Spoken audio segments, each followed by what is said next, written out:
Hey everybody, how's it going? What's up, you beautiful beasts? Who's here? Who's all here today? Who's joining me? Who's joining me today? I don't know. Let's see. Who's here? Say hi, everybody. Oh, very cool. Mateo. Jeez Louise, you're so generous, man. Hey, Angel. Hey, Jedi Jeremy. Who else is here?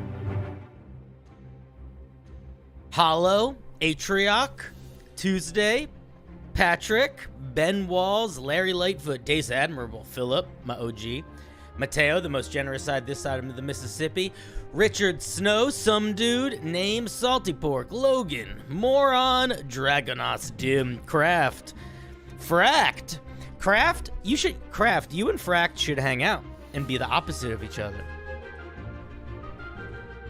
Just saying. Sup, Joe? Sup, Valentine? Sup, Kuetas? Soulcatcher?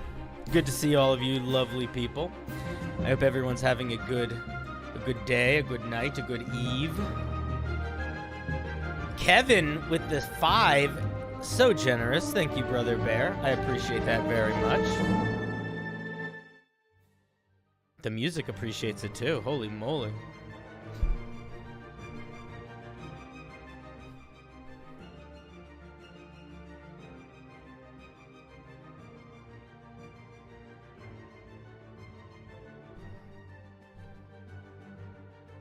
You know? You know what I'm talking about? How's it going?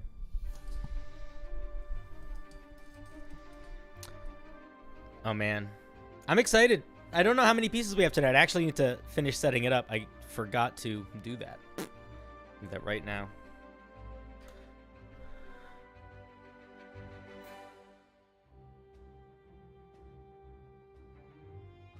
Oh, it's so intense. We're living such intense lives now. You know what I mean? All right, first I have to close it because it's still open. So let me do that. You have half a second to get it in if you haven't yet. Oh, you lost it. Okay. Now let me set all this stuff up here. How's everybody's night doing, by the way? Are you guys having a good week? That's the wrong thing. Oh, Ben Walls. Holy moly, Brother Bear. So generous. Thank you very much, man. That is too kind. I appreciate it. I very much do. Okay. The wheel is set. The pieces are in motion. The sun is coming down as our hearts are rising up. Oh, strange days ahead, adventurers. Strange days indeed. But fear not, for though we walk through the shadows, we walk not alone. Our torches may be dim, but together, oh, together what a light they shine. A light upon grammar and clarity. A light upon game design. A light upon growing and feeling good, but also kind of pointing out stuff that's not that well written because it's kind of fun also. So, you know, the balance. This time, boys and girls, ladies and gentlemen, humans of the realm, it's time to get into some homebrew, I think, right? Yeah, I think it's time. Do you feel it? Do you smell it? I smell it. I smell something. I don't know what I smell. We're not going to ask again. We're going to worry about that. It's time to start the show.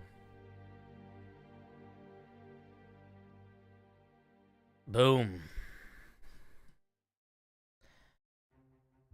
Sup, nerds? Look at this. Here's our wheel for tonight, by the way. I bet you didn't know you could get emojis on the wheel. Who would have thought? Let's get our little moving thing. Where should we start? Where does the head start tonight? Where does the head start? Are we starting with the fish? Do we start? I feel like this is usually a good starting place. You know what I mean? The weird creature. that isn't quite a fish.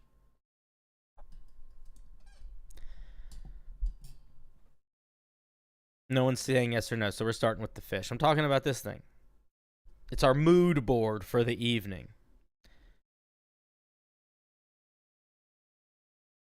All right, we're keeping the fish. All right, friends, let me make sure I have everything open that I need to open. Yeah, Pat, you can definitely be my co-host for a bit. Let me get you. Pat, I'm in stream chat. I think you can just join it on your own, right? I gave you that power. So, for folks that are new to the channel, hello and welcome. My name is CinderBlocksally. This is Homebrew Review. I run 2 Homebrew reviews a week. I run one Sunday nights and I run one Thursday nights. The Thursday one is usually a little smaller, a little more intimate, and the writers are can come on the stream to talk about their pieces. So if you are one of the people that submitted something tonight, then if you want to come on stream to talk about your piece and discuss it with us, you can do that. Just go to the stream waiting room. And if you are somebody that wants to start submitting for these more intimate homebrew nights, the way to do that is to become a member of the channel or become a patron or to have some generous gifter out there bestow some graciousness upon you. But it doesn't matter. Don't do anything you can't afford to do because I go fucking hard on Sundays. I think that every Sunday I review like 30 pieces. So it's still we're always rolling the dice, and I don't want anyone to be uncomfortable. So if you were like, fuck, I just want to do this, come hang out with me on Sunday. Or come hang out with me when I do my D&D hotline calls. Anyway, Pat, I don't know. Are you coming in on stream? Are you in the room? Oh, you're here. Hey, buddy. How's it going? Good. I didn't want to interrupt your monologue. It was peak form this evening. No, that's fine. That's fine. How are you doing? I am doing well. I am doing well. It's a chill Thursday with good vibes. Cool. All right, well, let's spin the so I don't know if you remember, but yeah, people can come on stream if they want to discuss their piece. Yeah. So we might I think have this some... might be my first Thursday with y'all, so I'm excited to hear some new voices. It is a different it is well, you'll see. I feel like the vibe gets a little different. It becomes a little bit more of a discussion about goals often. I mean, man, you know how I feel about goals. They're the first, last, and everything when you're doing a project. Yeah. Details barely matter. Well, except for hair color. When they do a lot. Hair color matters a lot.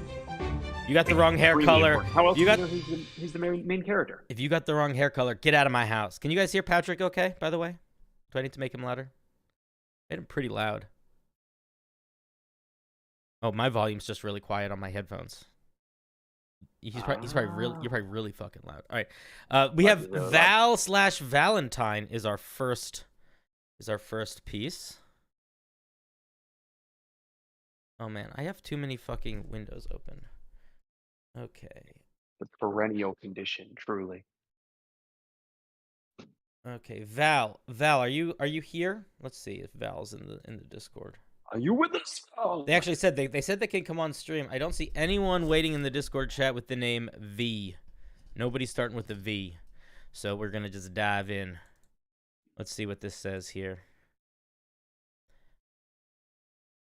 This was my first piece of homebrew, both submitted and created. I can go into further detail, but I'm afraid of the piece being a little underwhelming mechanics-wise. I think it gets across the theme of what I'm going for. Only other thing is I do plan to be here, but if I am not, I will specifically warn that the 17th level ability might seem really powerful, and it is, but I'm of the opinion that a rogue can pull off, if a rogue can pull off procking it in full, they deserve it. Well, we might agree to disagree there. We're not exactly sure yet. But I will say that it's usually a bad sign when you feel the need to make an excuse for a feature before I read it. You know? Yeah, I mean, that's generally not a great indicator. I will say. I posted it in the chat also. That if you're setting things up that are very difficult to proc, you might be missing the mark on what's fun, but I like that you're already thinking out of the box. There might be something here. Yeah, Valentine, you're here. Are you not in my Discord? Oh. Valentine, if you want Yep. to, if you have to go into my Discord. The link's in the bottom, and then you have to make sure your audio is properly set up with your phone if you're not on your computer, and then you can tell me, and then you can come in. But your connection was so bad a minute ago. Okay, well, you can try to come in if you want to. What's your username on the Discord? I'll just keep an eye out for you. Let's take a look at this piece while Val figures out if they can get online. This is the Mobist. You are part of the crowd. You don't do anything alone. All right, dogpiling. Starting at 3rd level, you know the benefit of numbers in a fight. You can use the help action to aid Cinder. Yes? Did you intentionally skip Start a Riot? No, I didn't. I'm sorry. I was moving my screens around and I got confused. Thank you for correcting me. Cool. No worries. Val, you're in the stream waiting room? All right, I'll grab you. Val, if your name is not Valentine, then you're not in the stream waiting room. I see no one with this name starting with V. So, I don't know what you're talking about. Oh, you just said it's sweet something? Okay, let me find you. I got you. All right. Let's see. One second. Hello. Howdy, howdy. Uh-oh. Looks like their audio is not working. All right, I'm gonna leave you in here for a second. You can try to figure out setting up your audio, but yeah, if you don't have Discord set up to work with your phone, it's not going to. You're gonna have to figure that out. Okay, we're just gonna start reading your piece, but I do encourage you to figure that out, and if you do figure it out, let me know. All right, we're gonna start by looking at Start a Riot. When you choose this archetype at 3rd level, you gain proficiency in the persuasion and intimidation skills. If you don't already have it, your proficiency is doubled for any check made with those proficiencies. Okay. Also, starting at 3rd level, you know the benefit of numbers in a fight. You can use the help action to aid 2 allies in attacking a creature. Additionally, you can use the help action as a bonus action. Interesting. The one thing that I'll say right now that I'm noticing immediately is that this weirdly feels like it's... And this is not a bad thing necessarily, but Start a Riot is like a very different but the exact same as the Scout Rogues 3rd level feature. This is the Scout Rogues 3rd level feature, except they get nature and survival instead of persuasion and intimidation. Yeah, double proficiency is pretty common for rogues, actually. I think the 2 additional skill checks happens more than just the survival. I don't know. I don't think any other rogues no other rogue gets a feature that literally is you get expertise in 2 extra things, essentially. Really? Yeah. I thought it was something that happened more often. Okay, fair Nope. Bards get expertise, rogues did get expertise, and now rangers get expertise. I'll try to bring them back. I tried to bring them in. Their microphone wasn't on. They can come back if they want, but if their microphone's not on, I'm not going to bring them into the call. And then Doppling reminds me a lot of the Mastermind rogue, which can use help as a bonus action at a range of 30 feet. So this is a little different than that. The one thing that I will point out about dogpiling is it's not as strong as you think. It's pretty weak, actually. Interesting, but not particularly buff. The main issue here is not the help as a bonus action. It's the fact that help has a range of 5 feet. This is range of touch next to both allies. So this is only helpful if you are next to 2 allies at the same time, and if it's not, then it's a non-feature. So that's I think a big part of why the Mastermind the Mastermind Rogue gets the range of 30 feet. So that would be something I think about. Sweet, I see you're back in there. I'm going to pull you in. Let's see. Sweet, if you can talk, start talking, and I would love to talk to you.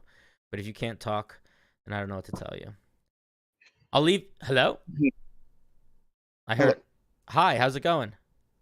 I'm doing good. All right, good. I'm glad you're here. Howdy, howdy. All right. Awesome. When you were building these 3rd level features, were you taking inspiration from the Scout and the Mastermind? I'm taking heavy inspiration from the Scout and Mastermind. start a riot. Blatant ripoff. Blatant ripoff. Mhm. Well, it isn't. It isn't, right? I mean, I think giving it. It's actually one of those weird situations where I think it's a totally legitimate ripoff because it actually is drastically different. Because persuasion and intimidation are so different than survival and nature, but Yes. it's good. It's a good like balance measurer, and it's kind of like if the scout can get it, then this can get it. Is not a bad way of thinking about it. Did you Yes. think about the fact that dogpiling, that help only has a range of 5 feet? That is what I like. That was the difference from the mastermind that I was creating. That Mm-hmm. that emphasized that, yes, because I looked at every single published rogue subclass. Mm-hmm. Every single published rogue subclass, I believe, other than the thief, has 2 third-level features. One that involves something to do with proficiencies, and one that has something to do with either proccing sneak attack in a different way or interacting with combat in a unique manner. Yeah, or getting a little bit of And extra damage. or getting a little bit of extra damage. And I mean, I I think was I think your head's in the right space. I think the issue though that you need to be thinking about, and if you disagree, that's fine. But I think the real issue here is that because help only has a range of 5 feet, it's just not good. Like it is a very situational feature that Yeah. you're going to be using this Yes. on your bonus action to hit 2 creatures. So I sort of feel like it's not enough at 3rd level. So Yes. I would. think so. Sorry. I have a thought. I Yeah. have a thought for dogpiling as I've been sitting here kind of staring at this, and I wonder if this might be a little bit more fitting. I think if you were to take away the help as a bonus action, kind of take your foot off of the mastermind inspiration there a little bit, you could maybe do something interesting where you kind of give this thing, quote, extra attack, but instead of attacks, it's help actions. So that allows you to split help, move, help. Also, And then you could theoretically buff this over time by adding more of those so they get 3 or 4 by 20th level. yeah. Also, Tradosia brings up a really good point, which is that you don't need to be within 5 feet of a creature if you're helping attack a creature. So if you run up to a creature, use a bonus action to distract that creature, you could essentially give 2 allies advantage on their attacks against that creature that you're within 5 feet of. So that is actually not that bad. I think that I was completely forgetting about that aspect of it. Because then it essentially is bonus action, give 2 people advantage on an attack roll, which is pretty good. Okay, so you aren't targeting your allies when you use the help action. You target the enemy, and then It depends. Depends on what you're helping with. Okay, I see. That's cool. That does make it a little better. Yeah. So especially when you have ranged party members. Yeah, which actually I feel like that feels more like dogpiling than anything else, because like you're running up to the thing and encouraging other people to run up to the thing, which is dogpiling. Cool. Okay. Huh. I take back what I said. I think it's an interesting feature. I do think that if you look at the other mastermind rogue feature, the one that's not the bonus action one, or if you look at the other scout feature, the one that's not the skill set one, both of their other features are more powerful than the 2. Yes. So there is still an element of something that feels like a little bit lackluster here, but I think it's not far off, actually. Yeah. Thank you. Yeah. I completely forgot about using the help action to target a creature. It doesn't come up that much in my games. Cinder, can you clarify that for me? Because I'm sitting here, I'm trying to wrap my head around how that action economy actually. So this is how it works. So let's say I am I'm the dogpiler rogue. I run up to a goblin, I sneak attack them, and then I use my bonus action to give Jojo Bananas and Alabaster Sunshine advantage on their first attacks against the creature.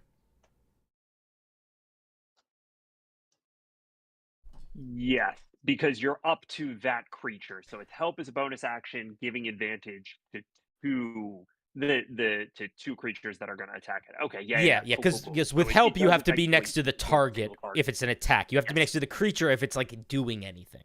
I just completely Yeah, forgot ability. about that Yeah. because it doesn't come up that much. Yep. But actually, I think that's pretty solid. I'm into it. All right, let's look at the 9th level feature.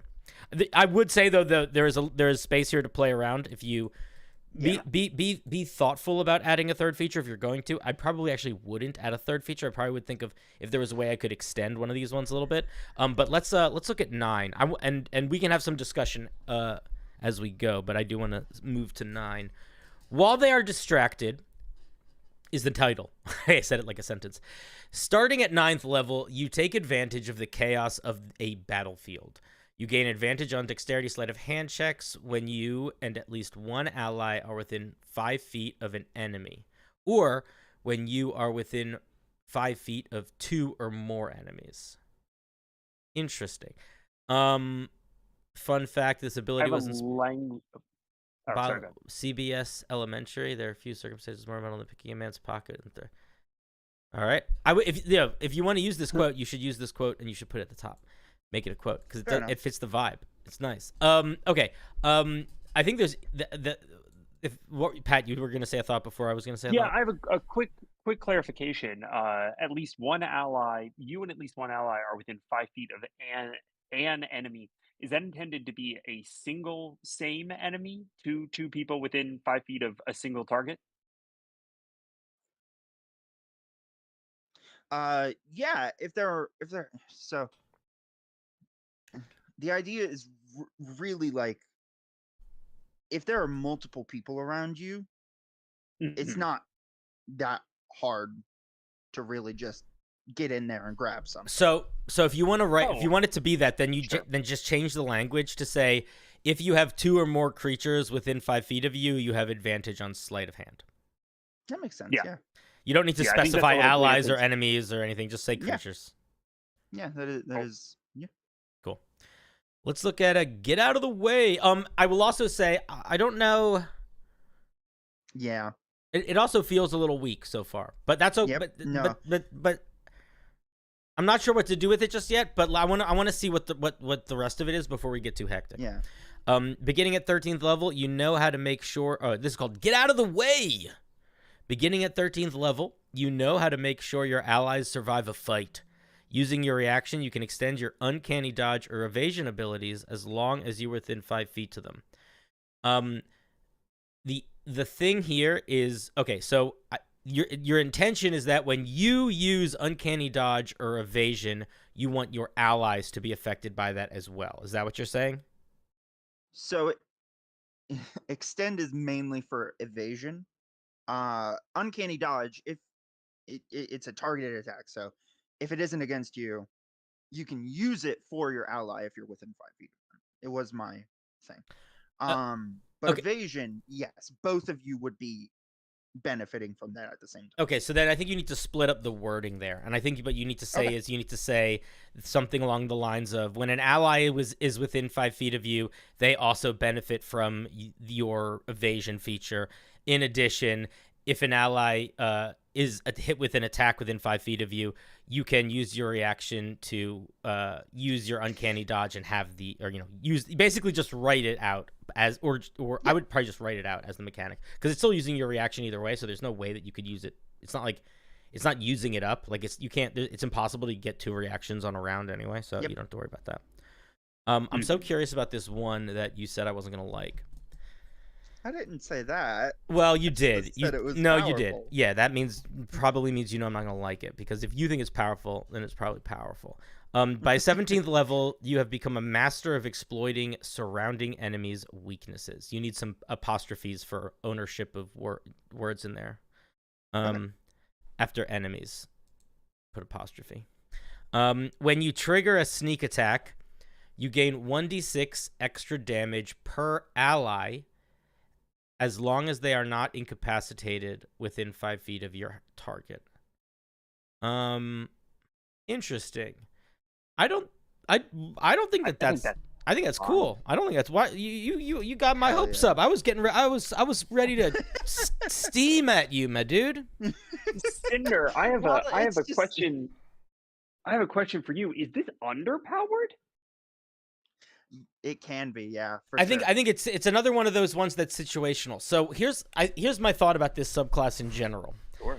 I think that there are aspects of it that are quite strong. I mean, getting there, you can't deny that getting persuasion and intimidation expertise is very good. Yeah. Those are two of the best skills in D&D. I was like, whoa. And also now that so that's not bad. Dogpiling is interesting, but also not bad. The thing this in order for this subclass to work, which is I don't know if this is good or not, but here's what I'll say. In order for this subclass to work, it is reliant on there being a good deal of coordination and teamwork. I think that if you have a good deal of coordination and teamwork, this subclass works well. And it makes me pose a question. I have a question for you, dear Val. I'm almost wondering. Now, I don't necessarily know if this means you should change anything, but I almost wonder if you should change change the flavor a little bit, because part of me, I don't know, the way that I was imagining it is like you are like you shouldn't, if you are good at fighting in a crowd, I feel like you should be the one that makes that situation happen. I don't feel like you should be beholden to others to be good at fighting in a crowd. Does that make sense? This was something that my roommate brought up yesterday, and I'll say the same thing I said to him yesterday, which is I didn't see a reason that the abilities should be different regardless of whether or not you're instigating it or you're benefiting from it. Which is why I didn't call it. I don't think. I think that's a fair point. I think that's a fair point. I do think though that if you're looking for what's missing here, like what can I add, what's missing is a way to make it advantageous, or a way to a mechanical way for you to encourage your allies to fight the way that you want them to, or to also be good at fighting in a crowd. That's what I would say. But it's a very interesting subclass.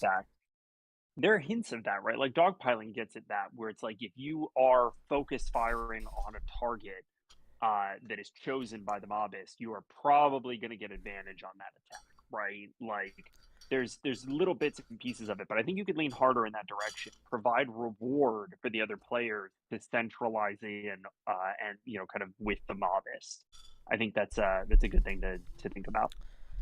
What if you added a thing? This might be too much, and if it is, I can be quiet. But a way that you could do that is even just at 3rd level, you could add a feature to start to dogpiling could have 2 aspects. So this is this is part 1 of dogpiling, and then part 2 could be when a creature uses hits with that attack, you can have them deal 1d6 extra piercing damage or some amount extra piercing damage, and then you can use that aspect a limited number of times per day.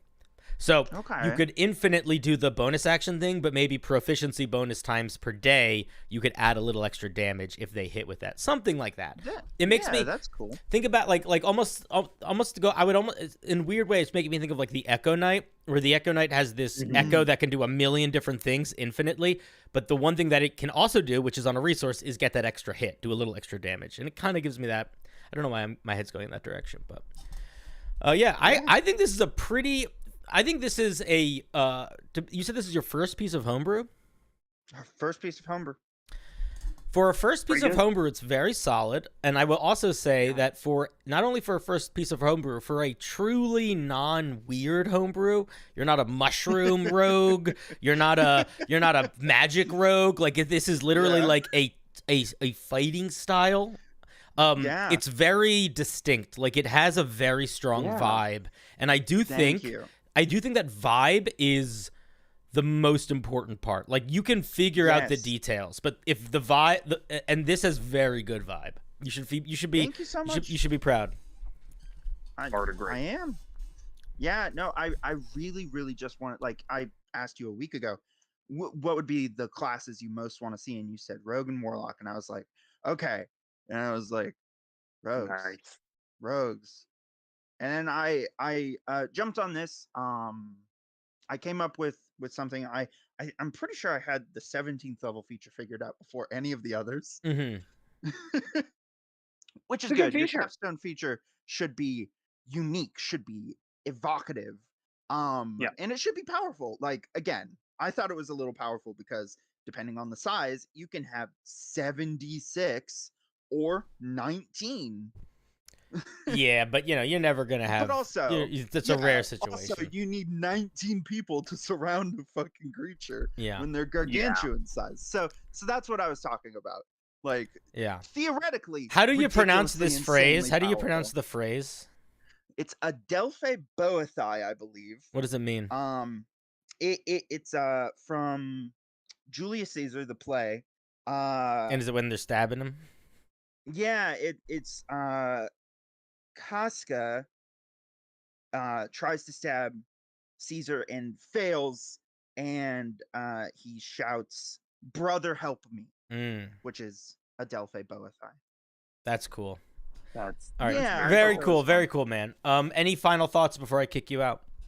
No, I'm really happy. Yeah, I wanted to get something out there.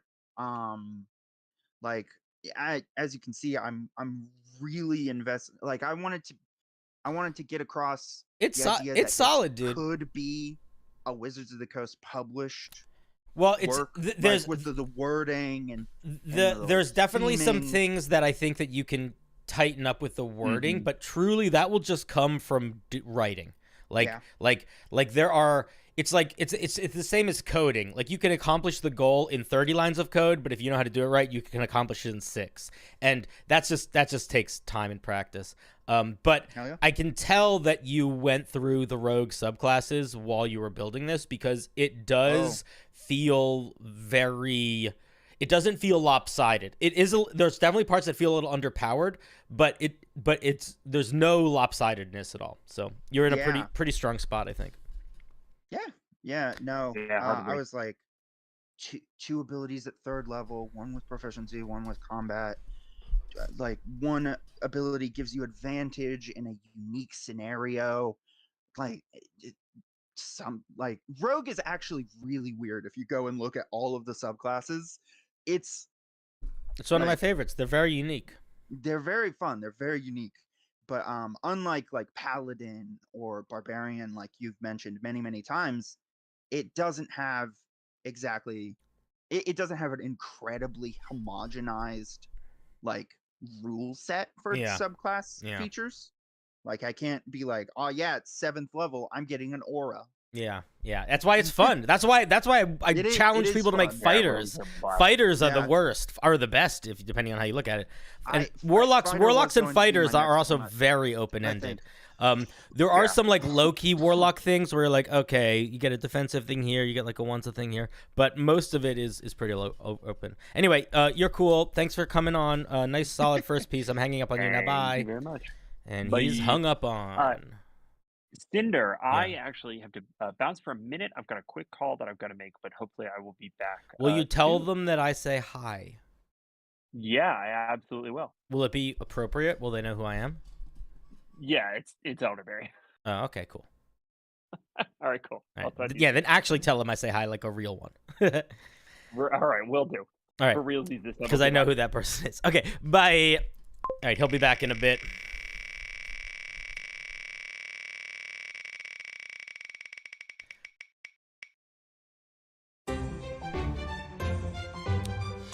Next is the Agonizer. Agony. You'll ask on stream, Agonizer, you're not here. I don't see you in the stream call, which means I can't talk to you. But, oh, no, you guys are saying, hey, it's Agonizer. I thought you were saying, like, I'm Agonizer. I was like, oh, you're not. Oh, what? Everybody should have the same name everywhere. That's what I do. Makes it easy. You should only have one identifier, and it could be a title. It doesn't have to be your real name. It could be like The Shadow, Iced Potato. Iced Potato is a good one because it's weird. And this is me trying to give Agonizer time to reveal themselves, and they are not doing so. And so we shall start reading.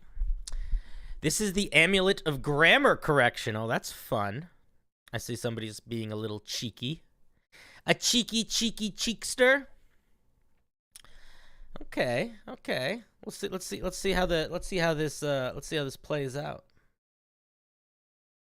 Color me curious.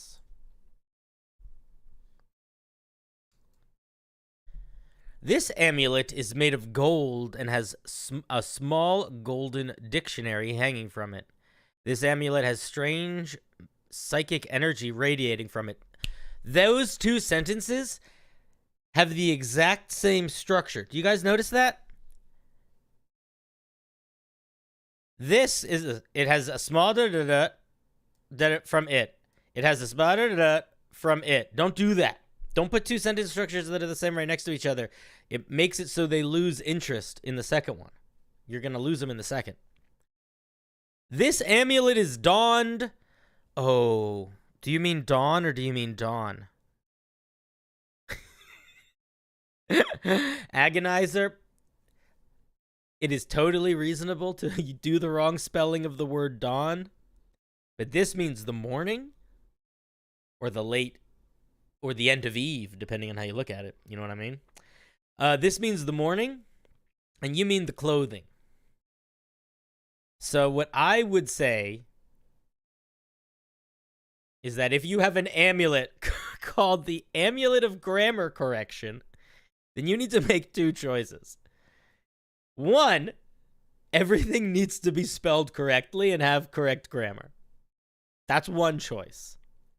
Two, nothing has correct grammar, and everything is slightly intentionally misspelled.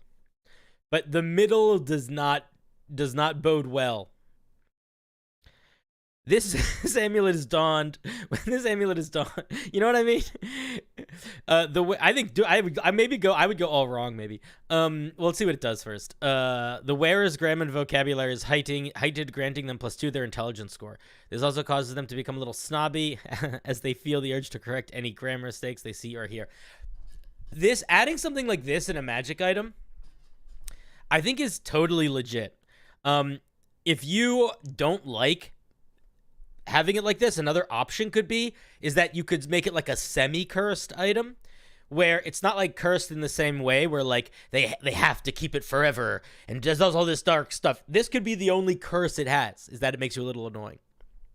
But I like items that fuck with stuff like that. But I also do like it the players to be able to like interact with that, which is why I do encourage maybe making it a curse.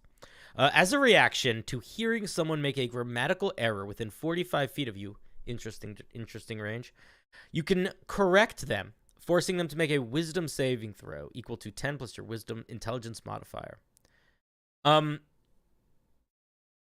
Normally what I would say here is that magic items all have their own distinct spell save DC. So you would not use your stats, but I actually think it kind of makes sense in this case, not just because the item affects your intelligence, but it literally is you doing like a grammar check on them. So I'm more okay with it here. On a failed save, the target takes 2d6 psychic damage. Okay, so 2d6 psychic damage on a reaction. The reaction can also be used if someone is using a spell to communicate with the wearer of the amulet from farther distance or telepathically. I would change the wording here. So I'd probably say something like, if you are targeted by a spell or piece or communicated with through magic from a distance farther than 45 feet, you can also use this ability, something like that. This reaction can be used a number of times. I would say you can use this feature a number of times equal to your... Always write magic items in the second person. You can use this feature a number of times equal to your intelligence modifier. After this, you must complete a long rest. Okay. So the only problem... Okay, so actually, I'm now going back. I do think it should have its own spell save DC. I think it should not do this. Because the problem is that you can't judge how powerful an item is if it scales with you in this way. A big part of the way to judge the power of an item is the DC that it has, the number of charges that it has. So it makes it a very hard item to decide its power level. If you're wanting to write it proper. But it's an interesting idea. For a home game, I think it works fine. Along with that feature, if the wearer... Don't say along with that feature, just say in addition. In addition, if the wearer finds a piece of text... Also, magic items have like a thing where it'll say like a bold word will be like tricky writing, and then it will show you what it does. And then there'll be another thing where it'll say lemonade stand, and like bold, and then it'll say what it does. So write that. Like name these features and give them a bold word. Okay, if the wearer finds a piece of text, a book, a sign, old mail, they can use an action to purge the text of any grammatical errors. Okay, that's cool. One final feature, again, don't write it like that. It's not a book. You need to just write them like a list and then tag all of them with a bold title name. One final feature this amulet has is if it is the month of May and someone uses the word May wrong, I would say incorrectly. Guy, incorrectly. Come on, you got to use correct grammar. if you're writing a grammar paper, this by reading the item, somebody could use it on you. In a sentence within 60 feet, the wearer they can use their action to impose all of their grammatical will onto the target. The target will take a wisdom saving throw. Again, I disagree with it being based off your intelligence. I changed my mind. On a failed save, they take 3d10 psychic damage and fall under the negative effects of the Mind Spike spell. What does the Mind Spike spell do?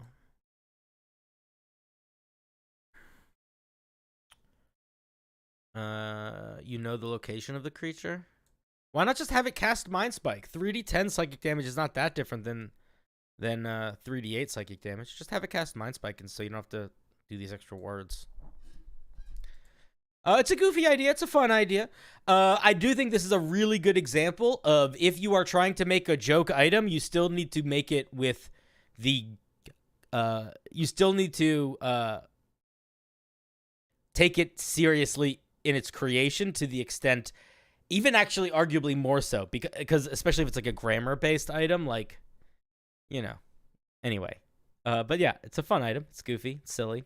I probably would not use it in my game.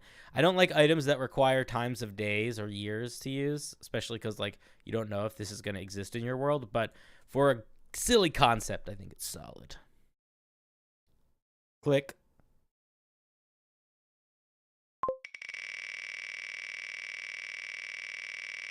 Oh yes, and Tuesday said you gotta cap the intelligence boost. Yes, that's true. You gotta acknowledge that. Oh shoot, it's Joe. Joe, did you want to come on stream? I saw you in the chat. Let's see. You should have said so. You do. Joe, what's your username on stream? Oh, let me know when you're there. Been coming up with some bloodborne themed weapons and need some advice on formatting and writing. I'm not entirely sure on balance or rarity, but I want to keep it straightforward and thematic. All right, cool. Joe, let me grab you. Hello, Joe. You're going to have to unmute and undeafen when you have a moment. Hello? Hello. Hey, how's it going? It's going well.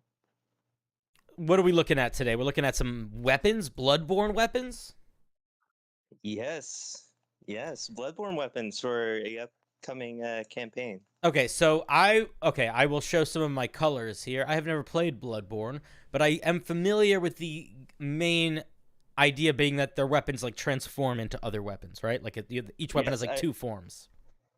I did some I split them up into some categories. So yes, the majority of them do transform, but I have some weapons that don't. Okay. Would you like me to look at a specific weapon in particular? Because you have looks like you got a good few. There's okay. I'm going to say take a look at the needler, because that is probably the most complicated and the one you're going to be most nitpicky about. All right, let's take a look. Are you in Canada? Yes, I am. I am a champion. I am in Canada. I am a champion. I am so powerful. I heard it in one syllable. Because I heard it in one syllable. All it took was one about, and I was with you. I was back in Montreal. Yes. I used to live in Montreal. I miss Canadians. Okay, so this is the Needler, a legendary item. Blood weapons are rare amongst church hunters. However, the needler was a tool of the healing church. Dr. Hamilton used to extract blood from the grotesque beasts. The needle tip is perfect for penetrating hide. The weapon, when infused with the blood of the wielder, mutates into a two-handed, fleshy, spiked mace. That's cool. Unlike other blood weapons, the needler transformed state is unstable and easily capable of violently reverting. Put a comma after reverting, causing intense damage to anything nearby when it does. Okay, so it is a 1d6 piercing damage. It's versatile, and it has two forms: blood form and rose form. Actually, Rose blossom. I have it in the. It has it. The name. What I did was I put the names of what the transform weapon is in parentheses, similar to the versatile damage type. So they know what they're going to switch to. I see. Okay, versatile, we don't need to know what that means. Blood form. As an action or bonus action, you can expend a hit die to temporarily change the weapon to its blood form. On each of your turns, you can expend hit die to maintain the form. After that word, put a comma. Otherwise, if you end your turn without expending a die, it reverts to its previous state. While in its blood form, the weapon takes on stats of the name counterpart. Okay, cool. So it's this one looks bigger, but it has all these little features. Okay, so let's take a look at what we're working with here. Heavy, two-handed, cursed. What is going on? It deals additional necrotic damage. The damage value is in parentheses in the weapon's property. Oh, interesting. Huh. Are you intending if you're intending this to be a D&D module, you probably shouldn't use the word cursed if cursed is going to mean this in this game, because cursed is like a very specific term in D&D that has very specific mechanical values, and that will confuse people a little bit. I would, even if you just call it blood cursed or something like that, I would change the name. Okay. That's simple enough. It's like calling it like if you gave a holy sword a feature called Divine Strike that wasn't Divine Strike, it would confuse people, you know? Fair enough. Okay, so this thing deals an extra 1d6 necrotic damage. Frenzy. When you hit a creature with this weapon, they must make a wisdom saving throw. On a failed save, they are inflicted with a short term of madness or long-term madness. If the attack is a critical hit, on a success, they aren't affected with the madness. The blood's weapons attacks hits deal an additional psychic damage, type shown in parentheses. Let me ask you a question. Why are you writing it in this way? I wanted to keep everything in properties, just to make it easier for reading. I mean, I could also format in a way that looks like all like the other types of legendary weapons. You don't. I mean, you don't have to. But here's what my point is. If you are going to make, if you're going to do that, where you're going to make new weapon properties, you can't do things like what you're doing in Frenzy, where Frenzy has multiple weapon properties. Right. Like that's fair. Like now it's gonna make people are gonna forget stuff. So like that's something that you're gonna need to address. The other thing that I think is I don't know. I'm not a fan of this is an opinion thing, but I'm not a fan of using systems like this for legendary magical weapons. I'm a big fan of it for just making special weapon types in your game, or like if you want to have laser guns and you want to have special like covering fire or overheat properties. But unless you are planning on having, unless your goal is that all of these items are sort of limited in what they can creatively be, I don't know if this is the move if all of these are going to be like legendary distinct special weapons, because it's, on one hand, it does sort of it can make it shorthand, but it also makes it so like you're sort of limiting yourself, because it's like now I'm in this position where if I'm using these terms, I have to abide by these terms. Do you know what I mean? Like if I'm like unless you are like I'm assuming that I'm assuming that things like frenzy, curse, come up a lot. Otherwise, I can't imagine you would need to make these features for them. So even if they come up 3 times, you're now in a position where it's like, I don't know. I sort of feel like, I don't know. It just feels like it's limiting in some way. I don't know. I feel like it makes them less unique. Yeah, it makes them more right? it makes them more like modular and less like a special unique thing. And maybe that's not going to be the case for I don't know the discrepancy of how you've split them up or what you've given to each one, but I do think that whenever you build something like this where you're choosing to write it out sort of like it's a weapon that you would see in the player's handbook, unless you are planning on creating mundane versions of these items that use these special monikers, I sort of feel like it's detrimental. It could be detrimental to the goal of making cool, distinct items. Like, it feels like an extra system that might just be unneeded. Unless you are like, man, I really just want all of these items to be able to do these 4 things. So I just need these things, these monikers to exist. But even then, I feel like you could just plug them all into like a feature and just title it that way. Good point. So I'm not. So far, like, I mean, yeah, everything's like, there's nothing like, from a design perspective, everything seems fine so far. But I do think that it's worth, from just a organizational perspective, it feels a little funky for magic items. Is blood weapon? Is that just when making attacks with blood weapons, you can use your Constitution modifier in place of strength for attack and damage rolls?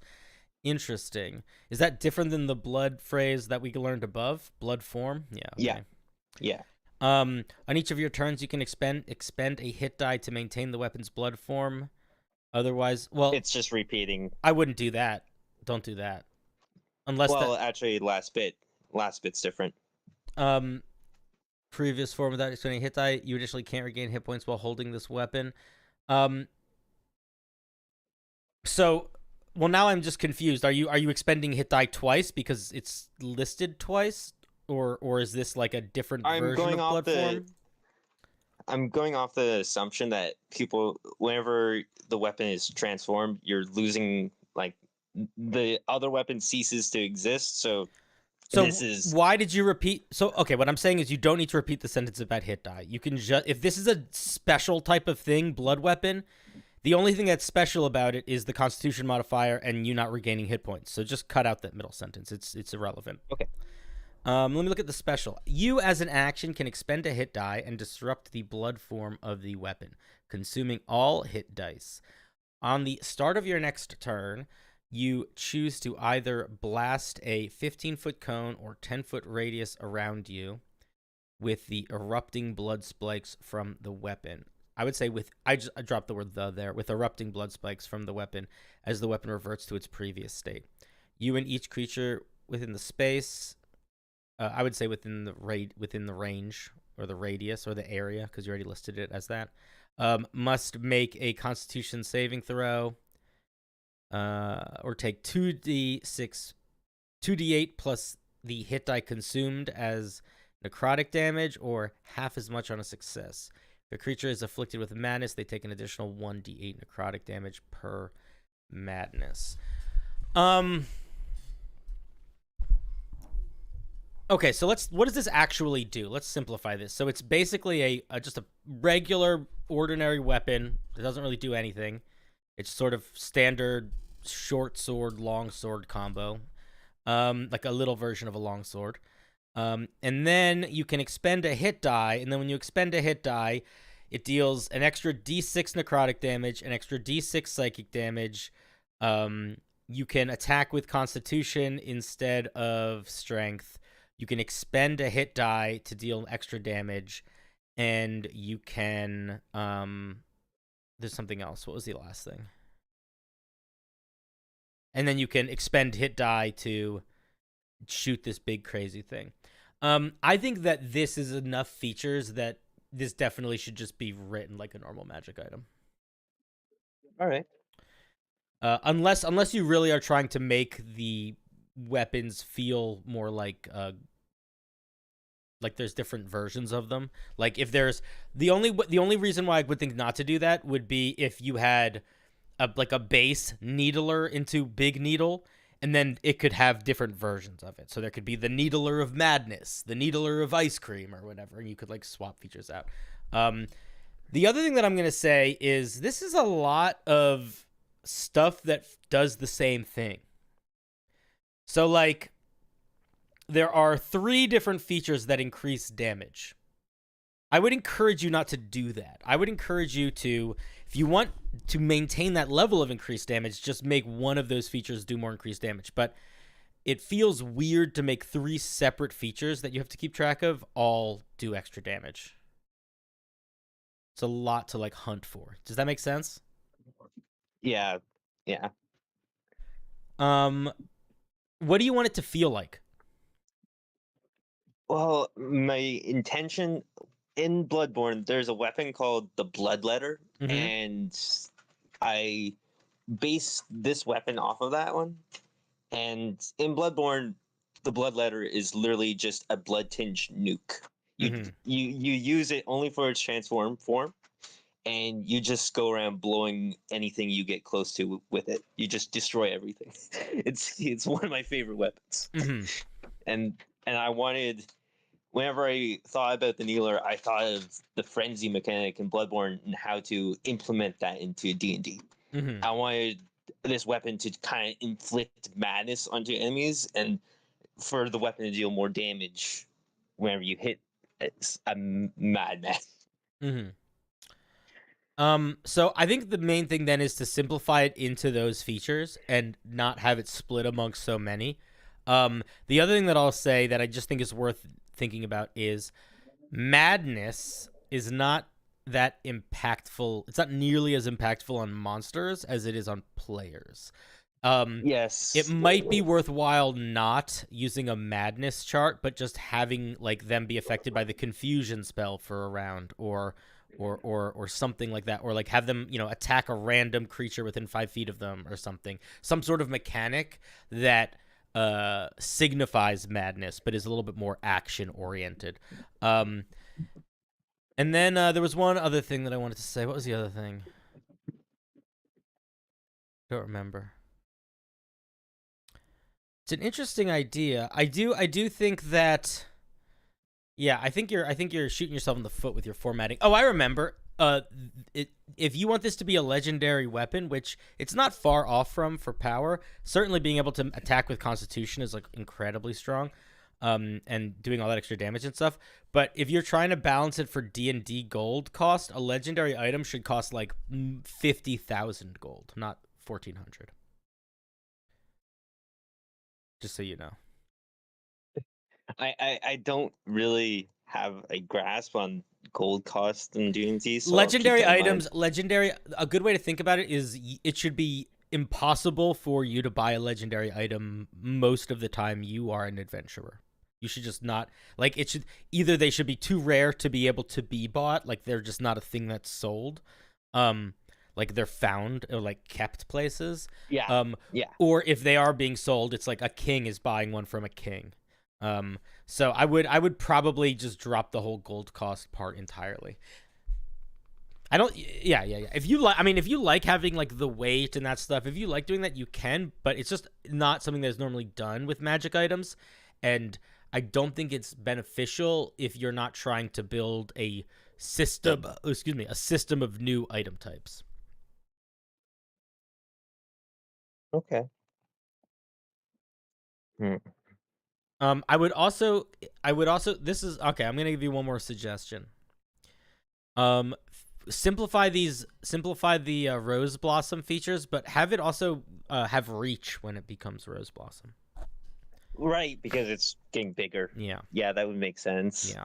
And it's only like a D8 damage dice, and yeah, it's not most crazy. weapons that are, and it's two-handed. It's a noble pursuit, though, and I will say this: if you showed me this document and said I'm coming up with a system for a bunch of new types of weapons, I would say this is really well formatted for that. It's just not really well formatted for legendary weapons, if that makes sense. I mean, Yes, I whenever I was making it and I was trying to keep everything basic, and I found that it was getting too boring, so I started putting more into it. And at that point, I thought to myself, I might as well make these above common because this is definitely not a standard weapon at that point. Yeah. It's a neat idea though. I like it. And I'm curious. Maybe it's also just because I'm old and I'm used to items being written away. Maybe I'm more concerned with it than I need to be. But I like the idea quite a bit. Do you have any final thoughts, questions, things you want me to yell? What do you think of the name? Honestly, because Needler? I had a hard time coming up with a name for a syringe like spear. I think Needler. I think Needler is good, other than the fact that it makes me think of the Needler from Halo. Yeah, that's a good point. But it's not bad. You could call it Needle, but that's what they use in Game of Thrones. Fair What enough. is the thing called that they crochet with? Is that just a crocheting needle? That's not really good. No, I think it's fine. I think it's fine. You could also call it like sprig, because it blossoms. Oh right, because of the transform. Yeah, that's Or something like clever. that. You know, something or a stem or something. Yeah. Oh yes, stem. Stem can also be a metaphor for stem cells, blood, or Yeah, stuff there like you that. go. There you go. So something like that. I like it though. I think it's fun, and also I think that if you're ever making something that is inspired by something that you like, that's a fun time. So I hope that it is fun to work on. Thank you, and thank you for reviewing my piece. And just your advice is always helpful. You're too I kind. always get straight down to the point of taking your advice to heart. Well, listen. I'm also wrong sometimes though. I'm not always right. So it is okay to not take my advice if you don't want to. That's always fine. I miss stuff a lot, but I appreciate that you appreciate. We all miss things. Like it's just part for the course. It's true. All right, buddy. Have a good one. Thank you for sharing your piece.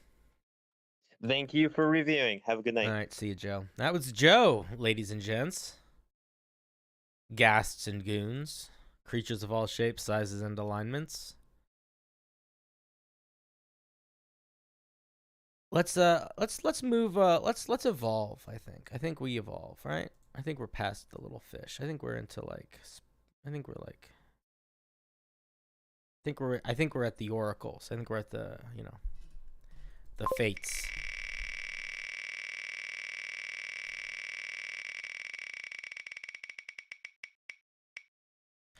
Aw, shoot. If it isn't the bank full of data.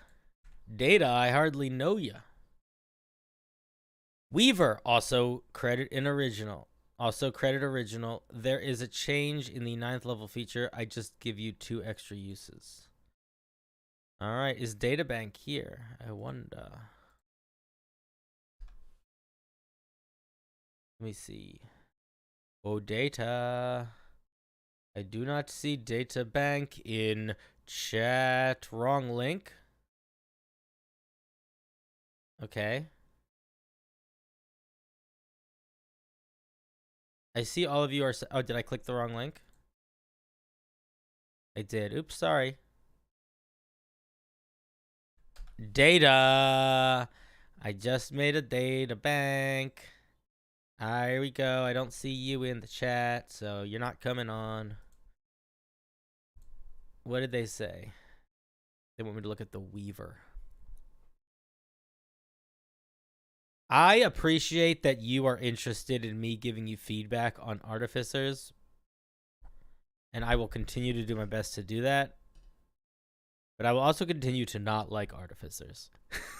And I don't have to feel bad about that. Oh my god. I also hate that they're all in one document. I don't like searching for it, but I accept. Okay. This is the Weaver. Good luck finding it in the chat. Okay. Over, under. While some weavers make the finest of clothing, others focus their energy into nets specialized in the art of war and trapping others. Weaver artificers, I'm going to burp soon. Weaver artificers focus on creating nets. Didn't you say something about nets already? Creating nets no one can escape. Or at least make life difficult for those trying to. I would drop that sentence. That come on, you know that's a bad sentence, Data. You've been here long enough. Original concept and draft made by Reddit by URC. Okay.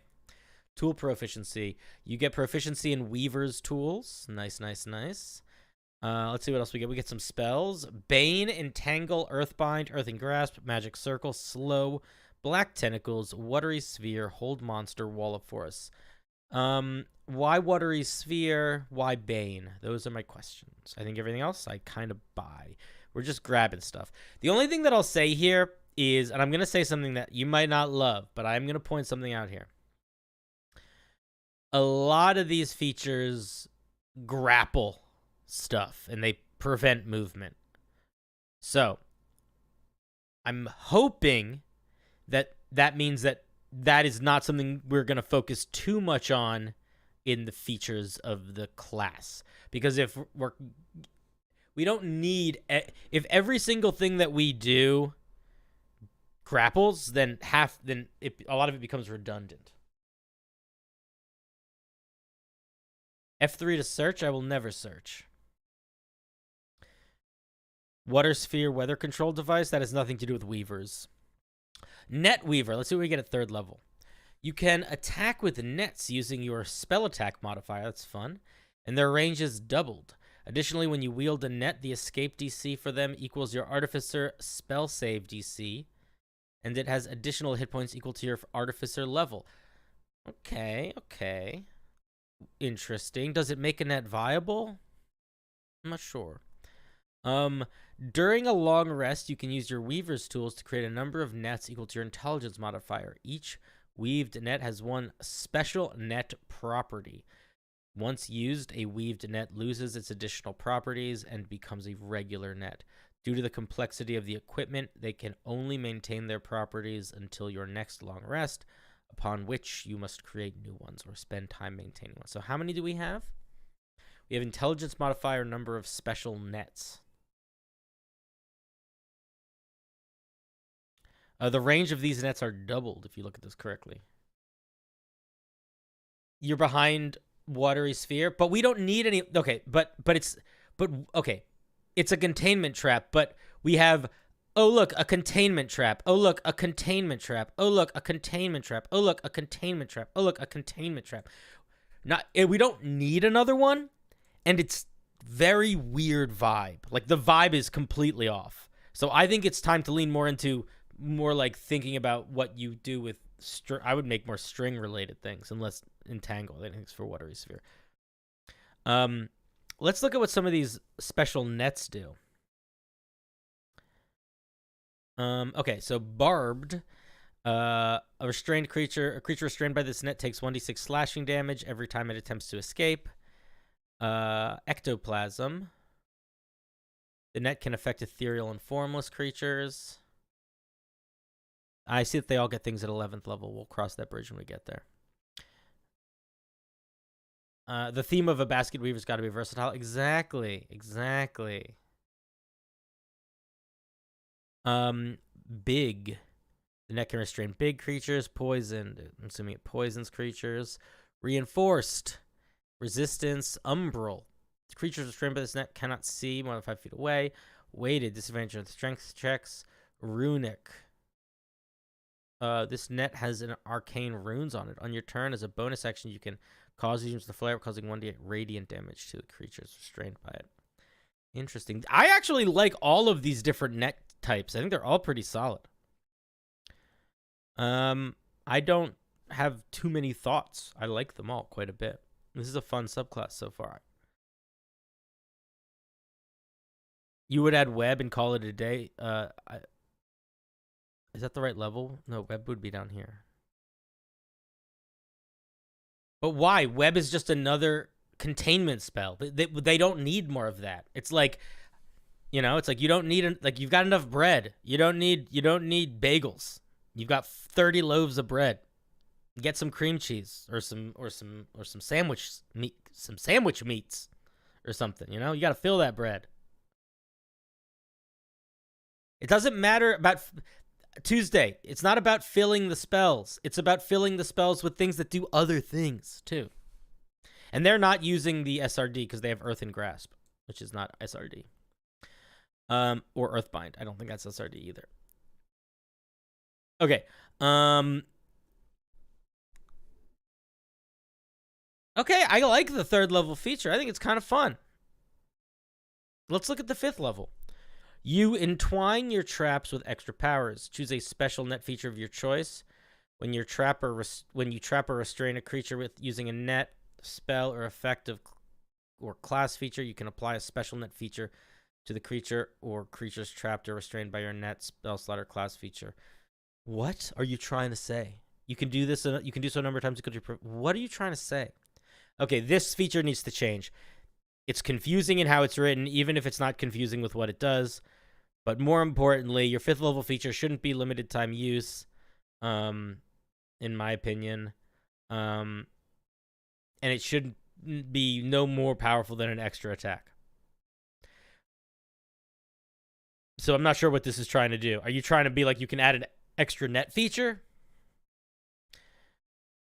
I feel like there's easier ways to write that if you wanted to write that. I don't know. Fix this. Chat, what are they trying to say here?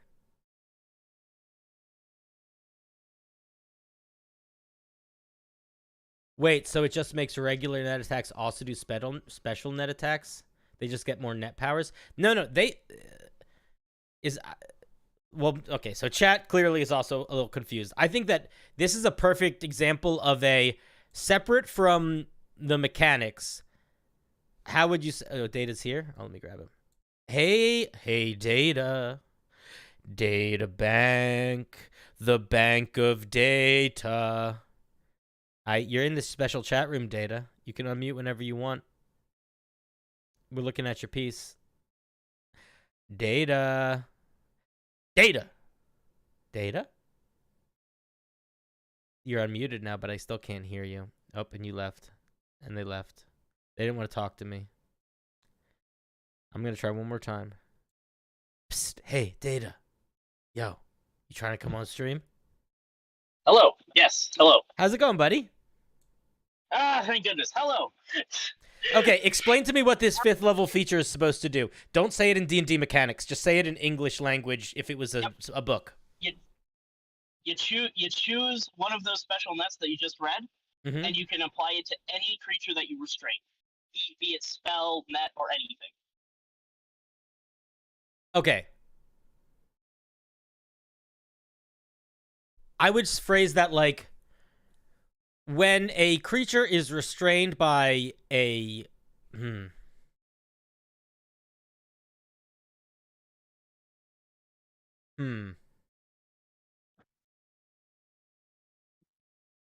When you trap... Let me read it again now that I understand what you're trying to say.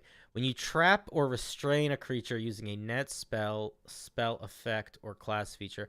Oh, I think I understand. Why don't differentiate spell or spell effect. When you... I would say when a creature... And I would also probably say when a creature is restrained by, even though it's not as good a sentence from like any other literary perspective. I would say when a creature is restrained by one of your nets, spells, or class features, you can apply one of the special net features to that creature as if they were restrained by that type of special net. That's probably how I would say that.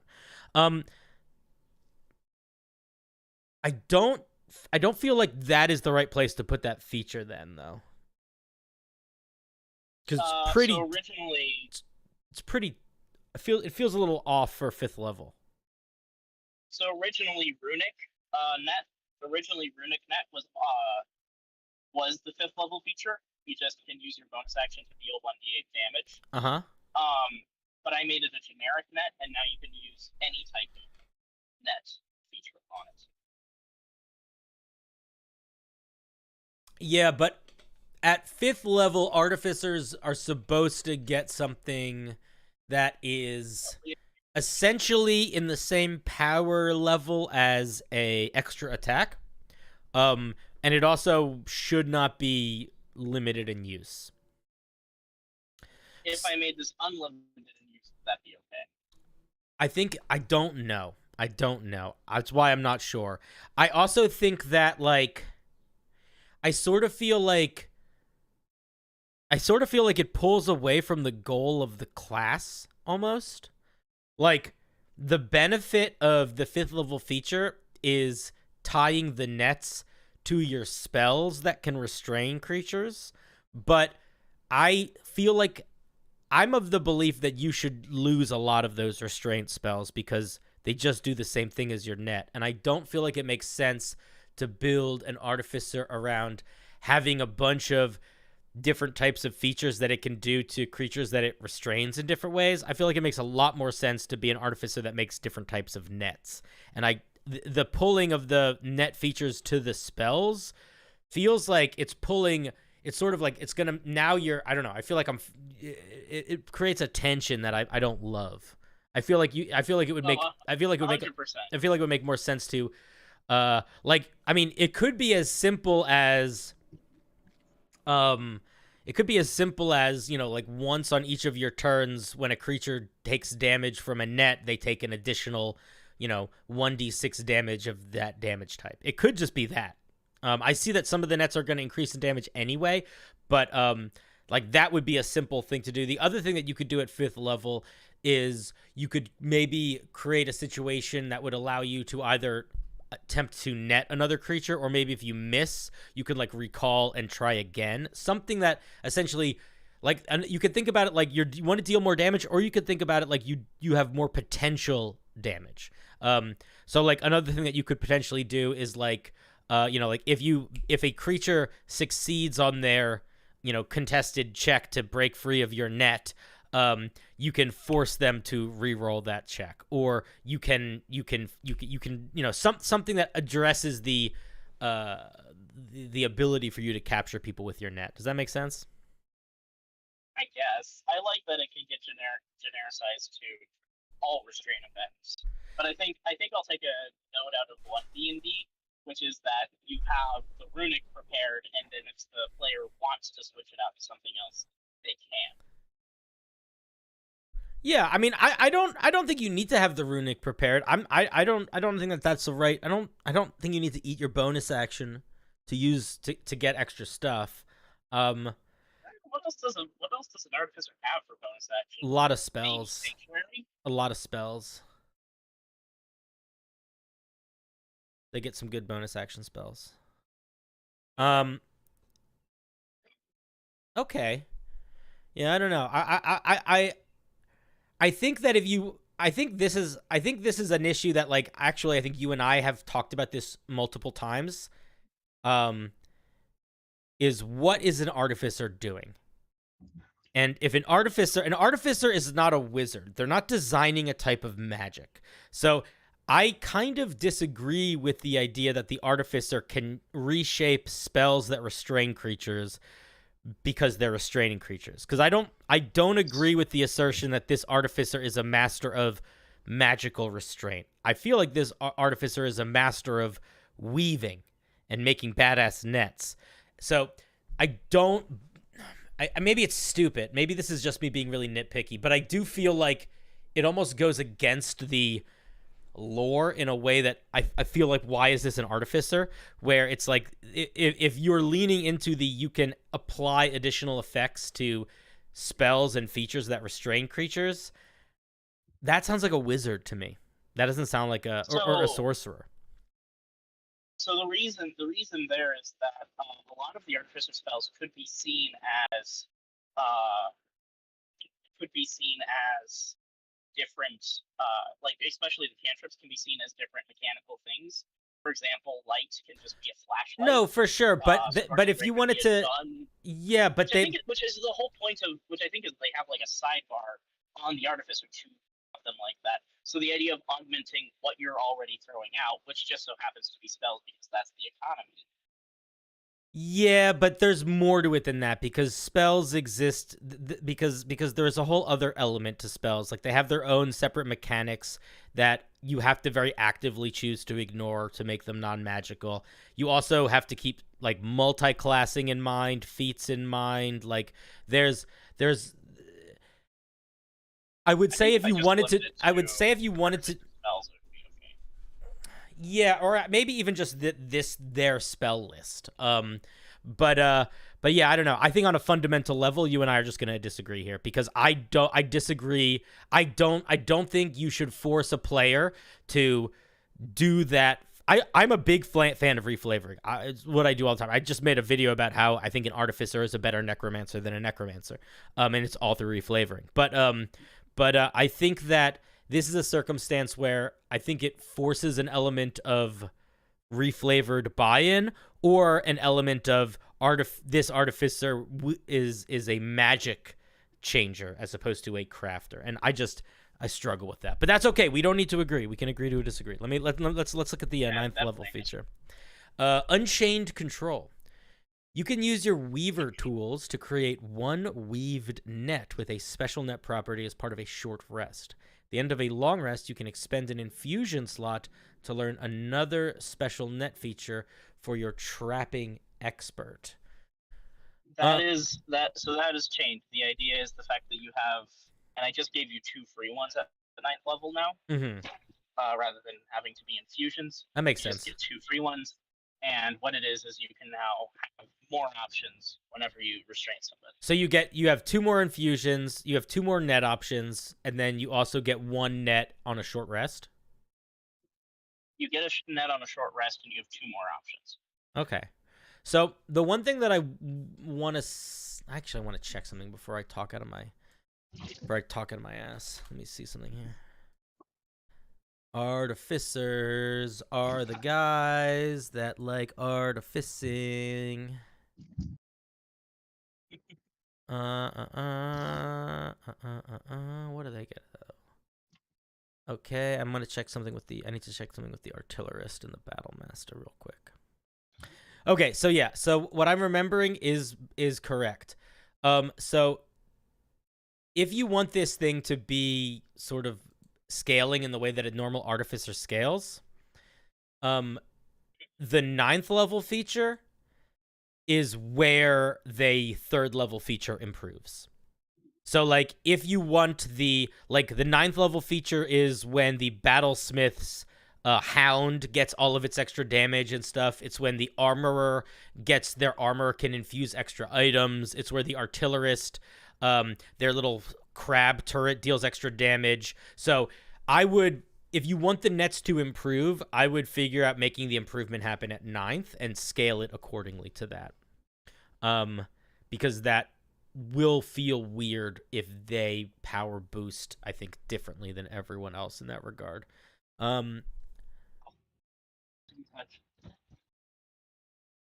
You could also have they could also get 2 new infusions and get one. Like, the 9th level as it is not that strong, and I think it's not that strong because the 11th is, like, right after that, but I think you need to figure out how to mush them together. All right, let's look at Arcane Arrestment. You're a master at restraining your opponents. You gain the following benefits. You can use a net to cast Force Cage without expending a spell slot, without preparing the spell, and without material components. Once you cast a spell in this way, you can't do so again until you finish a long rest. You expend 5 feet of movement to escape the restrained condition. I would say you can. As an action, you can quickly weave a net so long as you have weaver's tools and at least 2 gold worth of supplies. Interesting. Yeah, I mean, it makes sense. I think Force Cage, I like Force Cage because Force Cage is, like, distinctly different than all of the other restrained spells. A lot of, well, actually, no. I should probably state it. I think it's only Alchemist, but Alchemist gets a 5th, 6th level spell per day as their 15th level capstone. So as a result, a lot of people have done sort of a once-a-day capstone as a higher level spell slot. Yeah, no, I'm into it. I'm picking up what you're putting down. I like it. I prefer it to. I think that my main critique of this subclass right now is that I feel like it does too much of one thing. Like I think it does too much of one thing because there is a single point of disagreement here where I feel like the weaver should be focused on weaving and nets, and I think you should pull the spells away from the restraining, entangling stuff, or not all of them, but I would say half of them. There are so many restraining. Now that I look, whenever you mentioned that, I was like, yeah, there are quite a too many. Yeah, because you're gonna be doing, because you don't want to be like, you want to use your net. And I think that I think that I would encourage the 5th level feature to make you better at using nets, or better at having nets work, than having you be able to apply net features to spells and things. But that is just me. But yeah, those are my thoughts. Do you have any final questions, thoughts? What'd you say? Catapult's on that spell list. No. I'm on. No, it's not. Spell list? It's not. Okay, so if you scroll down a little bit further, you might actually got you. Thank you so much for doing this. You're the best. Thank you so much. I hope you have a great and wonderful day. What are you so happy that you're here. What are you talking about? What? I juked you. I get to compliment you. Thank you. Oh, fuck you. Piece of shit. Oh, you're okay. I'm hanging up on you, scumbag. Oh, Data, you fiend! God, he gets me regularly. He's good. Yeah. How's it going? He is very How's it good. going, Pat? It's going. It's Did going. you tell what's his name I said hello? Yes, I did. I also told him that you owe him a call, but I can't say what about because I owe Elder a call? Yeah. What do I owe Elder a call about? I don't remember. Is it something that I should remember? It's something clandestine and probably illegal. Cool. Which is why we're not at liberty to talk about it in public. All right. Atriarch is showing us an entire class with 3 subclasses. So, Atriarch, I'm going to bring you on the call now, but before we read it, I'm going to have a little conversation with you about what that means. Oh, Lord. Atriarch! Hi. How's it going, buddy? Hello? It's going all right. Very nervous. Don't be nervous, but I'm gonna tell you something right now. I have very specific ways that I review classes or longer pieces. So the way that I review classes is that I look at the 1st and 2nd level features.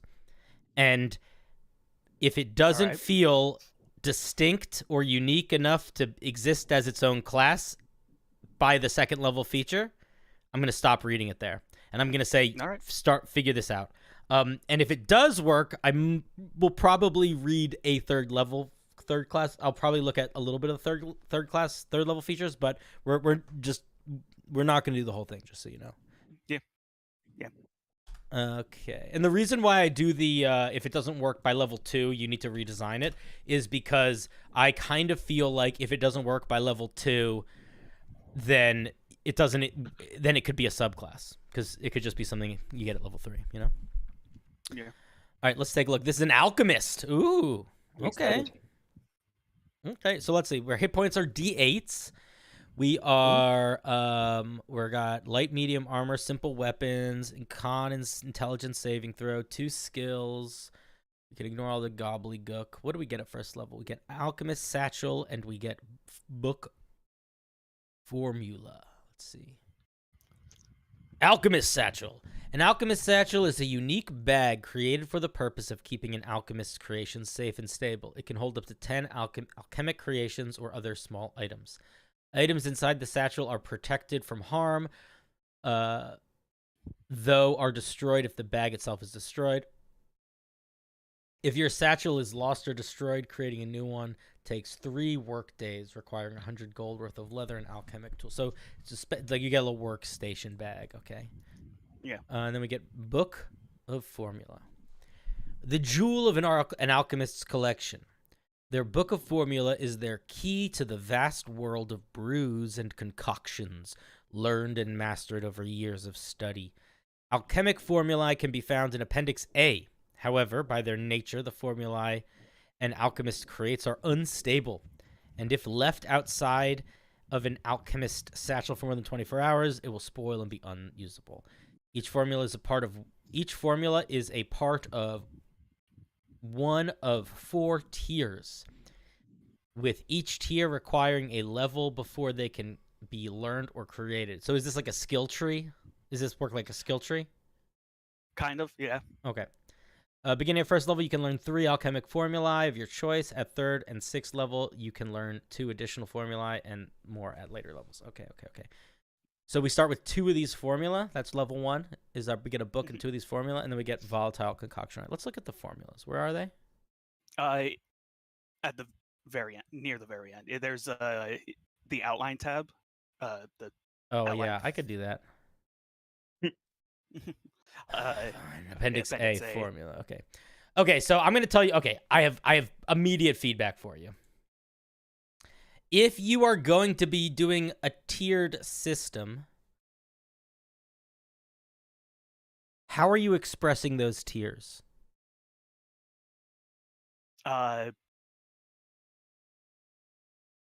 Like where does it? How do I know? Okay, so let's say I want to do the 2nd tier, Alchemist Frost. Prereqs. Where are the prereqs for it? 3rd level, tier 2. In parentheses next to tier 2, it says 3rd But level. That's the okay. So but there's no like, okay, I need to learn the healing drought before I can learn the thunderstone. No. Oh, okay. So You it's just need not to be- it's not a skill tree. It's just like different levels of features. Okay. Yeah, Okay, much simpler. Ignore my feedback became irrelevant immediately. All right, let me read a couple of these. Alchemist Acid. A glass vial containing corrosive liquid that is easily shattered upon impact. As an action, you can hurl it 20 feet, 1d6 acid damage. It takes extra acid damage at the start of its turn. It deals additional 5 damage against constructs and inanimate objects. So this does 2 acid damage or 2d6 acid damage or 2d6 plus 5 acid damage to constructs. Alchemist Fire, 1d4 damage, additional 1d4 damage. Creature can end this damage by making a dex saving throw. It lasts a minute. Beast Bane. Let's see. It makes a smoky smell. As an action, you can break the rod. And any creature within 10 feet of the rod has this ability, has to make a con saving throw. I'll tell you what my first thought is. While only looking at, I've only read 3 of the alchemic formula features so far, and already I have bumped into one that is hyper specific. So I would be wary of getting too hyper specific with your features. I think a good example of doing it well is having the Alchemist Acid deal a little extra damage to constructs. I think that makes sense. But having it so you have to devote one of your 3 to a thing that only affects creatures with keen smell is like, that's not that many creatures, you know?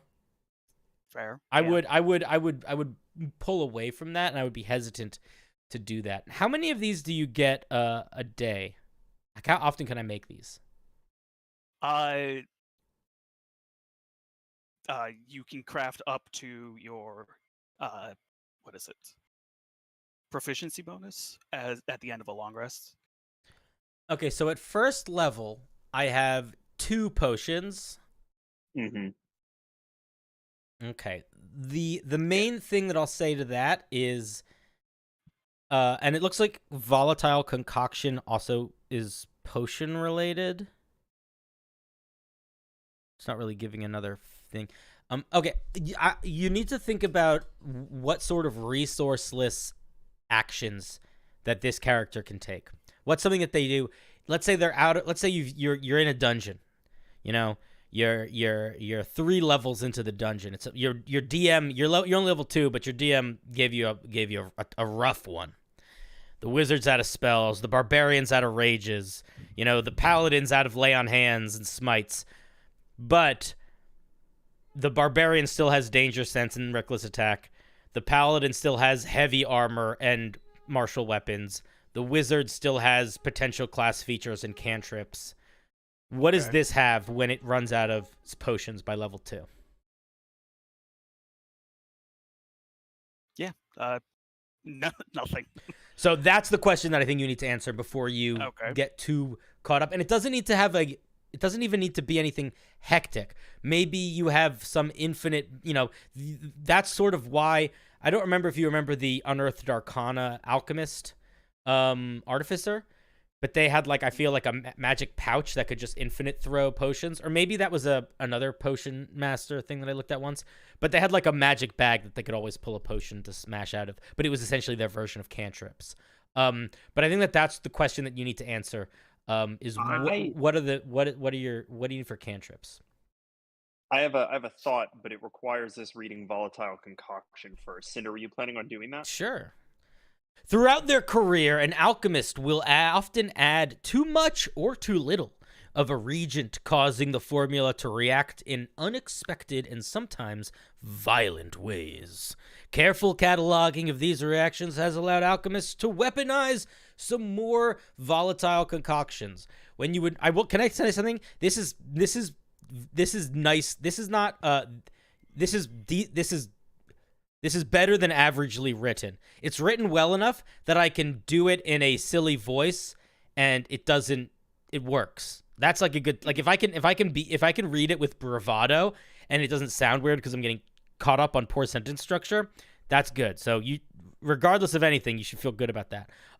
When you would normally create a formula, you can instead create a volatile concoction, treating it as a tier 1 formula. Volatile concoctions do not need to be stored in your alchemist satchel, but you can never have more than your intelligence modifier.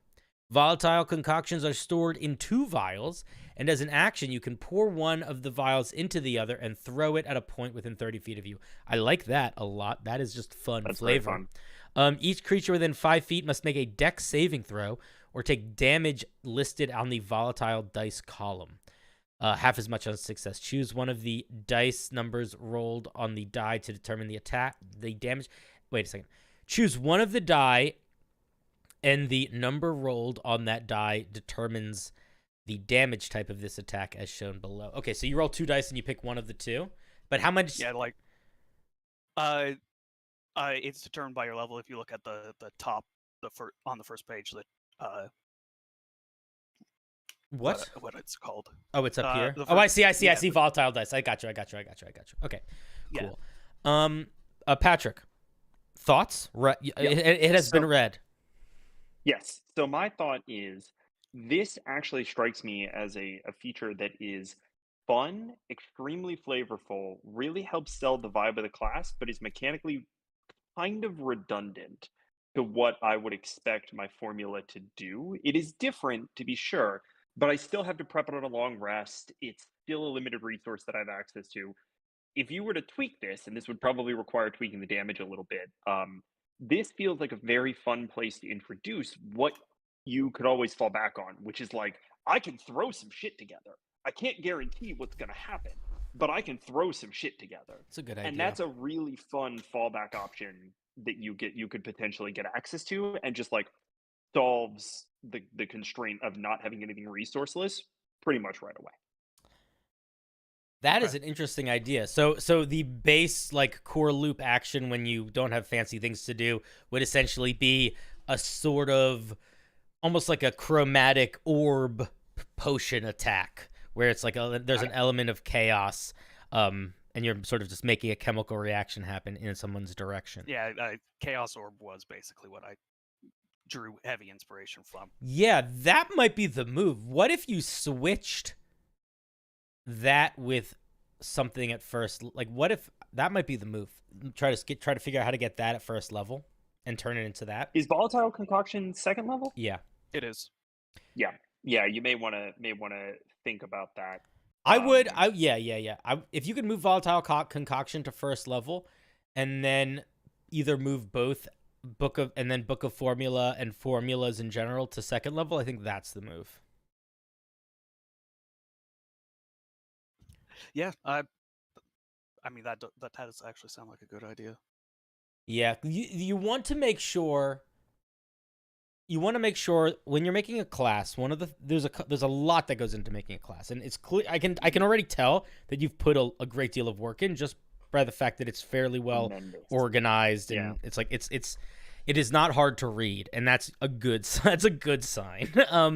But The most important things to think about when you're making a class, in my opinion, are justify its existence, which I actually think you're doing here so far, at least.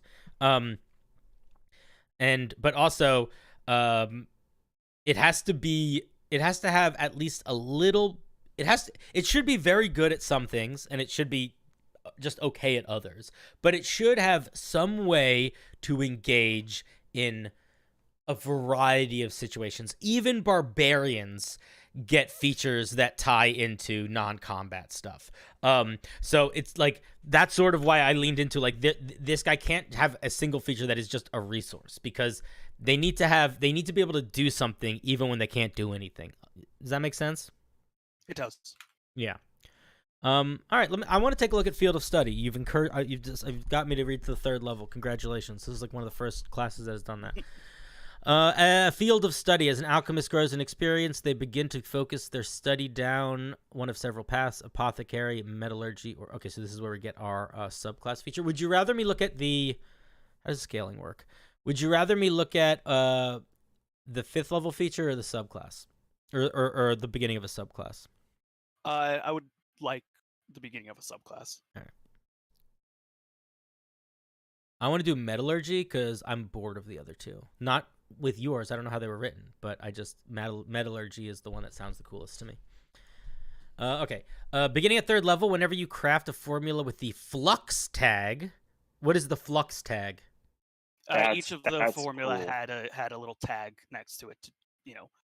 Potion. Cinder, poison. you read compounds because there's the first 3 just happen to be compounds. Oh, I see. Okay. You craft it in half the time. Additionally, after you craft a formula during your short or long rest, if you craft a formula with the flux tag, you gain additional 1 for no additional cost. Right? So you're better at those flux formulas. Mm-hmm. And metal knowledge. Do all of them get that, where they're better at certain types of formulas? Yes, they do. Okay, that makes sense. You have advantage on your checks to determine what metal or metals an object is made of. Okay. That's fun. This is a really good bit of and really cool. This is a really good like ribbon feature. I like that one quite a bit. I have a question for you. Before we keep going, did you like intentionally build different do like flux all are like do flux all have a vibe? Like if I was like, this is what flux potions kind of do, and you could say that in a sentence, or do they all do different stuff? I tried to give them a very similar vibe. What do flux potions do? Say it in a sentence. Either enhance your gear or yourself. Okay, cool. As long as you're building with that intention, that because I think that's going to be a big part of like what actually makes them feel like what they are. Also, let me look at signature weapon. As a metallurgist, through hours of crafting and training, you've made a weapon that is truly yours. Choose one weapon type, gain proficiency with that weapon. Anyone who tries to use your signature weapon has disadvantage on attack rolls, as you designed it to fit specifically for you. Additionally, they cannot use any magical or metallurge bonuses your signature weapon has. Oh, that's interesting. Through at least 1 hour of work, gold, you can turn a weapon. So it's just you basically just get a weapon that you're proficient with. Yeah, you get a weapon that's yours, and the second paragraph is just if you lose it. If you lose it or want to make another, like if you get a magic weapon or something else, then you can turn it into your signature weapon. Okay, so it seems like the main power of the subclass feature is basically getting an extra flux potion. The whole idea of metallurgist is basically helping yourself or your allies in combat. Mm-hmm. I'm just meaning from like a power perspective. Like, where's the power at the 3rd level? The power at the metallurgic secrets. Did I skip that one? Maybe did I miss that? Whenever you craft equipment, you can apply one of the metallurgic secrets that you know. Additionally, you can spend 2 hours modifying. Where are metallurgic secrets? Is that like another document somewhere? It's at the end of the document, Appendix B. Oh, okay. Yeah, Cinder, of course, you picked the one subclass with another appendix. Yeah, I'm gonna say that I disagree with it having another appendix. let's read one. Ditch clasp. Donning this armor, doffing this armor as an action is an action. If applied to a shield, doffing it can be done as a free action. What are you applying these to? Items? Armor or shield. Okay.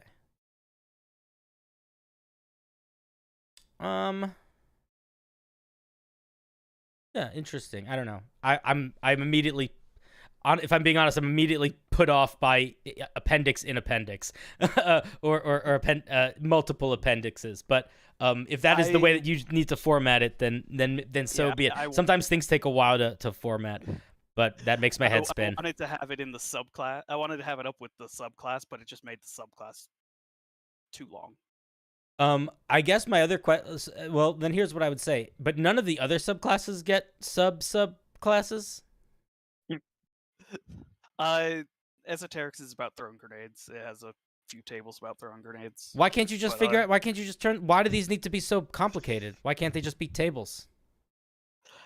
Or better yet, why can't they be simplified into like 3 things? So instead of people picking between 20 things, they just get 3, and they're the 3 best and most well designed. I could do that. I think that there is this impulse that more is better, but oftentimes more makes it too much. Like a really good movie that's an hour and a half long is so much better than that really good movie with an extra 30 minutes in it, you know? Even if those 30 minutes are pretty cool, like not even bad, like pretty cool, I still think it's better if you cut them out and just have a solid hour and a half. And if you disagree, if there's something that I'm missing here, I obviously didn't read the whole thing, but if there's something that I'm missing here that makes you be like, no, I don't know what I'm talking about, or you just disagree with me, you should do whatever you want. But unless there is, it feels out of symmetry in a way that I think it almost makes me feel like it's worth trying to figure out, like, why do I need this subclass to be the most customizable in these ways? I don't know. Maybe there's an answer for that. I think you're right. Like, because there's how many metallurgic secrets? There's a lot, but a lot of them just they're nice, but like they could be removed. Well, I'm also thinking like the donning doffing armor. You could just get that. Yeah. Yeah. And I think that hits on an idea that I think is important here, which is like, this is a class that I think everyone on this call was like, yeah, that it makes sense that you're getting some of these formulae and you're getting some of these kind of bits of complexity that you can dabble in, almost like eldritch invocations. But what that kind of means is that it puts the burden on the subclass to really nail that evocative vibe really quickly and succinctly, right? Like, you're getting a lot of choice paralysis having to build this character out around the formulae. The subclass kind of needs to balance that out by just like really making you feel like your niche in a succinct kind of way. I will say this though, I like the idea so far, and I think that the way that you're going about it, without diving deep into the mechanics right now, but the idea of like mixing potions and leaning into like, I sort of jokingly skipped to metallurgy just because I thought that was the coolest, and esoterics is for nerds. But I do like that you're using these like I like the way that you're splitting them up, at least from like a flavor perspective. I think that's very fun. Yeah. Do you have any thoughts, questions before we send you on your way to keep trucking along, or any last single piece you would like me to look at? Small piece. I mean, I'd like you to look at the whole thing, but obviously that's not going to happen. Listen, if you decide to send me a document that's more than a page long, you are agreeing to me reading as much or as little of it as it's going to happen. Yeah. It's just you give me a lot to think about and a lot to that I could probably do without completely redoing the entire class. Yeah, my guess is you don't have to. It's very clear that you put a lot of thought into it, and I do think that oftentimes when we work on a project really in depthly, we sort of get lost in the forest, and we don't need to burn that forest down. We just need to leave it for a little while and look at it again. Like, you know, see it with fresh eyes. Yeah, this is my fifth try at it. The other ones were more magic related, and I didn't like it because it didn't feel like it made itself stand out. Gave it a reason to exist. Yeah. And so one of the things I tried to do with this variant is just have it be as non-magical reliant. I love. Is that why you got nervous? Because the first thing that I said was it has to merit its existence. Yes. Well, I think you did. I think you accomplished that goal. You did a very good job. I'd Right. play this, honestly. I mean, I think it needs a little bit of tuning, especially at the early levels. But like, again, the thing that's going to make me want to pick up a class versus not is whether or not I feel like I understand why it exists and how I can envision a character of my creation being played in this rule set. You've done that in spades here. It's really cool. Yeah. Well, thank you. I wouldn't play it, but I only play barbarians or classes / subclasses that make me feel like monsters, and I don't want to be a scientist. Well, Science is for nerds. But this is really cool. Science is for nerds. All right. Thank you, buddy. Get on out of here. Click. Take it easy. I have to hang up on people quick now because they're going to start trying to say nice things and we can't abide that. They're learning. I will say this. I tell people not to send me long documents over and over and again because I never read as much. They're always disappointed in how much of them I read. And I am almost always disappointed in what I read from that document, which makes me read less of it. But that was the first time that I can think of on stream where someone sent me a full class and I read past the level 2 feature because I wanted to, not because I felt obligated to. So that's a good sign. I will say I'm, very good flavor text, really interesting core concept, reasonably sort of structured game design, but also he just formatted the fucking document well. Yeah. It was easy to scroll down to the appendix because there was a link. He put a table of contents to the side. I don't even know how to do that. Patrick does. Whenever me and Pat are working on a project together in the same Word document, I feel so bad for you, man. Because you do so much organizing the document and then I just smash my head against the keyboard in the middle of it. You and everyone else that we work with just do not know how to use Google Docs, and I find that to be really heartwarming. I know how to do like 3 or 4 things with it. That's true. I know how to make a penis. You do an 8, and then you do a bunch of equal signs, and then you do a capital D. And you do more or less equal signs depending on how confident you are. Valid. Harley.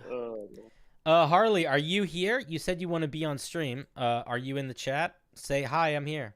You're still working? This link will take you to a compendium. But I would just like the Monk Way of the Primeval Masks subclass to be covered. I apologize for it having many options for masks, so we can only review a few or skim them. I mean, it's not a problem. I probably won't read all of them if it's a lot. I'll probably just give you feedback. Let's see. If I'm spun while I'm still working, please move on and perhaps come back. Okay. Do you want me to move on? I'll move on and come back. Then if I move on and come back, there's a chance you won't get reviewed tonight. So what do you want? Okay, I'll move on.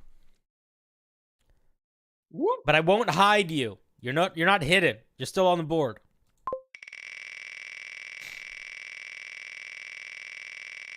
If you get called again, that would be funny. And everyone's going to be like, wait, man, I didn't...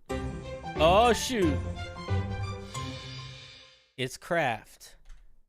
Of the cheat. Like the mac and cheese? Dude, we had... I literally... that was where both of our brains went immediately.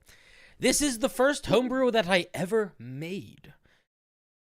A lot of first-timers in tonight. We bring them out of the woodwork, and then we beat them into submissions. Yeah, literally, this is a submission. I've been working on this on and off for a few months now. If you've been working on something for a few months, you should show it to someone before a few months go by. The biggest step, the most important step in writing something is showing it to someone else, I think. And I think that you should do that as I soon see. as possible and as early in the process as possible. Okay. It's a basic premise. Okay, let's think this. For a few months now, the basic premise was think of... Oh, Kraft, you're here, I think, right? Yeah. All right, I'm just going to pull them in. Hey, Kraft. What's up? How's it going? How you doing? Hello. How are you? Pretty good. I don't want to read this paragraph. Tell me what we're looking at here. Basically, have you ever heard of Avatar: The Last Airbender? Of course, I literally am Have I Uncle ever Iroh. heard of I Avatar: actually... The Last Airbender? I am Uncle Iroh. This is that, except in D&D, and instead of 4 elements you can control, there are 6. Is it a class or a subclass? There's a different subclass for each. For each class? No, for each element. For each element. No, but So are the subclasses spread across different classes, or are they all subclasses for like? They're all one, or is it subclasses for one thing. For Wh- one thing, the elemental user. okay, got you. So All right. the Elementalist is a class. So it's a and then class. every- That's what we're asking. It's a class. Okay. Cool. All right. So the first thing that I'm gonna say is what you're gonna want immediately is you see how let me ask you this: what level of what stage of the process are you? You said you've been working at it for a couple months. Yeah. Okay, so there's a couple very important pieces that are missing immediately, and they will not just help the reader, they will help you so much. So one thing that every class has at the front of it is some basics. One of those is like if you look at here, let me just show you. Let me just pull up D&D Beyond for a second. Hey, it's every time I go into D&D Beyond, I see this guy's monster. Okay, so look at the barbarian. So this is the barbarian, okay? So the very first thing that we see is a table. Do you see this table? Yeah. This is so important for not just usability of a class, but for you when you're designing it to kind of make sure things are going at a pace that makes sense, that you can kind of quickly see how many ability score increases you have, where pieces are missing, where things like... So the first thing that I would say is figure out what that table needs to be and put that table in. The second thing is the next thing that classes have immediately is this. They have their hit points with their hit die. They have their proficiencies, their weapons, their tools, their saving throws, their skills, and their equipment. This section, written in this format, is also incredibly important because a lot of the power and feeling of a class comes from what its hit die is, what it's proficient in. Like if a class has, for example, like this is a barbarian. Barbarians are proficient in light and medium armor, shields, and all weapons. That's a big deal. If they were just proficient in simple weapons, that would dramatically change how powerful they were. If they were proficient in heavy armor, well, barbarian's not a good example for that, but being proficient in different types of armor also dramatically increases how powerful you are.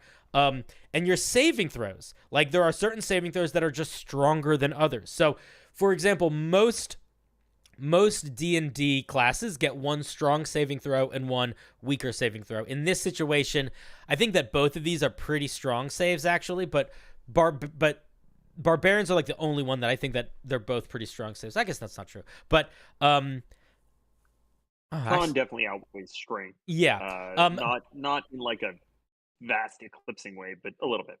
but those are all like very important parts of the class to understand it. And that should be right up front. So I should know at level 1, like, what's my hit die, that sort of thing. So I would... Yeah, does that make sense? Yeah, for all of them, it's D6. It's in elemental fighting.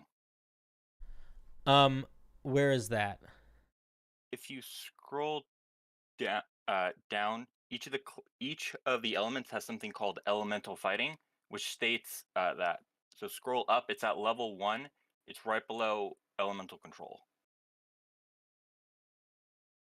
Okay, I don't see it exactly, but that doesn't matter. Me not being able to find it is the What do you mean? note that you You're should be right there. taking.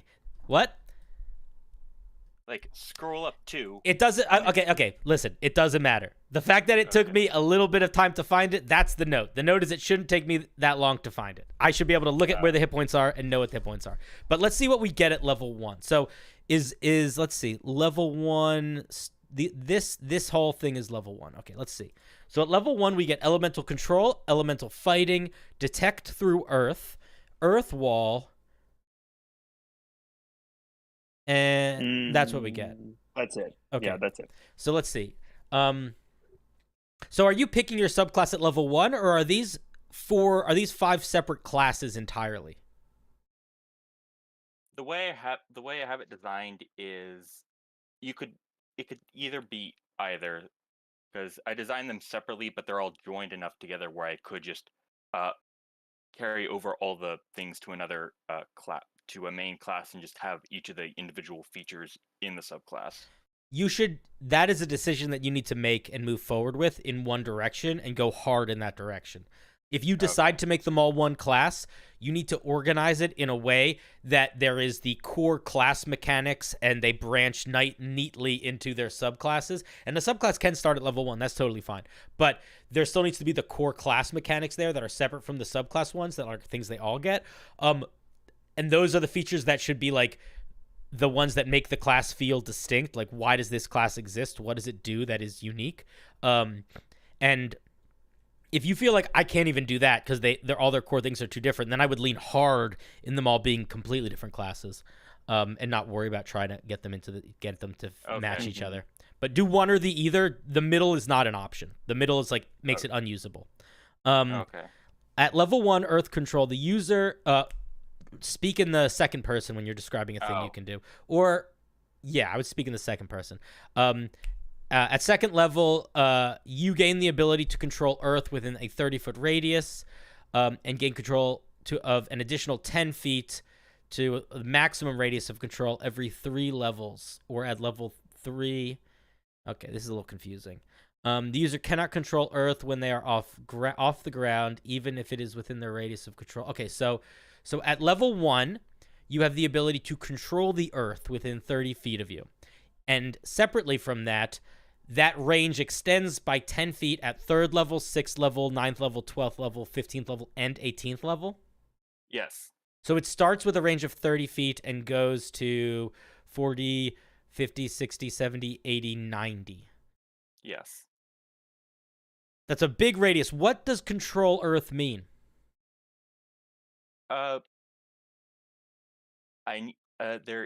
Basically, when you control that element, you do not create it. It's stated up here in elemental basis. That's stated there. You can control them, and you can move it up. You can shoot it. You can hire it. Are there mechanics for it that are like easily accessible? This is just the mechanics for it are. Are they in elemental basics? Yeah, most of them are. So this is okay. So this is coming down to an organizational thing. So like I should, if this feature, if elemental control is core tied to elemental basics, I should see that somewhere very obviously in elemental basics. And maybe I do, and I just skipped it. But like.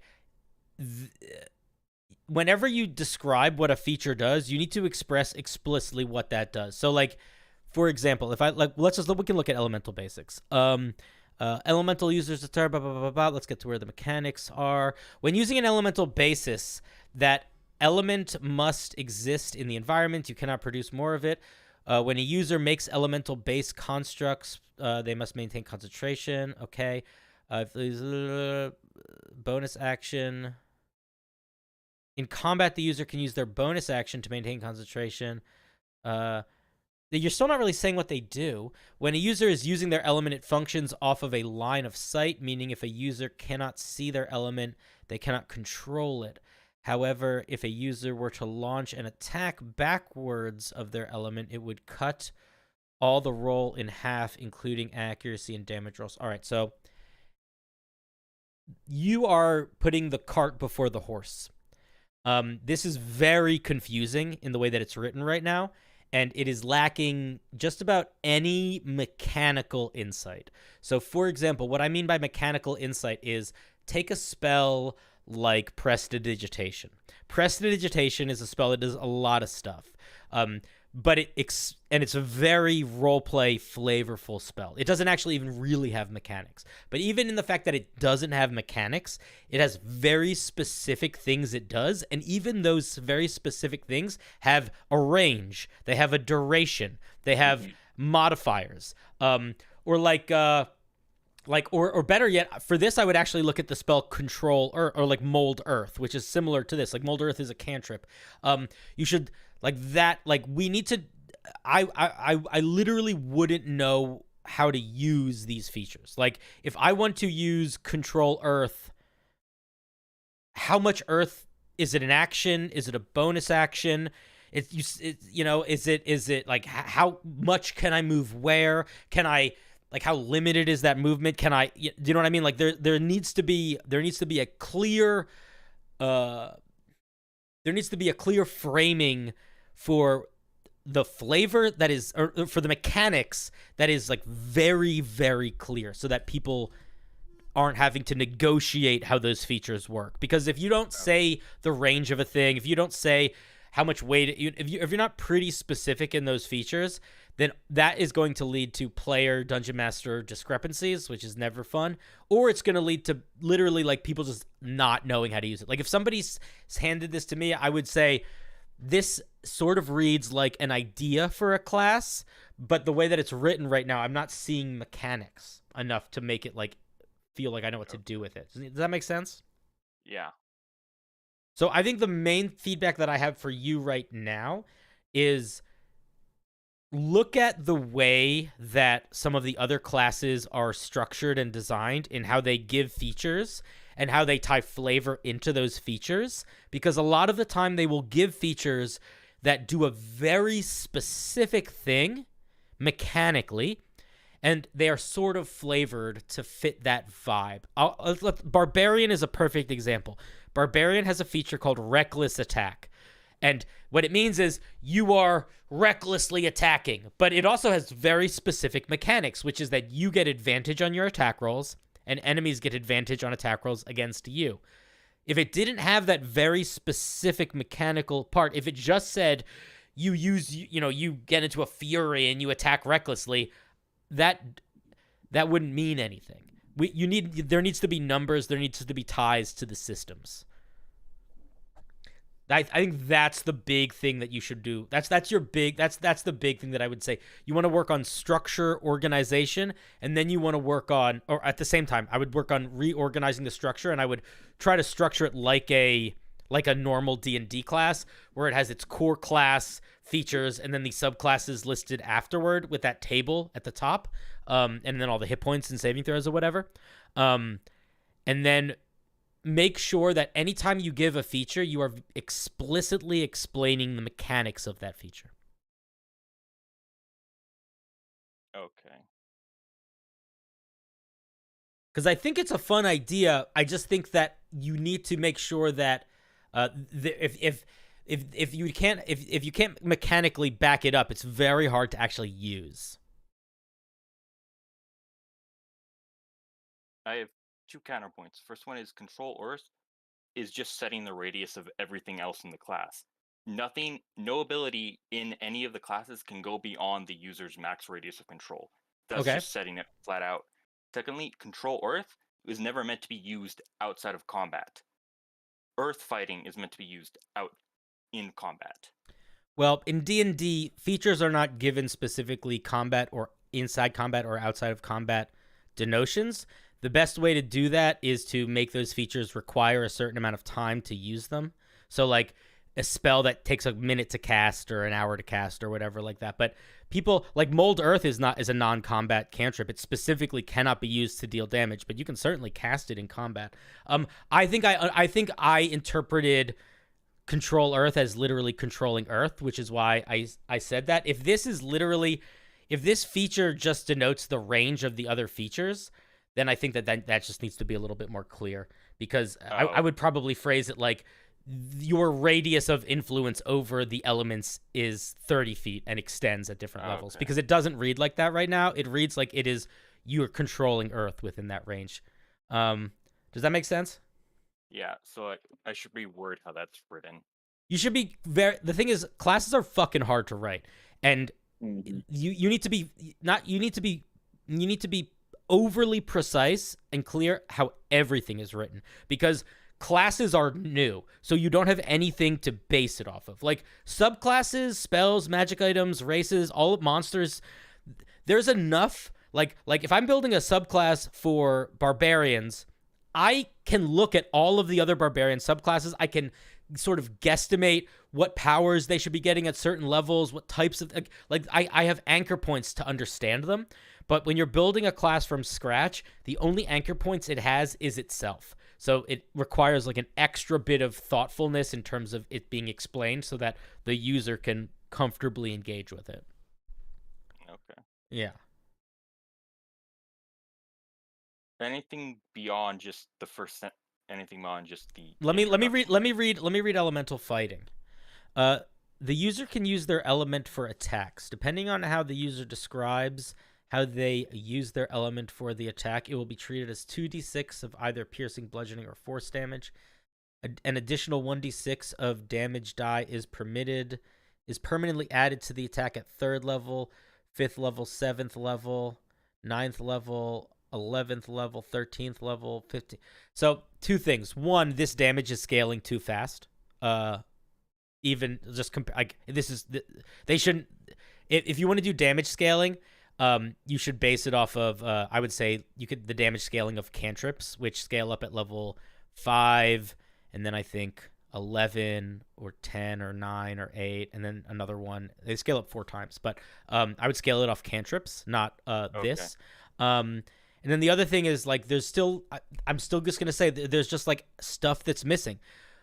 What are you using for your attack rolls? Are these melee attacks? Are they spell attacks? Are they ranged attacks? Are they, what is the range if they are ranged attacks? There's just a lot of pieces of the puzzle that are not there that make it very hard to sort of see where it sits. Does that make sense? Yeah, I get where you're coming from.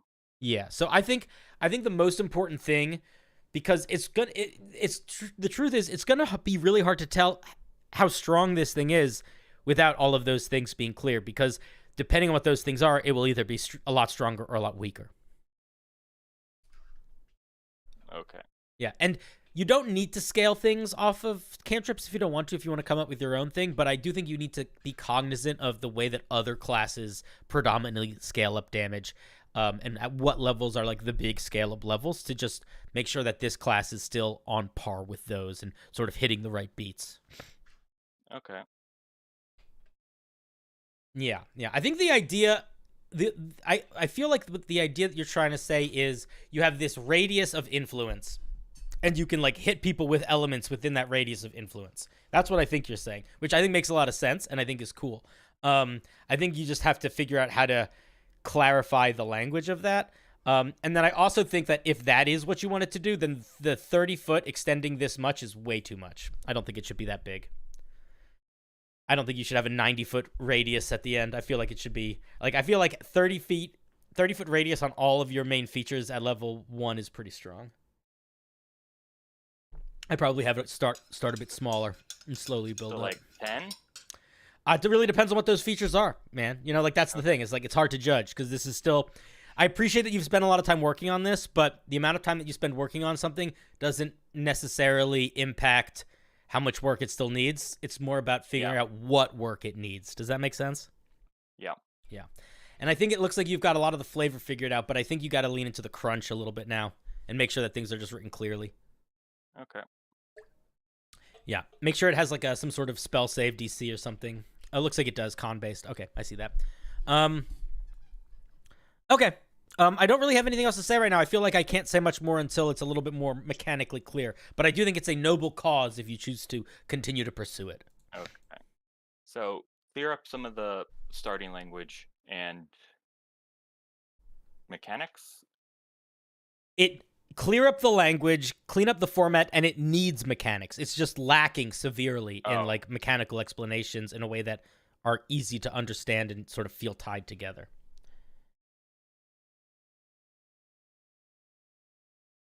That makes sense. So look at other classes, figure out how they're worded, and then try to figure that out.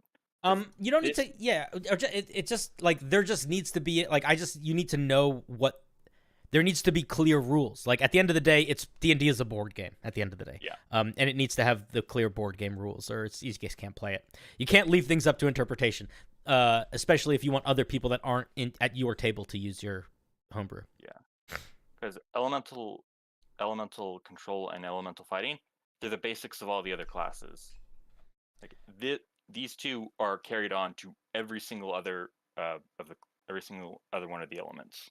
Yeah, so that would be a good example then of like a thing that probably should not be specifically in the Earth one. If you wanted to make this a class, that would just be a core class feature, and it would change depending on what your subclass was. So like the Earth one would get its own unique flavor, the Fire one would get its own unique flavor, etc. Okay. Yeah. But yeah, I think I genuinely think you will benefit so much from just taking not even a lot of time, a little bit of time, and structuring it the way that other classes are structured, and organizing it that way. It makes it a lot easier to compare it to others. It also makes it a lot easier for other people to give you feedback, because it's a lot easier to navigate. And then if you haven't shared it or asked for help in the Discord, our Discord community is pretty good at that. Okay. Thanks. Yeah, man. Thank you for sharing. Have a good one. Oh shit! I hung up on him. I thought that was a goodbye. Oh, no. Sorry, Kraft. I thought that was goodbye. I'm sorry. All right. I hope I cleared things up. I don't know how much I could answer more questions, because I think at the end of the day, this class just needs to. It's still very much in like on. It feels like it's still very much in the flavor headspace and not in the what does this actually mechanically function as. Yeah. Some of it does. Like, there's definitely some mechanics in here, but there's a lot of pieces of the puzzle that are missing still. Thank you very much, Kraft, for sharing. Pat, you were fucking silent on that one. I had just truly, it would have been me saying the exact same words in the exact same way. I felt this is a cool concept, and I think there are elements of things that are starting to come together here. Creating an elementalist is noble, for sure. But yeah, it's hard to provide nuanced feedback when there's just not a lot of kind of rubber meeting the road. Yeah. Let me get some dude. Some dude. Really, any dude will do. Some dude is on the Discord call. Some dude. Hello? Can you hear me? I can. How's it going, buddy?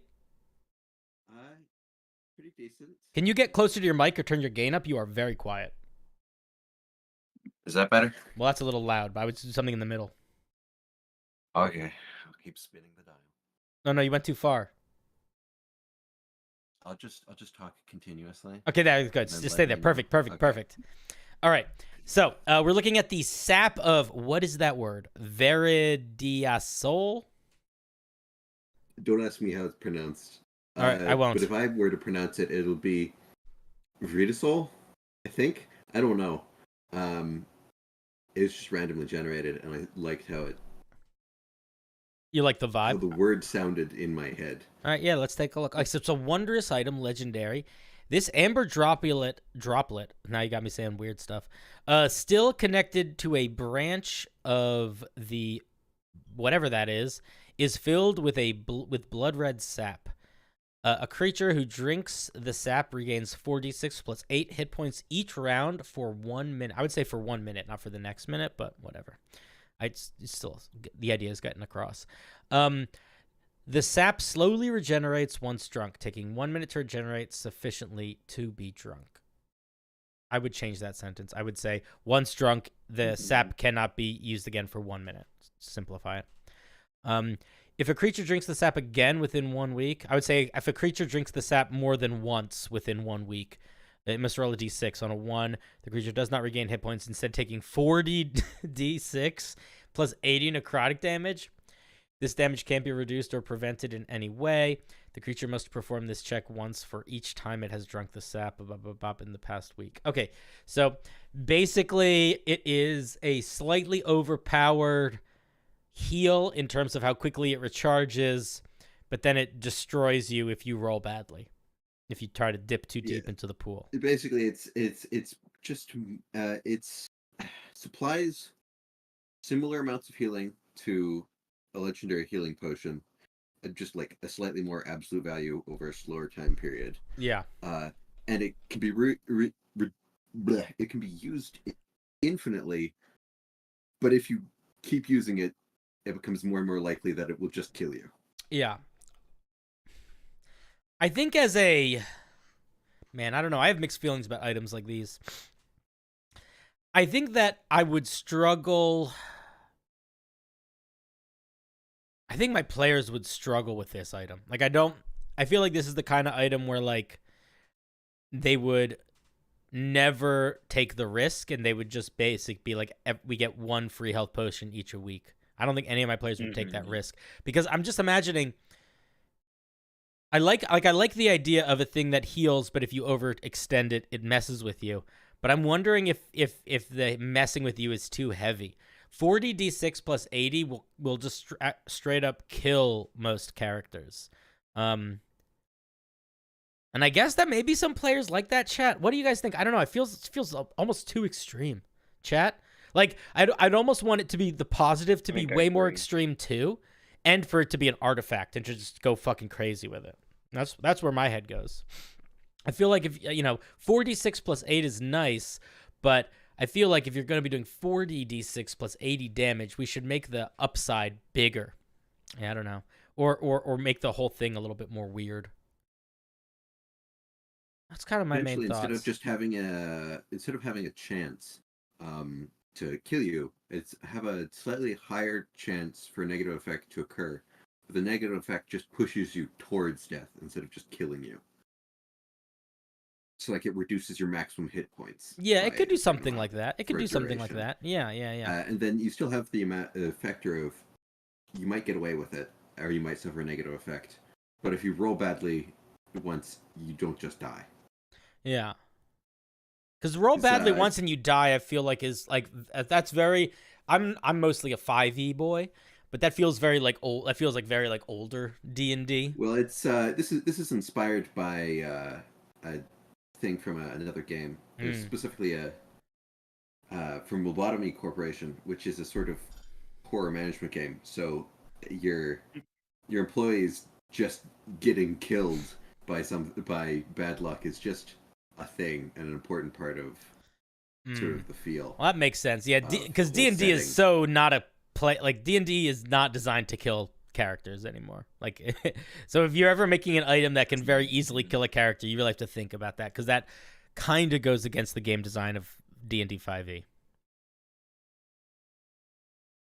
Like, I should note Blue Duality, because I'm seeing the chat. There's people saying damage equal to healing. It's not that risky though, because it's only a 1 in 6 chance. Damage equal to healing. And it's only a 1 in 6 chance. That's the total absolute amount of healing it provides over the healing duration. He just multiplied the numbers by 10. And the healing effect lasts for 10. Lasts for a minute, yeah. So.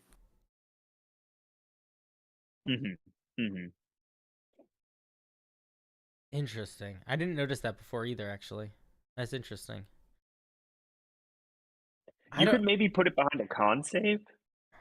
40d6. But it's still the same. It's still the same thing. Like, yeah. Honestly, if I made it, I want it like it's a good item for like a different type of D&D or like a book. Yeah, I think I think probably the best way to take it is to make it so that the negative effect is a little bit more likely to happen, but it doesn't just kill you. I like the idea of it reducing your max HP. I like that. I think that's the move. And I might actually make it a Constitution saving throw, but I'm tempted to try and find a way to word it so that the higher your constitution, the worse your odds of passing it are. Like, you want to fail the con save because that would fit well with the lore, basically. That's intense. Potentially, if I did that, I think I might maybe make it give you a con bonus. Maybe not. I might just add shuffle. I think it could also. Amount and give you max health. Maybe. I mean, it could also still do a shit ton of damage to max HP. I just don't think it should be able to kill you. The other thing that I want to point out, and this is you maybe don't care, but I don't think it's a great idea to name something a name that you don't know how to say. Only because people are going to ask you how to say it, and it's weird if the writer of it doesn't know how. Like, I just kind of hadn't thought about it yet. Yeah, fair. Now that I've pronounced it out loud, I think I have. It's sunk into my head as a specific. When I first started doing homebrew, what I would do is I would take two animals and I would like do a drawing of them combined and sort of try to come up with a monster inspired by that drawing. And whenever I named them, I would name them the Latin names of those two animals kind of spliced together, so they had really weird long names. And I liked it for like the vibe of it being like, this is like a research monster book. But it was such bad design from like a hard to pronounce a lot of people were like, how do you pronounce this? And I was like, I don't actually know. I just thought I was being clever. But then I realized I wasn't. In universe, this is just make it so maybe like, it sounds like if I was looking at one of your monster names that you're describing there, I would have just ended up describing it to the players and let them come up with a nickname for it. Yeah. And that's just the name. Are you making burgers tonight? Yeah. Oh, can we have some burgers? What's up? Got enough for the class, boy. I unfortunately cannot transfer burgers through the screen to you. All right, maybe next time. Another thing, as you know, yeah, I've shifted almost completely to just making all my own art here. Yeah. I'm going to require you to talk about my art for at least a little bit. All right, let me talk about it. I want to know what you think. I like the idea of like a blood, sort of like a blood-filled gem that has the like a branch growing off of it. Are you drinking from the branch? Like that is like the spout? Yes. I want to encourage you to, I don't know if this is possible. I'm not sure what programs you're using to make it, but I want to encourage you to either put something at the top of the spout that makes it look like a cork or something, to imply that it's hollow, or that it's drinkable, or re-angle it so that we can see the spouts sort of coming at us and see that it's hollow. Because I do think that right now it conveys what it is very well, except for that last part. Because I was almost imagining, I was imagining like you break. Stopper. I was thinking like I literally thought it was like a gourd where you like you grabbed onto the stem and broke it off and drank from it. But if it's supposed to be like more of like a canteen, I'd put a stopper on it for sure. Yeah, I think I was struggling to try and figure out how to basically telegraph that, to say that in the. Yeah, a little stopper. What it actually is all Blender, so there's like an actual fluid simulation inside a physically simulated that's cool orb and all that. Yeah, so, you could stopper. Yeah, put a stopper. It looks nice, dude. I will say this both to you and to anyone: if you are ever making your own art and you want me to talk about it, I'm more than happy to. I just don't consider myself an art critic. So I don't know how valuable my feedback will be, but that is my thought with that one. I do like it though. Also, another thing that you might be slightly more familiar with. So most of my previous works, I had they had a background, and then I faded that. Yeah. Splotches. Mm-hmm. Whereas for this one, it has a transparent background, and I just have like a faint splotch. Yeah. That's the way that the transparent background with the faint splotch is how like the proper books do it. It's easier to do like the page that sort of hides a picture, because then you can just use pictures on the internet. But if you have the ability to put the transparency and put the image on, that's a nice way to do it. Yeah, I think I like how this works a lot better for a lot of items. Yeah, it looks good. For items, it makes a lot of sense. I mean, for anything, it can make sense depending on how you do your page layout. But I think for items, it makes a lot of sense. Cool, man. Any final thoughts, questions before I kick you out of here? No, not really. I just want to mention that it's nice. I'm so happy that you brought this format back. Great. Yeah, man. Yeah, it's fun. It's fun. I'm always, stream is always more fun when I'm talking to people. It's just that I there's an element of like, I need there to be some amount of like two-way streetness to it. Like when I do it on the, like, so like if I'm doing like a D&D hotline where anyone can call in, I have a lot of control to just be like, all right, we can be done the conversation. But if I'm looking at someone's piece, it could very easily turn into, if they're not used to feedback, or if it's like they just sort of show up, could very easily, I think, get a little confrontational. And I just don't want to deal with that. So that's why we're doing it this way. But and also there's just like, it takes longer to get through them when you're talking to people. But it is really fun to talk to people about their work, and oftentimes better to get ideas across for the building process. Mm-hmm. All right, buddy, you're great. Enjoy the burgers. Tell the person whose voice we heard that 1,000. No, don't. Let me think of something weird. Tell them that we say. Don't worry about the iron. Just don't worry about it. It's gonna. Yeah, It will. be fine. It will. You know. It I'm won't. It won't. not going to tell them It that will rust. It because will rust, and from it will I'm grow not new gonna- iron. Right. We should have a family member. All right, the steel. have it Tell them that. Don't worry about the into an issue steel. of, Don't worry about the iron gold. deficiency. Give them. Oh, okay. Oh, then. Well, then don't do that. Then name some other precious mineral that you don't have a personal connection to. Yeah, I was just noting the amusing coincidence. Listen, if too many of them and they start to get suspicious, though, right? This is true enough. All right, buddy. I'm hanging up on you now. Bye. Bye. That was some dude. Which dude? Yes. I mean, it certainly was. Gladriel. That's wrong. Steel doesn't rust. Everyone knows that. Yeah. Of course. It's in the name.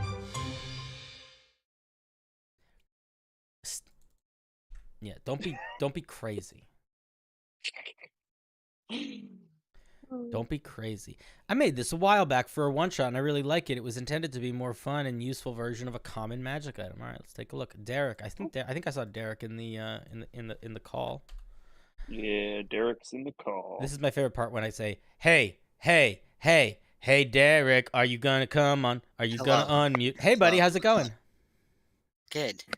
Are you having a good How day? you doing? I'm doing I well. am. Yeah, building with Legos. It's a lot of fun. You're building Legos, Nice. Yeah. dude. Yeah, I was so.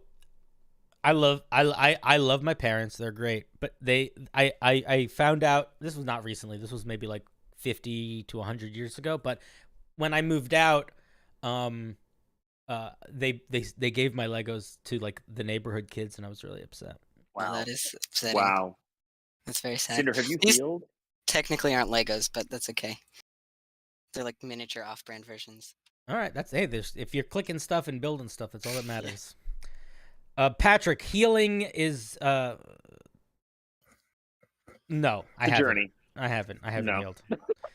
If anything, I've been leaning more towards retribution. Yeah, that seems right. yeah. Just honestly. So Yeah. this is wait, so is this is a more interesting version of a common item? Is that what you said? You took a common. Okay. Yeah, the common item it's based off of is the mystery key, which Mm-hmm. just has a 5% chance to open any lock it's put into. Okay. That's it. This is the Ornate Key. I will say Ooh. that immediately, before I even know what it does, I love when people make magic items that are objects, that are not a sword or a shield or a club, and they're just like a thing. Yeah, wondrous items are so much more fun. Yeah. Well, not always more fun, but it's good. It's good stuff. Okay, let's see. Ornate Key. A heavy golden key with silver filigree worked into the thread. Surprisingly, it fits on almost any door, gate, and chest. I think you say in, not on. When inserted into a lock and turned, the Ornate Key casts the knock spell to open it. Once used, the Ornate, after used, put a comma, the Ornate Key cannot be opened again. The Ornate Key cannot open another lock until after a short rest. So it's basically the spell knock once per short rest, and then the wielder of this key can cast Arcane Lock once per day without material components. Cool. When cast this way, the spell only lasts until the next dawn. Makes sense. While the created lock remains active, the silver glows faintly. The silver? Of the key. I got you.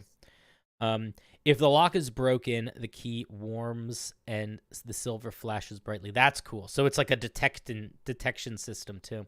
Yeah. Okay, I like that. I think I want to say that I feel like when it casts knock, it shouldn't be loud in the way that the spell is. I feel like it's I didn't even think of that. I would probably make it cast knock, but either reduce the sound to like just within 5 feet or just completely remove that.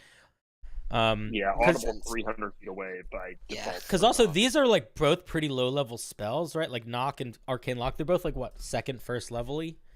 It's a rare item, so the other thing is I wouldn't do one knock per short rest. I would give it charges. I would give it 3 charges maybe, or 4 charges if you want to be generous, and just make them make them per day, because the way that items recharge is items recharge conditionally. They don't recharge based on you. So like for example, they might there's some that recharge at dawn, some that recharge at twilight, some that recharge when you drop a creature to 0 hit points, or if you like dump it in seawater for an hour or weird stuff like that. You can make it kind of weird stuff. A lot of people don't make items recharge on weird things, but I actually think it's really fun when they do. But yeah, so I would make it charges. But this is a legit item. Not only, this is really cool. I almost want to encourage you, and I'm not sure how I would do this. Pat, you might have an idea. I almost want to encourage.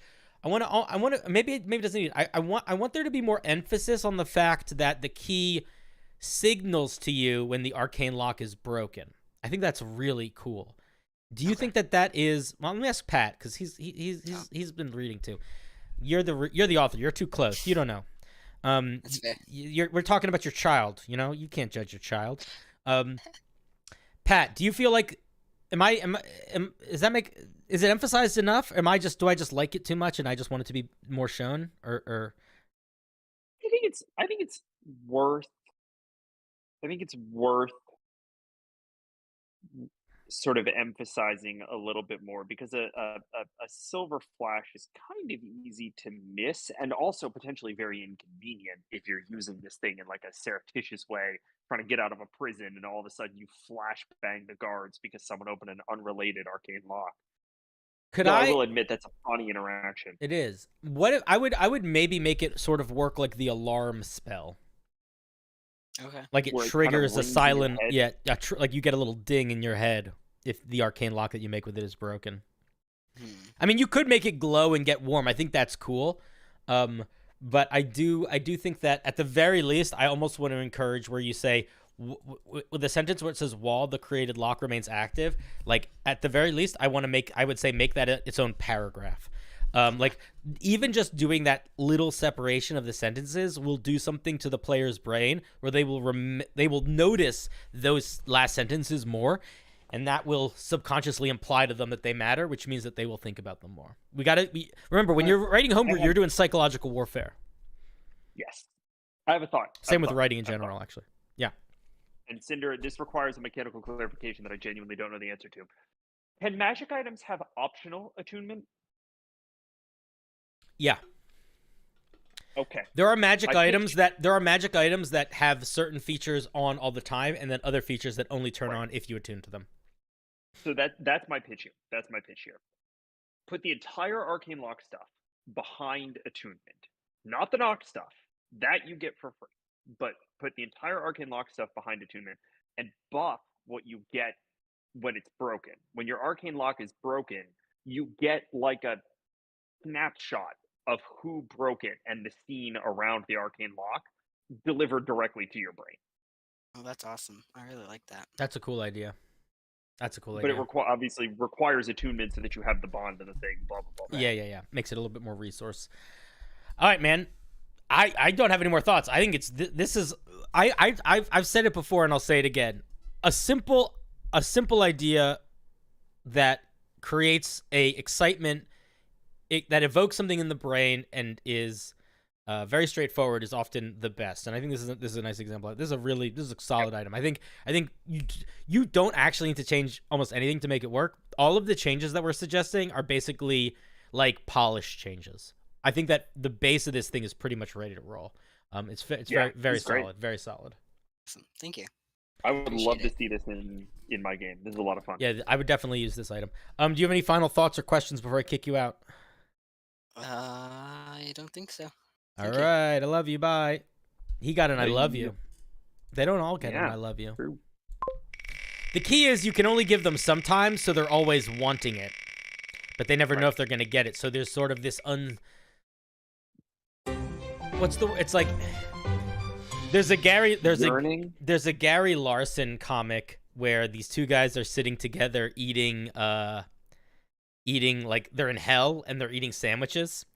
And one guy says, they put scorpions in these some days. Not all days, just some days.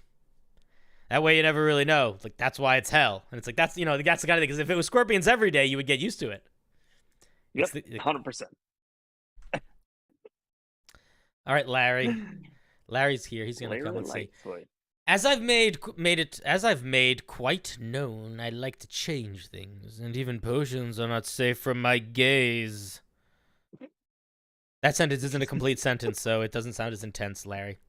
If there is too much going on, just looking at the potions changes and what flasks are would be more than enough, especially. I'm just gonna bring you. You're here.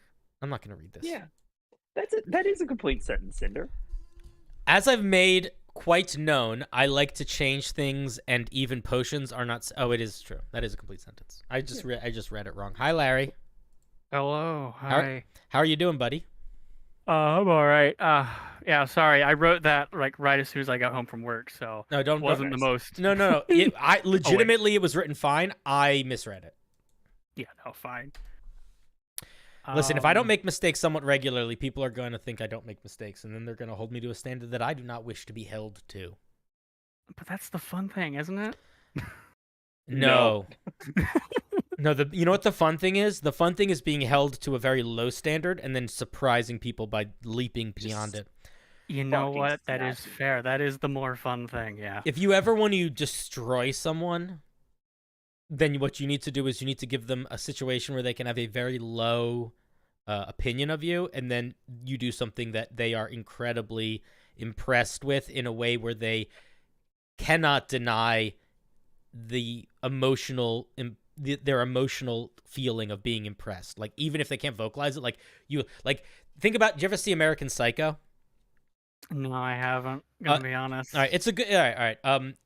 It's a good movie, but there's a scene where there's these Wall Street guys and they're comparing business cards. Oh, I've seen that scene. So it's like that. Like, you want, like, when Patrick Bateman sees the guy's card that he really likes, and it's like he's so impressed with that card, he like, it looks like his like brain is gonna break. Like, that's what you want to do to people. God, I tried too hard. Oh my God. I almost called him. It's Patrick. I almost called him Paul Allen, but I didn't. But that is funny because everybody mixes them up in the show anyway. So in the movie. Okay, so what are we looking at here, and what do you want me to give you feedback on? Right. So mostly it's just how I've worded things, but also I've changed potions and made a couple. Fortification is temp HP because I love using temp HP in place of normal hit points. Mm-hmm. It's a lot more fun to have a character, basically, more accurately, a barbarian, drink a potion that gives them 25 temp HP. They already have resistance, and now they're just getting whittled down. It's not increasing their max HP, so they can't heal that, right? Like, it's just they whittle down until they're at their normal health, and then fighting through. And then as have known, I've made a bunch of stuff to make the game gritty. So I use like a week of downtime, and long rests are a week, and a short rest is like 10 hours. So like you really can't long rest often. So I have mana potions to get spellcaster spell slots back. And I've changed to where healing potions heal based on your class. So like if you're a barbarian, your healing potion's going to heal you a lot more than a wizard is. Okay, so I'm okay. So now that I understand what I'm looking at, let's take a peek. Okay, so the way that potions will work is common potions are 2 hit die plus 2, uncommon are 4 hit die plus 4, etc. The idea, I like I like this idea a lot. It does something kind of weird, which is that it makes it so potions are kind of almost balanced to match. Like, it's almost like they will do the same percentage of healing for every class, which they didn't do before, which is an interesting thing. It is also very straightforward. It's also a really cool way of using hit die.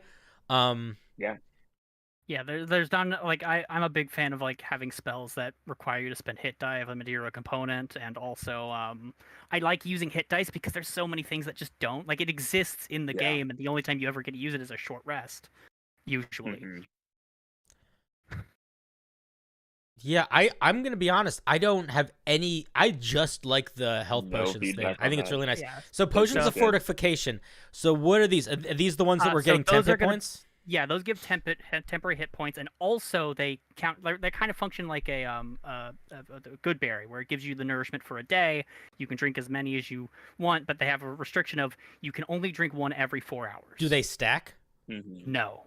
Do they stack with? Temp HP, so they wouldn't stack. I know, but I just wasn't sure if it was separate. So like, if I was a it functions normal temp HP rules. Cool. So if I cast Armor of Agathis on myself, I shouldn't drink one of these until I'm done with that armor. Correct. Okay. Yeah.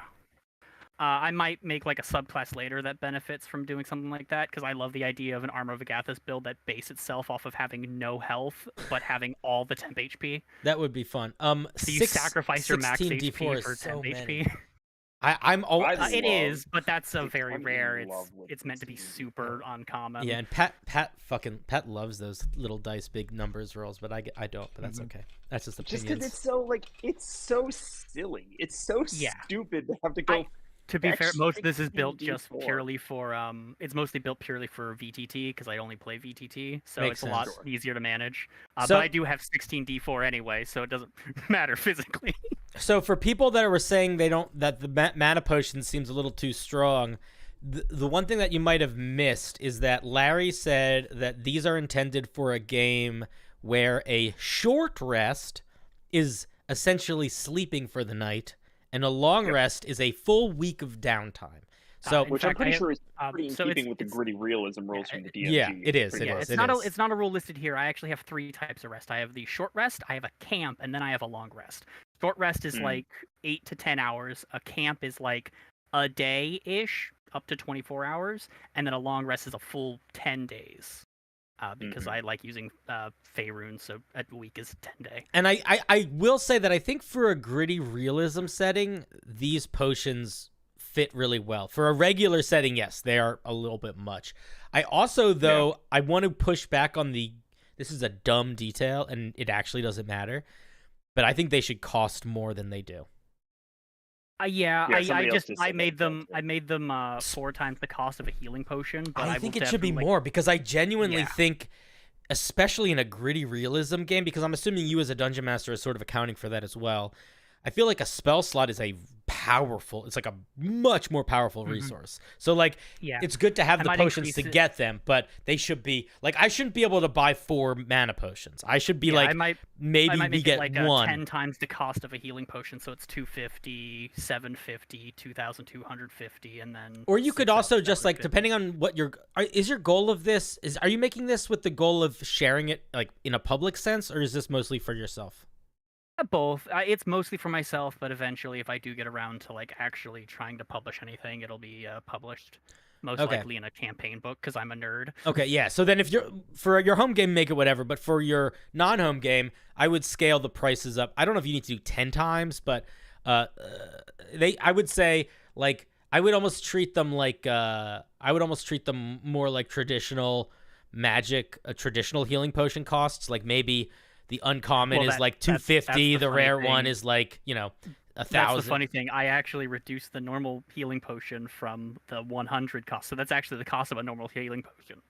My healing potions cost a quarter of their normal price. Yeah, no, but rare, I mean, the other ones scale Yeah. up a little bit higher, but I do think Yeah. it's worth scaling up. But what is this? Oh, and this is the points for it. Yeah, that's the once a ninth you can a uncommon can only heal up to a second level. Yeah, that spell makes slot sense. That makes usually, sense. or a third. Sorry, up to a third if they get a max roll. Yeah, so for folks that are and then, watching at home, 1d4 plus 1 doesn't mean you're getting that many spell slots back. That's how many points you're getting, which can equate to these spell slots. Yeah, I just grabbed the sorcerer table because it's the easiest one to look at. Yeah, that's a smart move. That's called that's recycling. And then flasks. I love playing Elden Ring. I didn't expect it to become my my comfort game during lockdown. So it was wild to like get that, and then I was like, oh, this is relaxing somehow. And then I was like, you know what? I want to make flasks in D&D because I love the healing and the restorative stuffs. So I made 3 of them, and this is the big one because specifically that second paragraph is how you can have a maximum number of flasks. Mm-hmm. All right, let's read how that. that's divided. A creature can have 3 types of flasks: a healing flask, a fortify. I'm skipping the parentheses. A That's the point of parentheses. Okay, touche, Larry. A fortifying flask and a mana flask. Okay, so you get 1 of each. The amount of flasks a creature has total equal to 2 plus half the creature. The amount of flasks a creature has total is equal to 2 plus half the creature's level, rounded down. Okay, so there's 3 types, but that's how many you can have. I understand. Yes. So imagine it's one flask, and then you can have 3 charges. I got you. You can split them between any of the 3 types. Got you. A creature can determine how they have their flask arranged during a short or long rest. Regardless of how many flasks were consumed after a short rest, the flasks regain all their charges, though, so it's like an infinite potion of sorts. Yeah, so it's meant to function kind of like how sitting at a bonfire in Dark Souls sits. I So have never rest- played a Dark Souls game. I have never played Elden Ring. I have never played Bloodborne. No worries. So I don't when know you sit down anything. at their save points, their bonfires, Mhm. all of your healing items, at least from Dark Souls 2 and onwards, they all recharge. I should have played Elden Ring. The monsters look so cool, but I just watched a bunch of videos of people playing it. Now I don't want to. Yeah, fair. Okay. Only creature who owns a flask can drink from it. However, a flask can be shared. As an action, a flask owner can spend 1 or more charges to pour the flask. Okay, so you can feed people. When poured, Well, you can fill another creature's flask. Oh, I not see. just eat them. I see. Okay, cool. When poured into another container that is not a flask of the same type, the potion will quickly lose its magic at the start of the flask owner's next turn. The contents poured out will cease to be magical. So you get basically it disappears in a round. Yeah, so if you did like pour it into a mug or something for someone else to drink, Mhm. because that's the way you can share it. You have to pour it into like a mug for someone else to drink. They can't drink it from your flask directly. Mm-hmm. And then this is I like this. This is nice. A table for like the way it so looks if you is want to nice. if you want to customize how it looks or how it feels, and then and then there's the 3 different types of flasks and what they scale at. I have them scale by level, so that like a 6th level character always has greater healing potions on their person. Interesting. Interesting. Again, this is meant for my specific brand of I'm going to be running a super gritty game. So I'm like, I think it's important for the spellcasters to have access to spells every single drink. I think 2 things. 1, I think having a magic item that is essentially a flask that regrows potions is very cool, regardless of the setting that you're using it for. I think it makes a lot of sense. I do think that I said it before, but I think it's one of the more. I think most of these ideas work really well. The most important thing that you're gonna need to do for figuring out sharing this with other people is just making very clear the intention of the type of game that these are for fitting. You want these to fit into. The other thing that I want to say 100%. Is you might want to.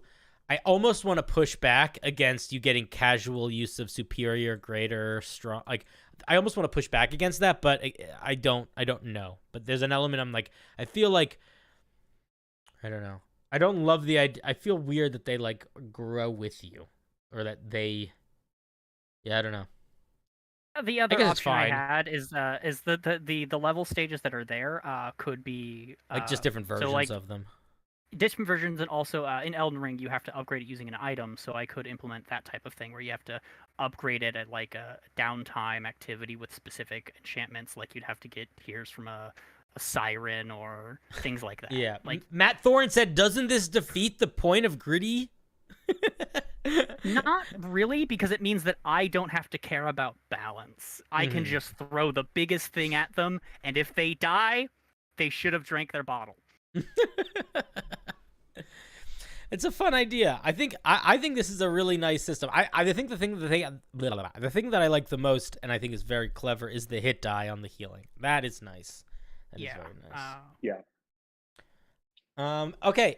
Cool. This is a really solid piece, dude. I think that also I've never run a game that's super gritty realism. My players have no interest in that, but I wish they did. My players just don't want to be superheroes, so I just have to give them superpowers and make them fight monsters a lot. Yeah, no, the party I've played with, we just finished Icewind Dale, and it was a wild ride through and through. Yeah.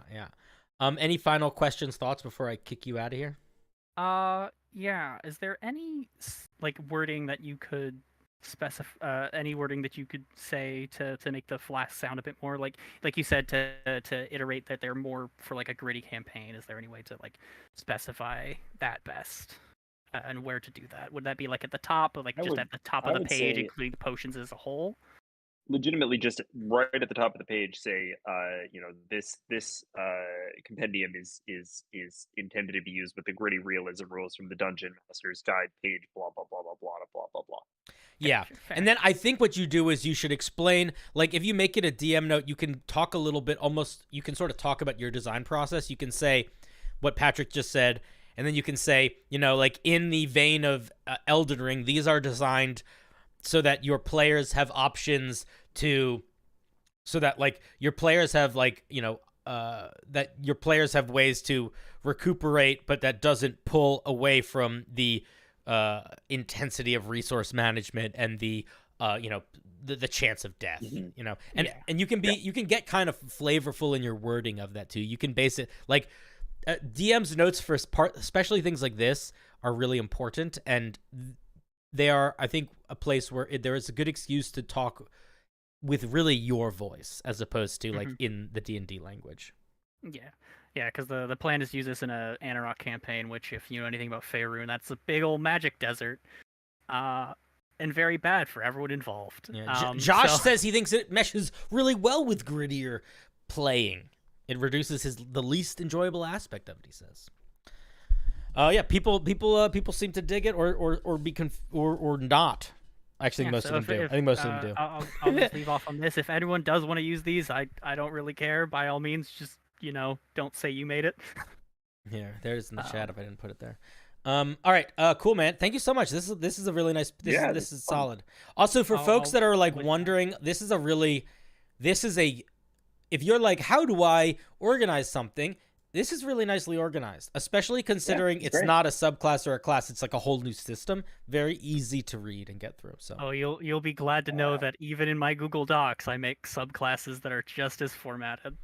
Oh, I'm excited. Yeah. All right, Larry. So if I decide to share one, I'll make sure to format it twice as better. Well, it just needs to be readable. I just need to be able to get through format it twice as hard. It just needs to have the basics. If it's got if it got 4 walls and a floor, I'm good.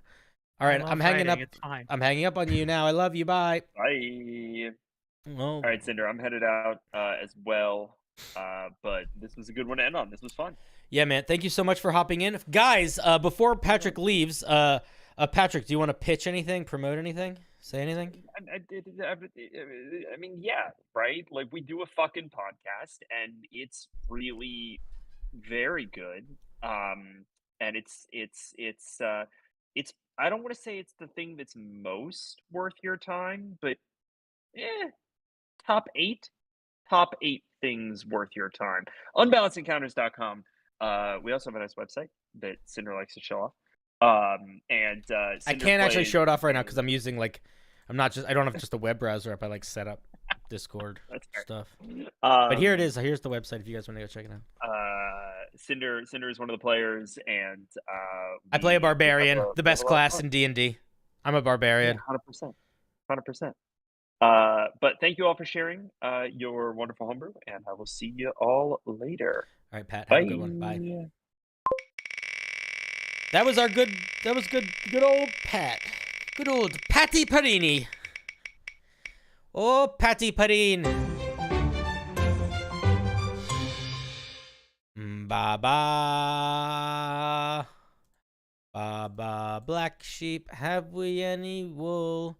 Another high CR monster, this one less trippy than the Time Eater and more of a brute that is meant to use its burrow speed to really screw the party. Baba, do you want to come on stream? You do. Let me grab you. Let me grab you. I will take you. I will take you, Baba. Baba, you're not online. Oh, you can't talk? All right. Well, you can comment if you would like to. That's okay. If you decide you're able to, then you can come on. But no pressure if you can't. Oh, my formatting has gotten a little off. Let me fix it. Why are there so many songs about monsters? And what's on the other side? There we go. This is Cristerio. Description. Created to hunt and kill other monsters, Cristerios resemble enormous crystalline crabs. Very cool. Their bodies are armored in thick crystal armor. You don't need to use the word armor twice, you silly goose. You could just say their bodies. You could literally say their bodies are armored in thick crystal, under which muscle and sinew can be seen. If you survive getting close enough to take a look. I said that sentence wrong, but you know what I mean. If you survive getting close enough to take a close look. I read it better. Take one of these. Take that out. Their eyes glow with a bright. Oh my God. I'm sorry, I don't know why I'm reading this wrong. Their eyes glow with a cold but bright white light, which reflects and refracts throughout their armored body. I always add some pip when I'm in the mood. All right, let's take a look. What CR is this? This is CR 20. This should be a beast. This should be a monster. It's huge. All right, I'm not even gonna do the math. I'm gonna hope you did the math right for your con stuff. Please do that direct. All right, we have 1, 2, 3, 4 saving throws. Oh shit, calm down. It's vulnerable to acid. It is dangerous, giving a high CR monster a vulnerability. It's not the worst, but it's dangerous because if your players are fighting this thing, they are most likely strong enough level that they can do some cheeky combos. And if they know that it has a vulnerability, you know they're going to figure out how to cheeky that combo. But maybe it's fine. There are ways that you can give a creature vulnerabilities that don't totally ruin it also. You could give them like tiered vulnerability where it's like they are vulnerable to a certain damage type until they hit a certain damage threshold. All the resistances seem fine. It's immune to charm and frightened. What is it? Monstrosity. All right. I don't know how I feel about these immunities. I feel like I could charm a crab. You know, did you guys ever see that lady on TikTok? She's charmed a crab. Blind sight and tremor sense. Okay. I would probably drop. It feels redundant to do both. I probably would just give it tremor sense if you want it to be burrowing. Also, if you want this thing to be burrowing intensely, let it burrow faster. 20 feet is so slow. Also, if it is burrowing and it's big, you should maybe use the same language that the purple worm uses, where they like build a tunnel and they can burrow. If you don't explicitly say that you can burrow, oh, I'm sorry, I didn't put the link. If you don't explicitly say that it can burrow through like stone, then it's limited to like soft soil and sand, which maybe you want. But if you want it to be able to burrow through harder stuff, you got to make it be able to burrow through harder stuff. And can be written in like a separate thing. Like, look at the purple worm. They have a feature called like tunneler or something like that, which basically means that they can burrow through stone, but they also leave a little hole behind them. Okay, let's look at crystalline matrix. The Cristerio has 3 layers of regenerating crystal armor. For each layer it regenerates 10 hit points at the start of its turn. If the Cristerio fails a saving throw, it can spend a layer of crystal armor to succeed instead. For each layer spent this way, it regenerates 10 fewer hit points each turn. Spent layers return after an hour. So basically, it recovers 30 hit points a turn to start, and then 20, and then 10, and then 0. 30 hit point regeneration is too high. Just straight up. Ain't no ifs, ands, or buts about it. Too high. I think this idea is interesting, and I think you could use it if you want, but I think you got to scale it back. I would say maybe 5 hit points per layer. 15. That seems a lot more reasonable. But 30, like even the Tarrasque, when it was way scarier in earlier editions, it did not recover 30 hit points. I think it recovered 20. Okay. That is interesting. I wanted to have more crystal features. I'm hoping we'll see some. It has this is looks like somebody copy pasted from some dragon. Don't forget to remove that part. It uses its crystal beam, then makes 2 attacks with its claws or one with its kiln mouth. Kiln mouth is fun sounding. Vampires don't get 20. No, they get 10, I think. Maybe they get 20. I don't know. But vampires are squishy. That's the other thing is, like, if your monster is squishy, it actually can have a really high regeneration because it doesn't matter. If your monster has a lot of hit points and it has a really high regeneration, that's not a good design for fun. That is a good design for longevity, which works really well in, like, nature, but does not do well for designing a fun combat encounter.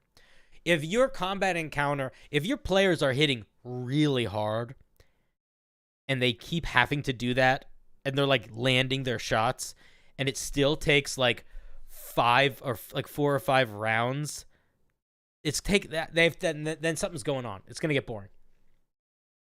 Okay, let's look at this kiln mouth. Plus 14 to hit, reach 5 feet, make the reach farther. It's just the mouth. Hopefully the claws have a farther reach. Okay, it has to have a creature grappled with its claws. I like that. I'm gonna why aren't these in alphabetical order? So these should be in order. So kiln mouth should be below hurl shard or before hurl shard, wherever it goes first. Claw should be first. Claw, crystal beam, then the other ones. Did you know that these features are written in order alphabetically? Because they are. Check out any monster. Well, not any, but most of them. Probably all of them. I'd bet something. Find me a monster that breaks that alphabetical orderness, and I will find you a logical reason why it does.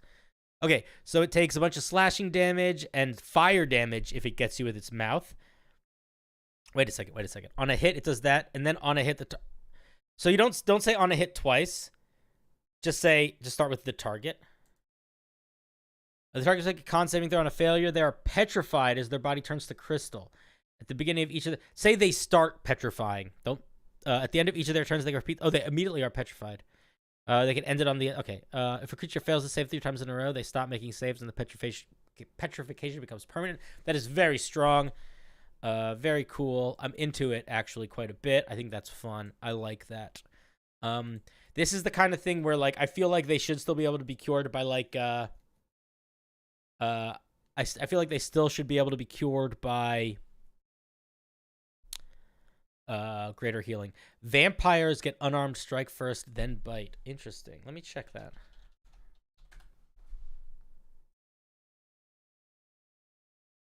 They do. But I actually think that this one might be more to do with the fact that it has to do with the vampire form. That's my guess. Because everything else is alphabetical order. That would be my guess. All right. Claw attack. Plus 14 to hit.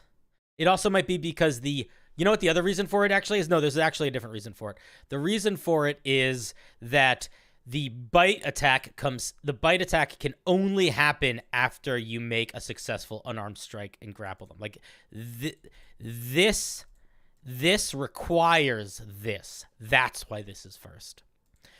Which is actually just leans into the logic of this should be before this. Okay. Piercing claw attack, it grabs him, pierces him. Does a claw attack do piercing or bludgeoning? I don't know. That's a good question. Think about it. They're grappled. And then it has crystal beam. Let's see. Its eyes glow white hot. Shoots a beam 10 feet wide, 100 feet long.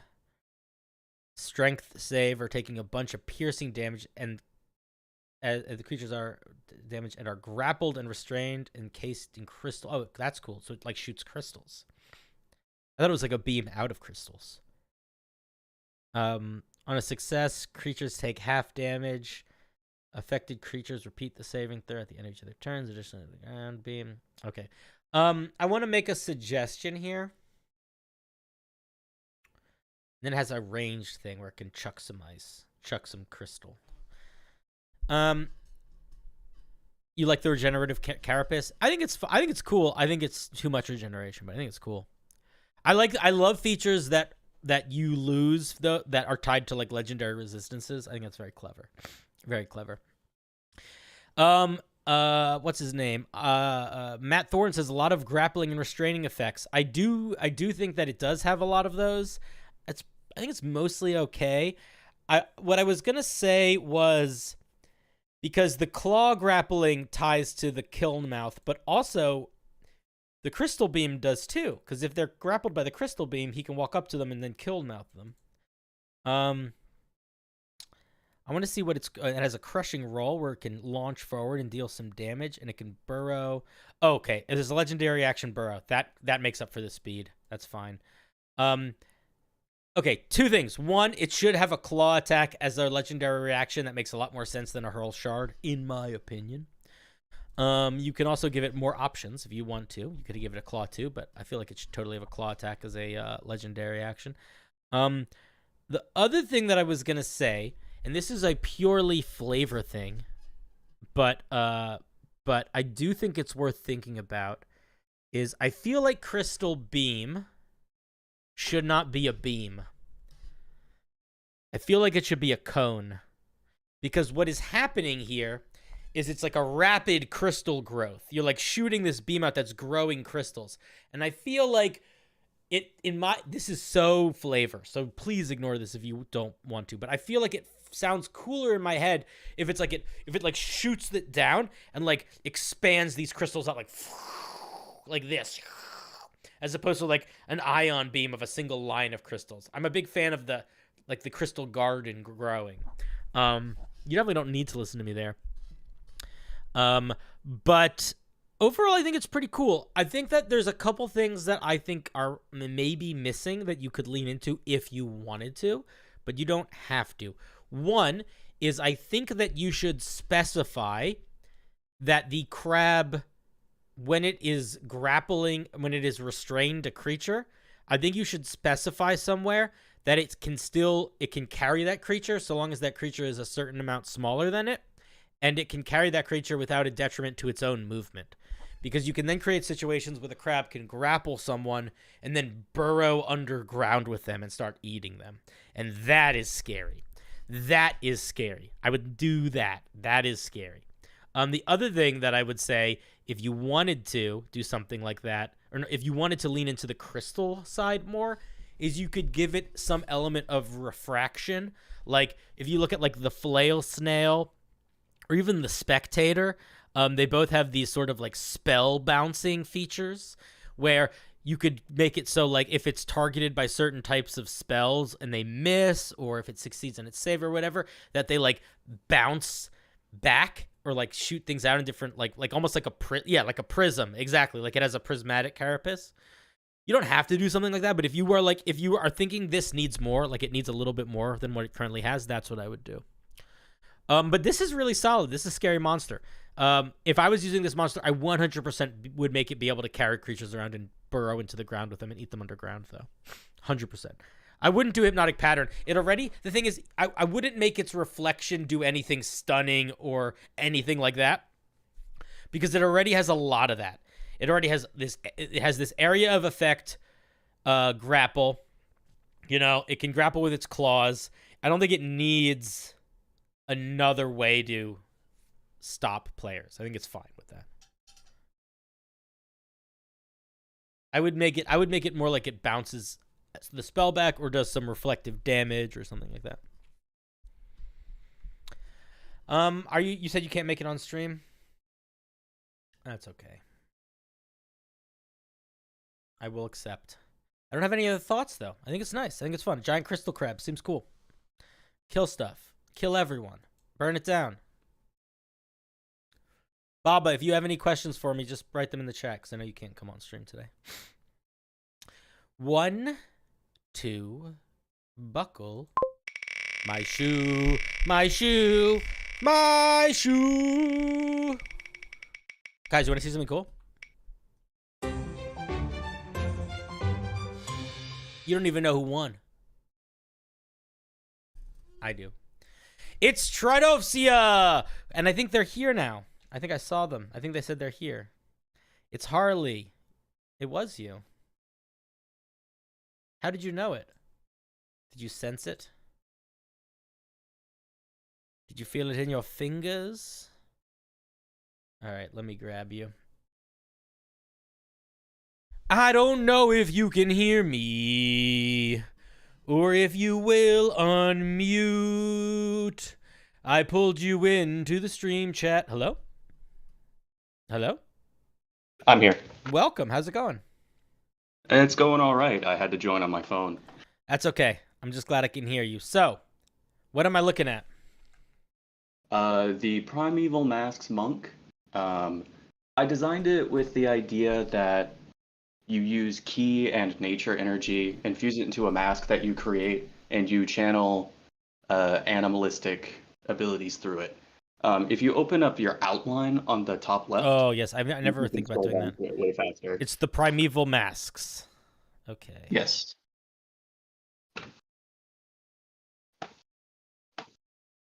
How many masks are there? I created a lot of different animal types, and I also created some monster types for greater Primeval Masks that you unlock at level 11. Pitch me what this is supposed to feel like in 2 sentences. You create masks that you make with nature energy, and when you put them on, you channel that energy to gain additional benefits. Okay, cool. With that in mind, let's dive in. Okay, at 3rd level, you become proficient in 2 tools of your choice. I'm assuming these are your mask-making tools. Looks like it. Very nice. And then you get Masks of Power. Starting when you choose this tradition at 3rd level, you receive 2 Masks of Power. Each mask is represented by a different creature and grants unique benefit determined by the one you choose. Okay, that makes sense. You can only wear 1 Mask of Power at a time, and the benefits granted from having a mask equipped only last for a total of 1 minute. After the duration, you can no longer gain the benefits of wearing a mask, and the mask is useless.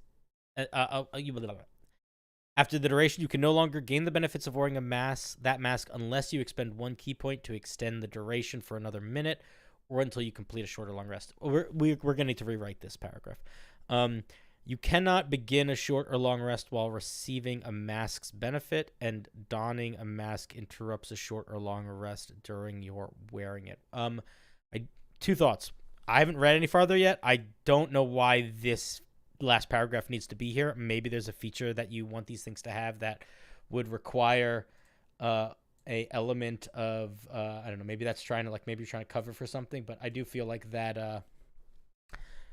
It feels like a redundant paragraph. The idea is that if you are in the middle of a short or long rest and you put a mask on, that it would interrupt it.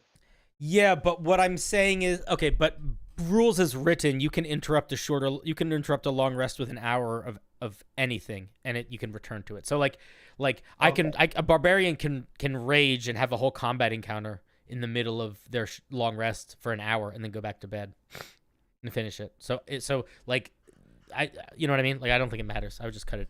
The other thing that I would say is one of the big things that's missing right here, and maybe it's going to be included in the masks, is there isn't any action economy for putting a mask on. Like, is it a free? Is it a bonus action? Is it an action? I would probably put in the rules.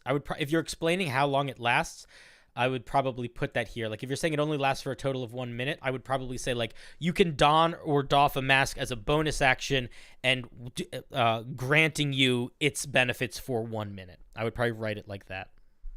Okay.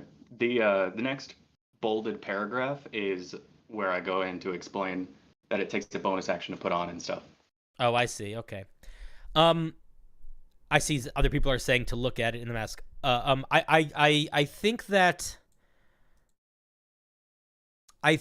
man, I don't know. I feel like this needs to not be so separate. Like we're gonna keep reading, but I feel like what you're building up to is requiring too many paragraphs. I don't think this mechanic should require this much writing to explain. A Mask of Power takes 1 bonus action as a dawn, but takes an action to doff due to difficulty interrupting the flow of your energy. If a mask you are wearing is forcefully removed by another creature, you and all creatures within 10 feet must make a con saving throw against your key save DC or take force damage equal to 2 rolls of your martial arts die or half as much damage on a success as volatile energy erupts. If you fall unconscious while wearing a Mask of Power, it can be removed harmlessly. Okay, you need to figure out how to turn this into a paragraph. This is taking too long to read. Donning and doffing a mask should be connected to just in the Masks of Power. I also kind of disagree with the mechanic of this explosion of damage if someone takes your mask off. Like, unless you are going to include the rules for how someone would take your mask off, I don't know how I would interpret that. Like, I don't know what those rules would be. Like, would that be a contested check? Would I make you do a saving throw? Would it just be somebody rolling a check on you? Like, there's that. If you're going to make it so if you're going to build this, I can't think of any features that have mechanics around somebody pulling something away from you. And the idea is to, as a cheeky way, you might be able to do it is you forcefully take the mask off and you can decide to have that explode. But there's probably a better way I could have written that. If you want that, well, if that's what the goal of it is, then just write it like that. Don't be cheeky. Understood. Be clear.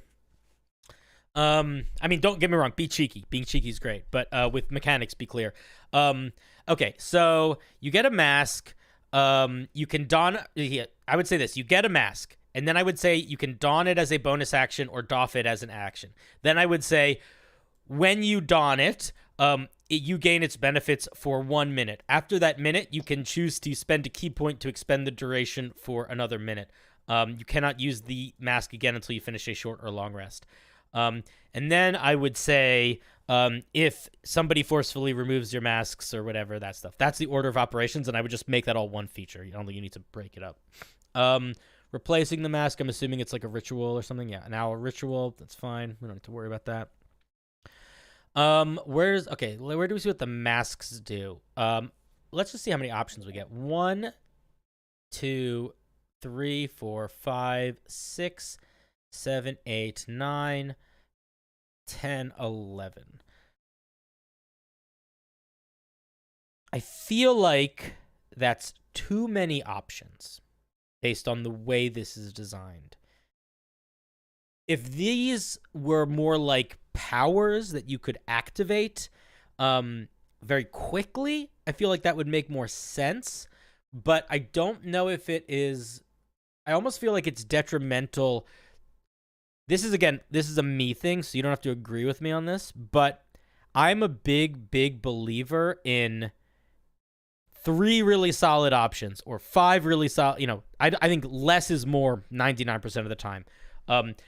Partially because the more pieces you add, the harder it is to balance, but also partially because if it does too many things, it sort of feels like it doesn't do anything specific. Like, this is the problem that the Mystic had. It's a problem that a lot of Homebrew has. But because even if they are all doing slightly different things, they should all still kind of hit the same vibe, right? Like, you don't want it to be Like, you don't really want the choices to make it feel like it's a subclass. You just want it to feel like it's your version of that subclass. Let's look at some of these masks do. Avian. While wearing this mask, your movement no longer provokes opportunity attacks. And you ignore non-magical difficult terrain. At 11th level, you can glide. What does the bovine do? While wearing this mask, if you move at least 10 feet in a straight line, the first attack you make against the creature gains a bonus to damage equal to the roll of your martial arts die. I mean, I already feel like that's so much more powerful than the avian one. You gain advantage on melee attacks. Yeah, it's so much more powerful than the avian one. Yeah, you're gonna okay, balance it. You're gonna have to think about that a little bit. While wearing this mask, whenever you hit a canine is while wearing this mask, whenever you hit a creature with one of the attacks granted by your flurry of blows, the creature must make a strength save or fall prone. It's all right. It's basically a weaker version of the similar way of the open hand monk. The idea is wolves have the ability to like drag down somebody when they land a hit, so that's where my idea was coming from. Yeah, I mean, yeah, like literally wolves in D&D do this. Like that's what wolf attacks do. It makes sense. Yeah, the idea was for a lot of these animals is I looked at the beast stat block, kind of looked at what they were able to do, and then put that into what a mask would grant you. Yeah, it is a cool idea. What I'm looking at right now is like I think that flavor vibe you have. I think that what I'm thinking about right now is it's the same thing that I think anytime somebody hands me something that has more than 4 or 5 options is, are these things actually balanced against each other? Because that matters quite a bit, and it's harder to do the more that you have. Like a good example of that is the Totem Barbarian. The Totem Barbarian's features are not balanced well, which means that when you play the Totem Barbarian, you either are great or you're mediocre, and very little in between. And that is annoying that you have to pick a very specific thing to be great. You don't want to put your players in that position. I have been working on this subclass for a while, and I just keep adding things, so I should probably pull back a bit. There is nothing wrong with adding things until you find what is the best. But then once you find what's the best, you have to be okay with cutting things. Let me look what equine does. You're considered one size large. Yeah, so like this is a perfect example. Bovine lets you deal a whole extra martial arts die and then getting advantage on attack rolls. Even if you get some attack rolls against you, you could just use a key point to avoid that. Getting 10 feet of movement for an extra martial art die is so much stronger than one size larger for like pushing and carrying and stuff. Like this is just like, what's it called? Like big build. I forget what it's called. Stronger build, something like that. I wanted some masks to be good in combat and other masks to be better for exploration. Do you care about players ignoring that? Like I will tell you,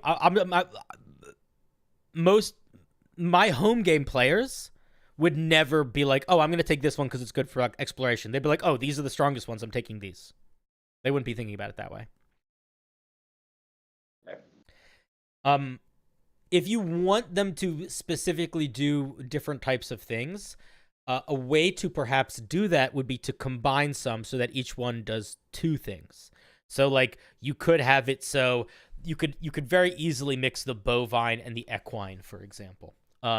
Like, you know what I mean? Like Beast of Burden, you charge and do more damage and are bigger. Like it would be easy to do. If your goal is to make them some a little bit more role play or utility and some a little bit more combat, I think that you need to really make sure the utility ones are strong, or combine them. Combining them is probably what I would do if I were you, because you have too many options, in my opinion. I have an idea of mixing some of them together and then reducing it to 3 or 4 stat blocks like the one D&D druid did, or separating them by the types of movement speed, for example, like flying, land, or swimming.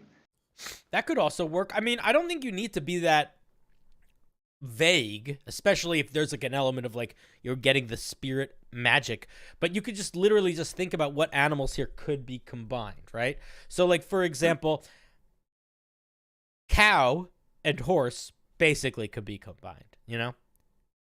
That's sort of what I mean by that. Or like, and I'm sure that you could find other ones. I don't know what a Murin is, but It's a rat. Oh, okay. Like rodents. Yeah. So I like, yeah. So I mean, you know, like Murin and feline probably sit in the same spot, right? Like sort of sneaky and quick. Yeah. So like that's what I would do to simplify that. The power levels of them is really gonna be, I think, the most important thing to think about in terms of like none of them feel overpowered in a way where I'm like, this is fucking crazy for a 3rd level feature. But the thing that you have to keep in mind is 2 things. 1, the more options you give someone, that counts as a power boost. So like if I have the ability to choose between 4 different powers, not only do each of those 4 powers need to be balanced kind of against each other, I have to think of the fact that I am getting to choose which power I'm using as a power. Yeah, that's an important aspect of the design. Having versatility, having options is in its own way a buff. So sometimes you have to temper against that a little bit too. But the core concept here of like you don a mask and it gives you superpowers for an hour or however long it lasts, a minute, is cool, and I like it quite a bit. And I think that from what I've read so far of these ones, they're pretty solid. I'm going to move on to the 6th level feature.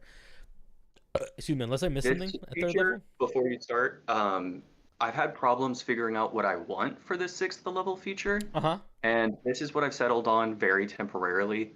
Before I had an idea of you can do certain things, more options, which is, now that I know, probably not going to go with that, where when you don the mask, but then I thought everything was too reliant on masks. So I'm a little lost on, this is what I've come up with as a temporary solution for something that's not reliant on your masks that you can get. But it still feels in flavor of your channeling nature energy, and a lot of the druid cantrips are tied in with nature or natural elements. I would if I were you, I would lean into the animal side of this, and I would treat it like the shadow monk. So the shadow monk gets at 6th level they get like a teleport through darkness power, but at 3rd level they get access to just a couple spells. And I would do that. Instead of giving you cantrips, I would be like, you can use key points, and I would let you cast Speak with Animals, and I would let you cast, like, Beast Bond or Charm Beast, or, you know, one of those other... I would let you cast spells that interact with nature well. And if you put Speak with Animals on there, I think that's a pretty strong spell.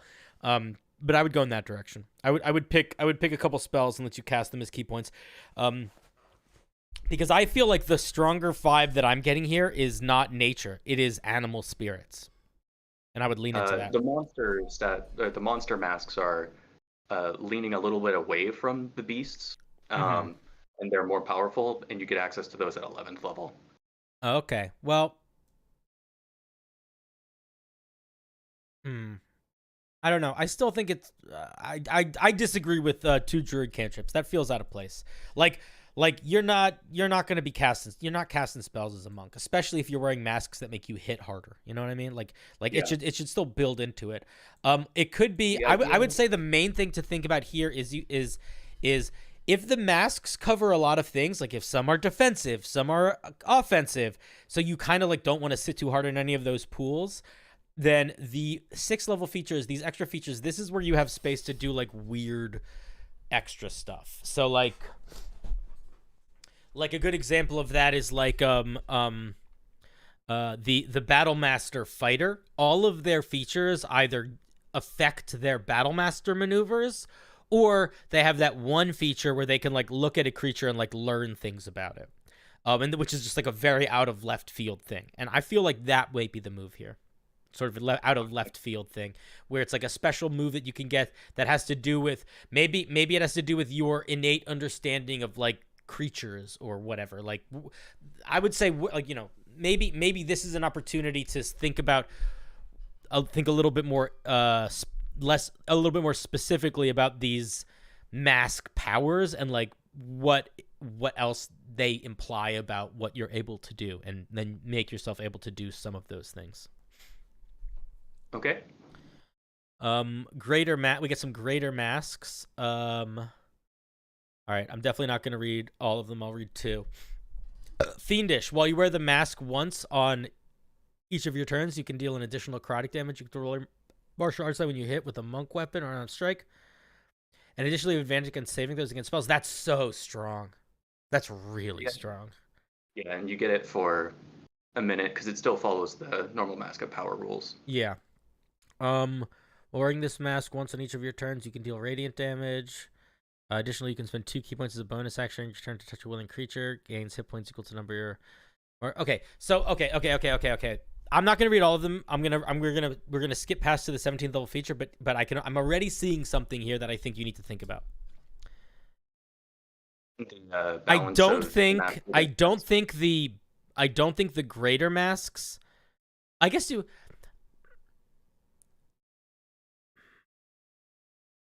I feel weird about the greater masks doing. I feel like they shouldn't do everything. Like, you shouldn't be able to make this monk the best fighter and the healer and the this and the that. Like, you shouldn't be like, this is another one of those things where I think you just need to cut some of these options off. Like, I think that I'm concerned that this can do too many things. So for the example, Fiendish and Celestial should just be the necrotic or radiant damage. I wouldn't say that. I would say that that's boring. But I do think that that I'm just like noticing that, like, oh, they're just so divergent that it's just making me think, like, how many different things is this guy going to be good at? Because you don't want the answer to be everything. Like, you don't want to build a Skyrim character. And I think that that's pretty important. Let me look at, like, the dragon one gives you a dragon breath, it looks like. Yeah. That recharges on a d6. It's not an every turn thing. Yeah. Yeah, there's just too many options. I can't judge all of these. I think that this is it's a fun idea, but I do think you need to scale it back a little bit. I would say, this is what I would say, challenge yourself to 5 masks per thing. So like 5 lesser masks and 5 greater masks, or have just the lesser masks and have them improve at 11th level and don't have greater masks. That's another option that I think you could do. Like, the bull mask could evolve into the demon mask, or, you know, like, whatever. You could do something like that. That's cool. Like, I like that idea. They can sort of transition into bigger forms of themselves. But this, like, if you're gonna give a lot of options, you can't give 8+ options multiple times. You could do it once and then have you continue to tap that resource. That's sort of what the Battle Master does. Or you do something where you get limited options at each level, but there's still options, which is sort of more like what the Totem Barbarian or like the Psy Knight get, or things like that. But yeah, I would tone these down. In terms of power level, they're probably, like, none of them are making me go like, that's fucking crazy, that's too strong, because they all only last a minute. And monks generally should get a pretty powerful boost at 11th. And I want to see the 17th level feature. Somebody in chat said that if you get access to greater masks, why would you use the beast masks? The beast masks get an improvement at level 11th, so you would get both of those benefits whenever you have that mask on. That's the idea. Yeah. Is that you get 2 small benefits rather than 1 big benefit. It makes sense, but it's complicated and it's layered enough that you could almost make an argument to just make it its own class, which is like too many things.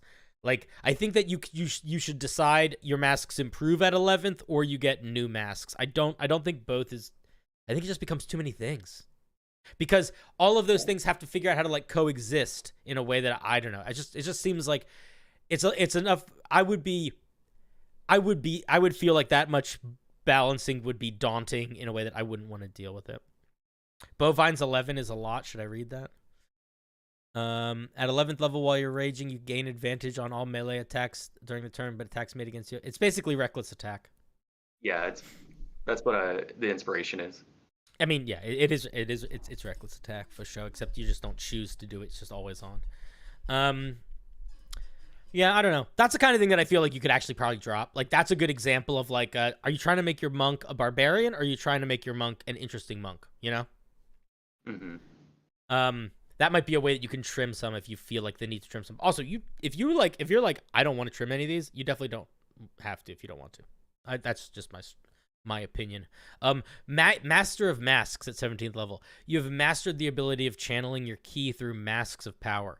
When you are able to don a mask, you can instead don 2 masks at once and receive the benefits from both. So this is a perfect example of, like, this logically makes sense as a cool thing. And part of me feels like by the time you're 17th level, power balance almost doesn't matter. But if you're doing something like this where now you can combine masks, now you need to balance every mask combined with every other mask. That's annoying. That's a lot. I don't want to do that. You know what I mean? That just seems like too much annoying work for me. When you do so, the 2 masks combine into 1. If the combined mask is lost, blah, blah, blah, blah. Additionally, you can wear 1 unfused mask of power indefinitely and gain the benefits of a short or long rest. I would just make this the last feature it. You can pick one of your, I would probably make it one of your, depending on how you end up going with how you scale these, or if you scale them, I would probably not make it, actually doesn't really matter. But I would just go with the second part, and that would be the 17th level feature. You can just pick one of your masks to have on permanently. Or, yeah, that's probably what I would do. I would drop the combining them, unless you're really excited about the idea of trying to make sure that they all fit together in ways that doesn't, like, completely ruin another class or break something stupid. I built this with the fantasy first, and then trying to make mechanics work later. And I think I built too high too fast, or just too high. I think going fantasy first is the right way to do it. The key is you just need to start building the mechanics once you have that established. Yeah. Once you have the idea established, you start building mechanics, but you just have to know when to stop. Like, it's like a painter, right? Like, at a certain point, you got to put the paintbrush down. It is.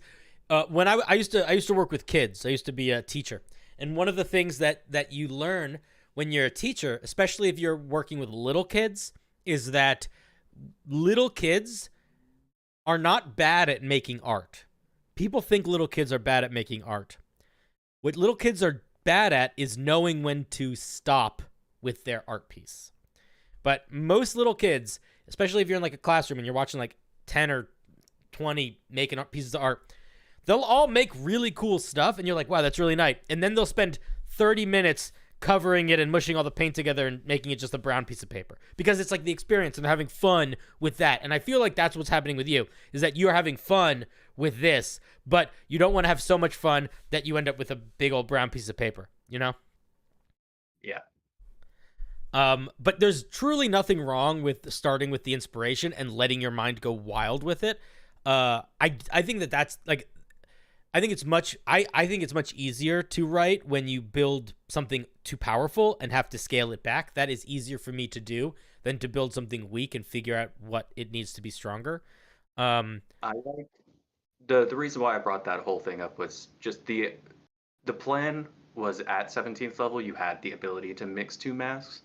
So I'll probably moving forward tie a feature to when you get normal masks of power, and then a feature at greater masks of power, and then when you combine them, you get to choose which normal feature and which greater feature from each mask you are gaining when you combine them. Mm-hmm. Maybe I'll do something like that. That could work. Like, if you're combining them, I would just say you're gonna need to. It will be worth your time to sit and think through every possible combination, which is tedious, but worth your time if you want it to be a key part of the class. The other thing that I will say, and I don't mean to throw a wrench in your whole operation, but if the thing that you're most excited about is the combining of the masks, then you should give that earlier. and I almost want to make an argument here that you should. Well, that's the idea was that was the capstone. But you never get your capstone. No one ever play like how many have you been playing a lot of D&D for a while? I have. How many games have you played where you got over level 15? I mostly run games, and for my players, I tried my best to get up there, and so I've done it 4 times now. That's more than me. It doesn't happen that much. I would encourage you to make the thing that you're the most excited by fit sooner, and make the capstone a big power move. So like if I was going to make this, and I am not making it, but if I was going to make it, what I would do is I would make it so you could combine masks at level 11, and then I would give you greater masks as your capstone. That's what I would do. If I was more interested in the combining of masks, because that way I'm going to be combining masks a lot more of the game, and I don't need to worry so much about I don't need to think that much about the greater ones because they don't come until 17 anyway, so it's okay if they're a little jank, a little overpowered. Yeah. There's one mask that I would like you to look at for the greater masks, if you don't mind. Which one? It's the ooze and the ooze mask, because I had a lot of problems designing that one, and it's the one that I would be most likely to drop. All right, let me look at it. While wearing this mask, your body is covered in a thick layer of slime. You gain resistance to acid and poison damage. You have advantage on saving throws against being poisoned, and a creature that touches you or hits you with a melee attack takes acid damage equal of your martial arts die. The one that I had before this it was the ooze feature. I believe black oozes have it, where if you get hit with a weapon, it reduces the weapon to AC? like weapons attack -1 and AC. You hit a creature. But I thought that was a lot, so instead I had this. Yeah, I think that's a good way to think. That's a good journey to go on. I love black puddings, and I wish I could figure out. I've tried to. You can put that feature. You can give characters features where they can take away AC and stuff. It can work. You just need to make it way more resource dependent. So if I was gonna make an ooze, I would probably do a couple things. I would probably make it so you could become oozy. So like you're just immune to grapple and restrain. You can squeeze through areas that are like an inch by an inch. I didn't want to add something like that because the slime race already exists, and if that was somebody's fantasy for their character, they would play that sooner, I feel. Maybe, but I would also put forth to you that you put powerful build on one of the masks, which is a race feature of like 4 different D&D races. You got me there. Yeah, so I don't think you need to worry about that much. I think it's kind of works fine though. I would probably tone down the amount of times creatures take damage from your acid. I would probably make it like once per turn, so that if a creature hits you 6 times, I feel like it's a lot. If every time a creature touches you or hits you, they take that acid damage, I feel like that might be too much. I might tone that back a little bit, maybe. But it depends on what level they're getting this thing at. But I don't have any other thoughts about the ooze. I do think that if you were going to significantly limit the use of them more, you could get away with the taking away of AC, taking away of minusing attack rolls. I gotta mention the poison thing. It's so big that you have resistance to poison damage. It's not that big. Advantage on saving throws against being poisoned? I don't think that's that big. Level 11? Nah. You're basically poison immune at a certain point with monks anyway, aren't you? I do think that monks get immunity to poison around 11th level, so I didn't think about that when I wrote this mask. Yeah, you're already immune to poison. Yeah, poison ain't shit. Poison is really good if you can get a monster to have it, and poison is detrimental if you get it, but there's a lot of ways to remove it. So it's both powerful and pretty weak depending on the situation. It's both. I think this is a fun idea. I think the flavor is really solid. I think that I would switch the 17th and 11th level features if I were you. But you definitely don't have to, but that is what I would do. I would maybe keep, and I would drop the permanent mask thing if you moved Master of Masks down to 11th. I also feel kind of strongly that you should decide to either have the early masks take on improved forms or have later masks and not have the early masks improve. Just make sure their features are decent anyway. Like, a lot of them are just going to naturally improve, right? Like, if you have one that, like the bovine, it's dealing a martial art die of damage. That will just grow as your martial art die grows. So, like, there, I think, are some elements of just natural growth that you'll see in there. But yeah, those are my thoughts. Any final questions, concerns, wishes, aspirations? I'd just say I plan on submitting this whole document a lot, but for different reasons, different classes. Yeah. So, yeah, I look forward to working with you in the future. Cool, man. Thank you for sharing. Goodbye. I'm hanging up on you now. Bye. I hung up.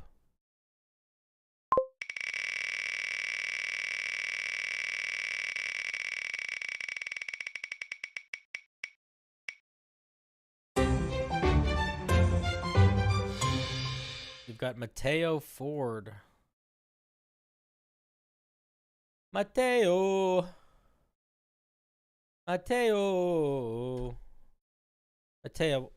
your name's hard to find sometimes. Why isn't it? Is it because the font is weird? Like, what's happening here? Why isn't it showing up? Is it not like the font? No, there it is. Okay. Did you want to come on stream? Let's see. Yo, I made a spell this time. The plan was to make a class out of it, but first I need to make sure the spell is balanced. Oh, you're home? Fuck yeah. All right, let me grab you then. You don't need to worry about what you wrote. Mateo. Hello. Hey, how's it going, buddy? I am doing good. You? I'm doing very well. Thanks for being here. So, is the arsenal? This is what we're looking at, or are we scrolling? Did I open the wrong document again? You might have opened the wrong one. That is not me. All right, there we go. Let me fix that. Then might be. I do that so often because I'm stupid. Possessed weapons? Yes. All right. Here it is, chat. Okay. So you said you wanted to build this spell because you wanted to build a class around it? Yes. To put it simply, whenever somebody brings up the topic of like using weapons without holding them, the immediate thought people have is often telekinesis or anything like that. But when you're in a magic setting, why can't you just hold it with magic? I agree with that, but I think that you are. I don't know if you should build a class around a spell. I'm going to read the spell, but I would say that if you want to build a class around you flailing around and swinging weapons around through magic, I would not express it through spell casting. I would express it as magic, because lots of magic stuff in D&D is not spell casting, but I would be cautious of it require. Well, let me just read what it does first, but I would be cautious of making it be tied to a spell, only because that sort of just ties it into the whole ecosystem of spellcasters, and at that point the question becomes, what am I making a spell? Sorry, to answer Derek in your chat, he helped me out with making this as well as the idea for the subclass. All right, cool. And cool. Yes, it is there. Wait, is it a subclass or a class? Subclass. Oh, okay. No, that makes a lot of sense. I'm sorry. I thought you said a class. This makes a lot of sense for a sub. Everything that I just said about why you shouldn't build a class around a spell, ignore what I just said, because building a subclass around a spell can actually work very well. Okay, possessed weapon. First level, 1 minute concentration. Weapons around you act at your command. You can select up to one non-magical melee weapon. Just say one if it's up to, because there's not less than one. You can select one non-magical melee weapon within range that is not being worn or carried by another creature, as well as not securely attached to a surface.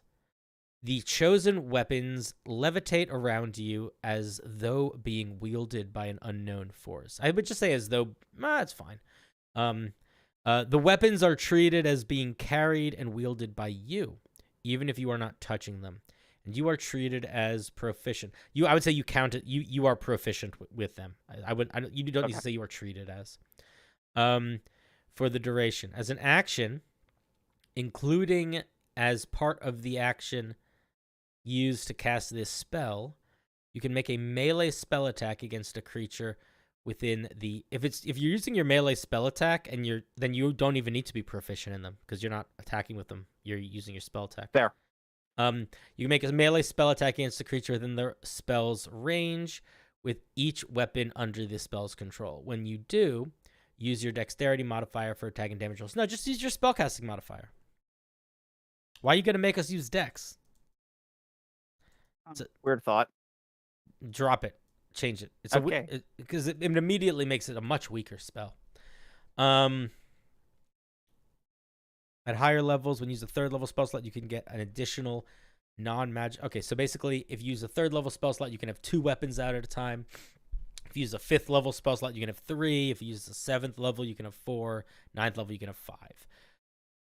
Yeah, that's the reason for the weird wording of the select up to 1 at the start. I think you can still just say 1 because that doesn't change the fact that at higher levels you can select more than 1, right? Like at higher levels is specifically there to show how the spell changes as you level up, you know? Okay. I think it's a pretty solid little spell. 5 feet. Why is the range so short? It was initially a melee thing. The class that it's based around increases that range, or the class that's based on it increases that range and changes certain variables. So if I was going to take this spell and not be this class, why is the spell 5 feet?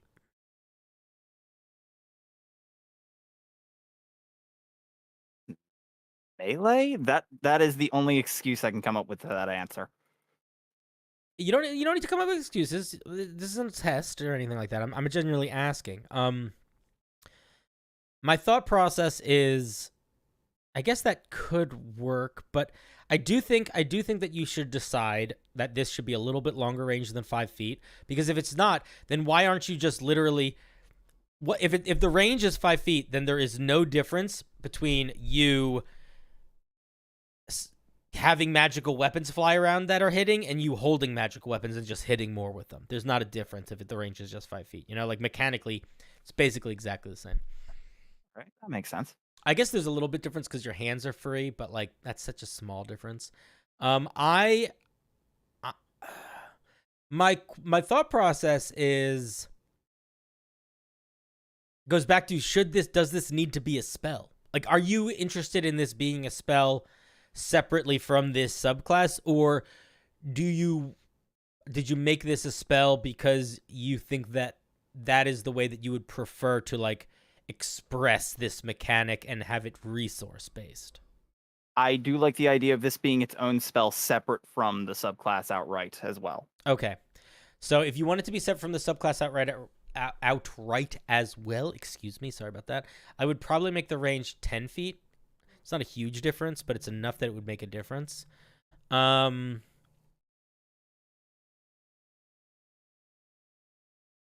weapon don't move. I think that you can make attacks within the range, so it's assumed that the weapons are like flying around. Oh, I think what they're referring to is if you move, it doesn't say that the weapons stay with you. Oh, I see. That's a good point. You should probably clarify that. They stay with you. That is a great point.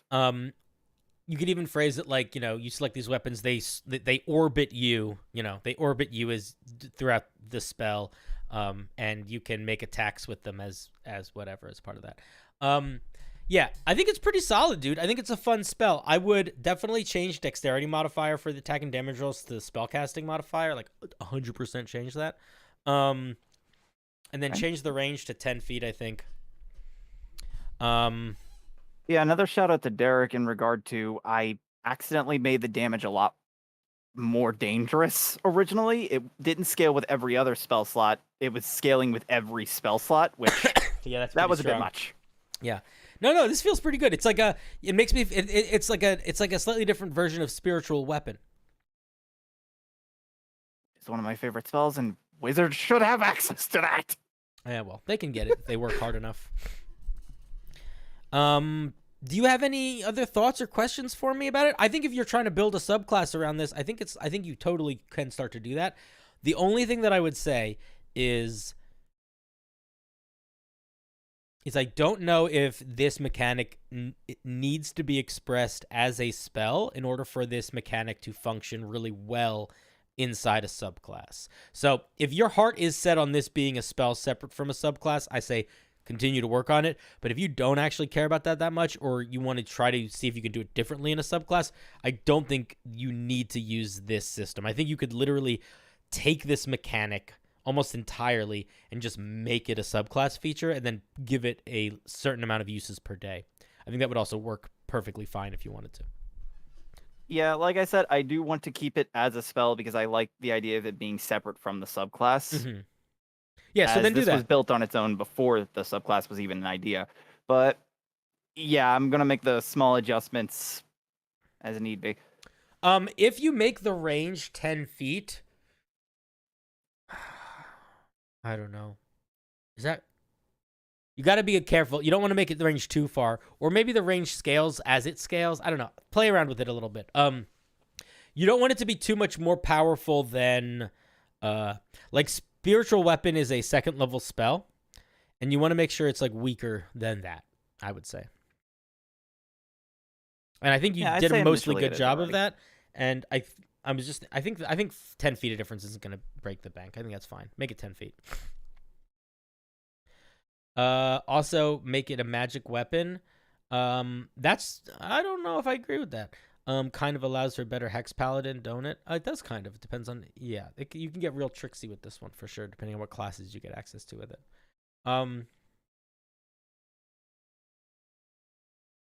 But yeah. I actually don't think you can cheese that much because these attacks... All the attacks have to be... They're part of a single action. They're not actual attacks. So, like, if you have ways of getting action surge or extra attacks, you can't really do much more with it. Cool. That's why I made it specifically like that, so this way it couldn't be exploited in those ways. Actually, I do think you could exploit it with action surge, now that I think about it. Because action surge gives you a second action. But only once, twice if you do it right. Yeah. But if you're attacking with, if you're casting it at 3rd level, it gets a little hectic. Not that hectic, though. I think it's fine. I like it. I'm curious to see what subclass you're going to build around it, and I'm curious to see if I agree with you that the best way to express that subclass is through using the spell or not. I don't know. The idea, though, of a character that uses magic to swirl armaments around them, I think is a really fun idea. Sort of a classic concept. I think making it a sorcerer makes a lot of sense. And I would also say it would behoove you to take a peek at the Blade Singer, to take a peek at the Sword Bard, and the other sort of, and the Hexblade, like the well-designed melee-focused spellcasters, in terms of how you want to build this sort of battle fighting focused sorcerer, because there's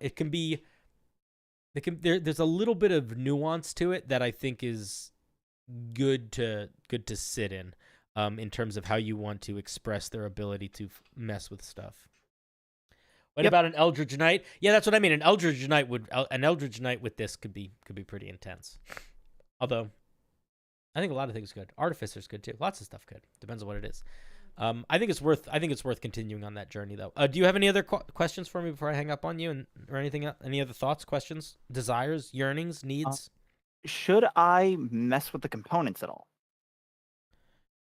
It would make sense. There should be a material. Yeah. Oh my God. Yeah. There definitely should be a material component. The material component, and then the material component is the weapon. Why did I not think of that? Sometimes we spend so long looking through the forest that we forget that there's leaves on the trees, Okay. You were the first person to ever get me to understand that phrase. Listen, I can't claim to help anyone understand anything. Any understanding you've accomplished is on your own. Fair. All right, buddy. Thank you for the spell. Very, very nice idea. The only other thing that I would say, and this is such an annoying detail, is I don't know if possessed weapons is the right word. I think possessed comes with a ghostly vibe, and I'm wondering if there's another way to express the idea of like magically possessed, and I don't know. But I do think it's worth playing around with what that word could be. That's all. I don't think that's a huge thing, but worth thinking about. It's a fun notation. I will take it. Yeah. All right. Thank you very much. I'm hanging up on you now. Goodbye. Fire! He said he yelled fire. You shouldn't yell fire in a crowded Discord. Guys, we're not going to go as late tonight as I normally like to go on Thursday nights because I am a dog responsible man for the next 2 weeks.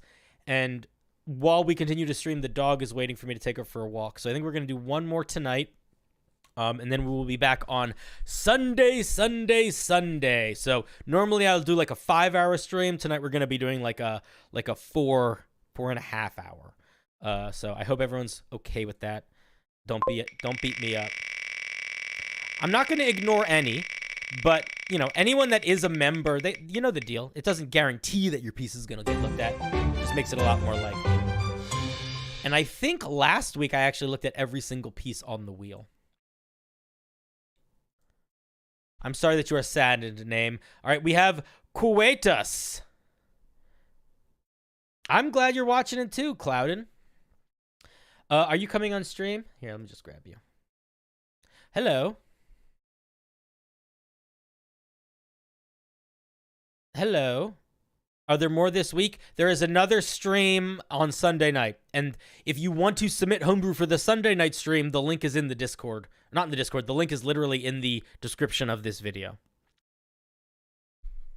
Yeah, Sunday night from 7 probably till like 2 a.m. Sunday night is the long one. I mean, Thursday night is the long one normally too, but now that I have a dog, I have to be a little bit more responsible about it. Hey, I can't hear you. Talk. Oh man, you still didn't get your phone figured out, huh? I don't know what to tell you. I'm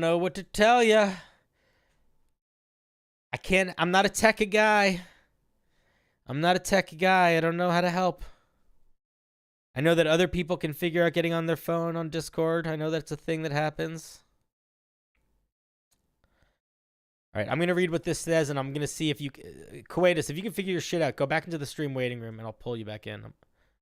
Let me know when you figure your shit out. In the meantime, let me see this. This is a subclass for Bard. Ooh, Bard subclasses are a lot of fun. Try now? Okay. Hello. Ahoy, hoy. Rigatonia, Mazzeruto, Fettuccine, Gorgonzola. Hello? Hello? No, dude, I don't even see a green ring. You can tell if your microphone is connected if you can see a green ring appearing in the Discord image. I see no green ring. You might have push to talk on. I don't really know. Like I said, it just works when I do it on my phone, and it's easier on the computer. But I'm going to keep reading. I tried to create an image without a copyright, but it didn't work out, so I put my own. I hope it doesn't seem narcissistic. It does not seem narcissistic. You should always make your own art. I know it works, just nah. Hello? No, it's not working, dude. It's not working. This concept I've been working on for a while. I still don't know if silent interpretation is the feature that best describes what I have in mind. All right, let's take a look. And I'm going to keep you in this phone. I'm going to keep you in the stream chat. So you're in the voice call with me. So if you can get it set up, you can pop in and talk. I'm not kicking you out of the call. So you have until I'm done reviewing your piece to figure out how to get online. In the meantime, I think the next thing that I would suggest you do, or anyone does that struggles to get online, is practice whatever you use to watch the show, if it's your phone or whatever, or to call in or whatever. Go to the stream waiting room with someone, ask a mod, ask a buddy, ask them to just test it out and see if you can get it going when you're not on stream. Because then when you are on stream, you'll just know, you know? right, let's take a look. Oh, this is unaligned. Guys, you got to tell me if they're not lined up right, because I got to fix it. You did test it? Or you will test it? All right, I don't know. I'm going to... Let's take a look. Well, this is kind of ironic that it's the College of the Art of the Silent Art. That's some good irony there.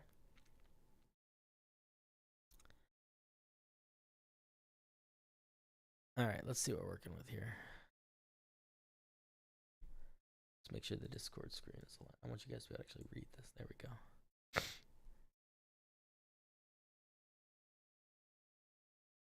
College of the Silent Art.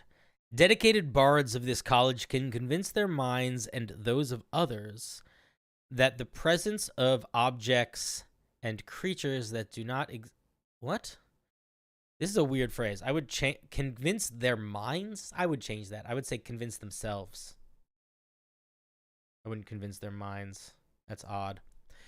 Convince themselves and others of the presence of objects and creatures that do not exist to the point that they manifest. Many times the manifestations are invisible, so do not produce any sound. But if a dedicated mime points a false bow at you, prepare to feel pain. I would not start the sentence this way. I would make it very clear that you're talking about doing miming stuff first. This makes me feel like this is like I write a story and it comes to, this is too vague. This is too vague. I would get more into the, make it clear that you're talking about mime shit earlier. The art is learned in the streets of bustling cities, of sculptors and painters who appreciate the beauty and movement of the human body. The bard of this college can represent a wide range of Okay, cool. Most of the flavor text I think is pretty solid. I just think you need to talk about mime shit. Make it clear earlier. We get 2 features at 3rd level. Let's see what they are. Let's see if also Quatus is still in chat. I don't know, buddy. You just living here with me now. When you join this college at 3rd level, you gain the ability to briefly manifest invisible objects with thought and self-suggestion. What does thought and self-suggestion mean? I would just say with thought.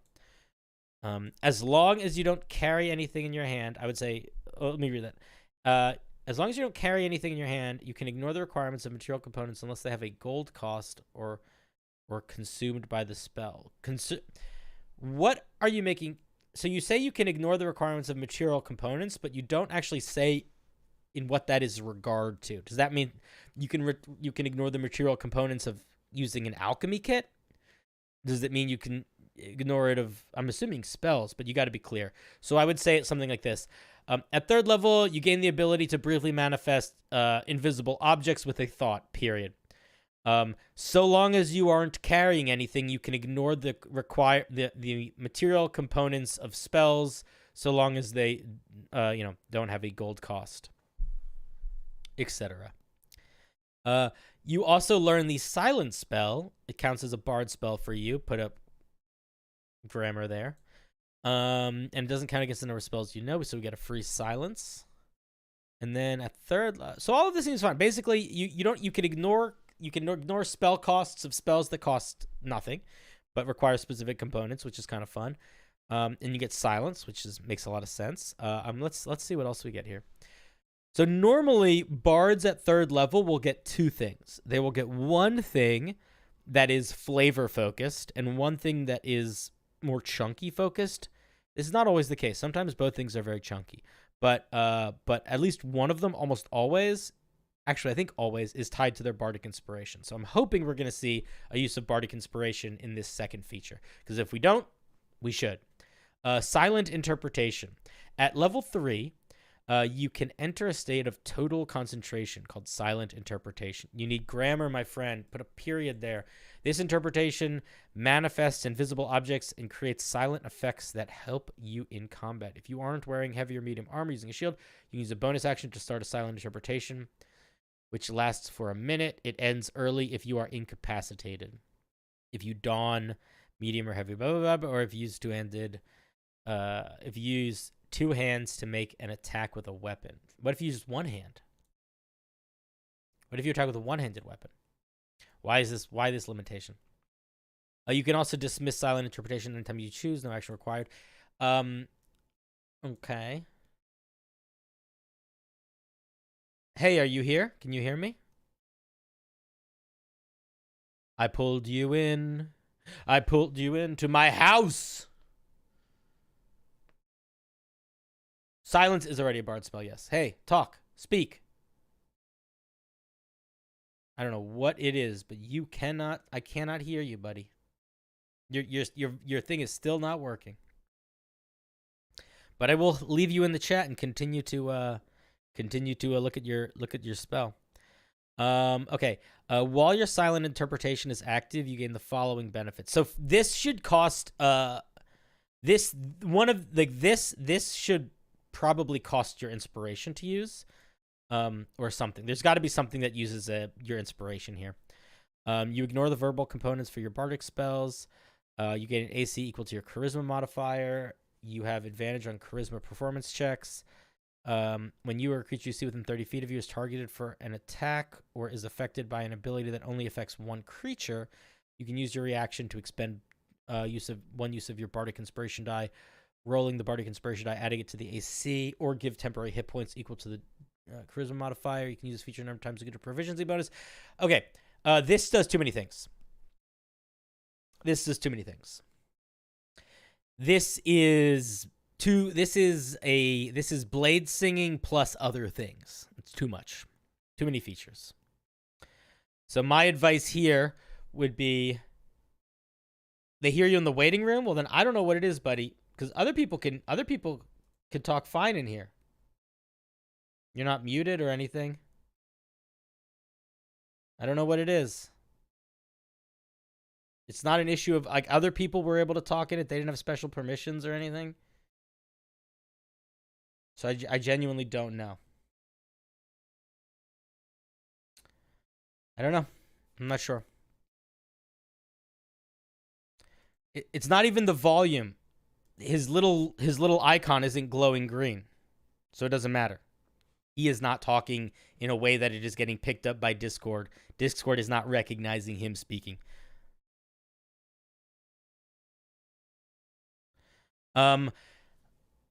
So yeah, my main thought for this third level feature is I feel like it's doing a little bit too much.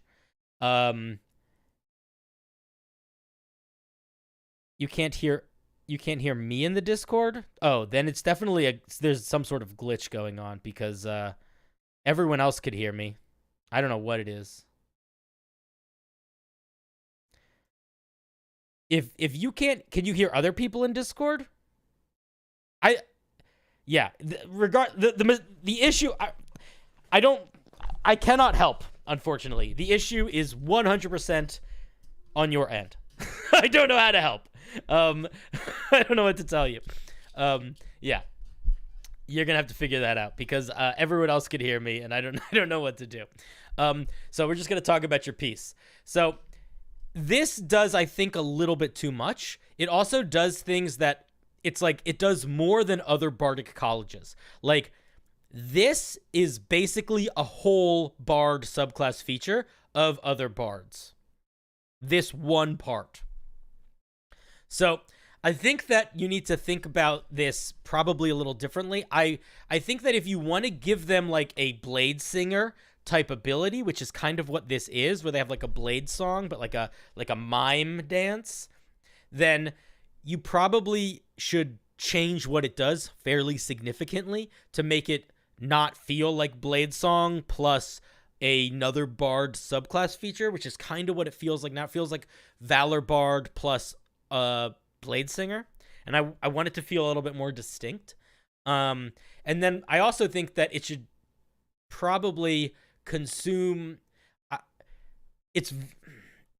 would rescale it so it's less strong, but requires a bardic inspiration to use instead of proficiency bonus or whatever. Tone it down a little bit, and then make the roll of the bardic die interact with something. So whether you roll a 4 or a 10 or whatever, have that number count for something. Maybe you get temporary hit points equal to that number rolled plus other thing. I don't know. You can decide. But I would encourage you to make this feel more distinct I feel like there's a lot of things you can do with the mime, and I would encourage you to lean into the it should cost a bardic inspiration to use, and the roll of the die should matter for the mechanics, and it should be less strong than it is now, and I think a little bit more distinct in what it does. Let me look at the 6th level feature. Stage Magic. Starting at 6th level, you can imbue objects with some of your silent image. As an action, you can touch a medium or smaller non-magical object, and choose whether to make it invisible or muted. This effect lasts up to 1 hour until you lose concentration. That's pretty fun. I like that a lot. That's a really fun feature. Right now, it's mostly infusions. Oh, you're not. You're talking about other nonsense. Everybody fucking loves artificers. So sick of artificers. I'm not sick of artificers that you make. I'm sure they're wonderful and you'll have fun playing with them. I struggle desperately to be excited to play an artificer. I've never been. I've tried. I can't do it. The idea of being a Swiss Army knife, but not being amazing in any direction, bores me to tears. I want to be great at other things and terrible at other things. I am a living statue. I know a couple. I am not one right now, but I was one for a couple. I tried it out. Okay. Other objects. Okay, so basically you can make stuff invisible or muted. This needs a size limit. It can't be infinite. It can't be. I shall. So I would size limit this. Other objects within the target are also invisible or muted. Muted, but creatures within them are not. For example, a backpack. Makes any object completely inside it invisible or muted. Okay, that makes sense. Only one object can be affected by this at a time. Once you use this feature, you cannot use it again until you finish a long rest or until you expend a spell slot of 3rd level or higher to use it. When you reach 10 level, you can affect large objects. Oh, did you say the size? Oh, you did. I'm so sorry. Medium or smaller. I missed that. I would probably actually denote numbers here because objects are not always size categoried that way. Sometimes they're just done in feet. But yeah, I see it. Okay, it's kind of fun. It's kind of fun that you can just turn stuff invisible. What does muted do? Produce no sound. Creatures automatically fail any ability check made to find a muted object or creature that took spending exclusive anywhere. Okay, that's fine. Let's look at 14th level.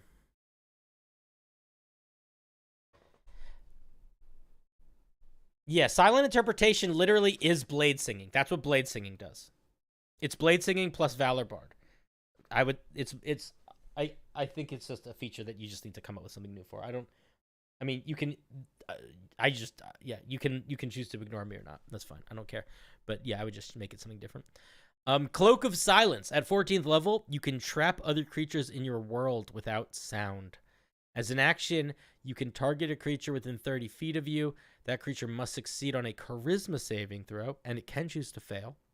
On a failed save, the creature is muted for 1 hour until you lose concentration, as if concentrating on a spell, or until you lose concentration, or end it as a bonus action. Once you use this feature, you can't use it again until you finish a long rest or you expend a 5th level. I don't think being muted is that strong. I don't think this is strong enough at all for a 14th level. I think you need to go bigger. So a lot of bards, their 14th level feature will kind of tie back into their original features.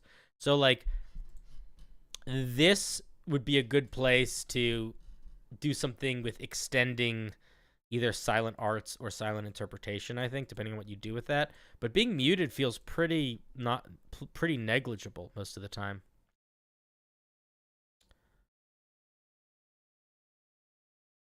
No, it's not. There's plenty of spells that don't require verbal components. I mean, it's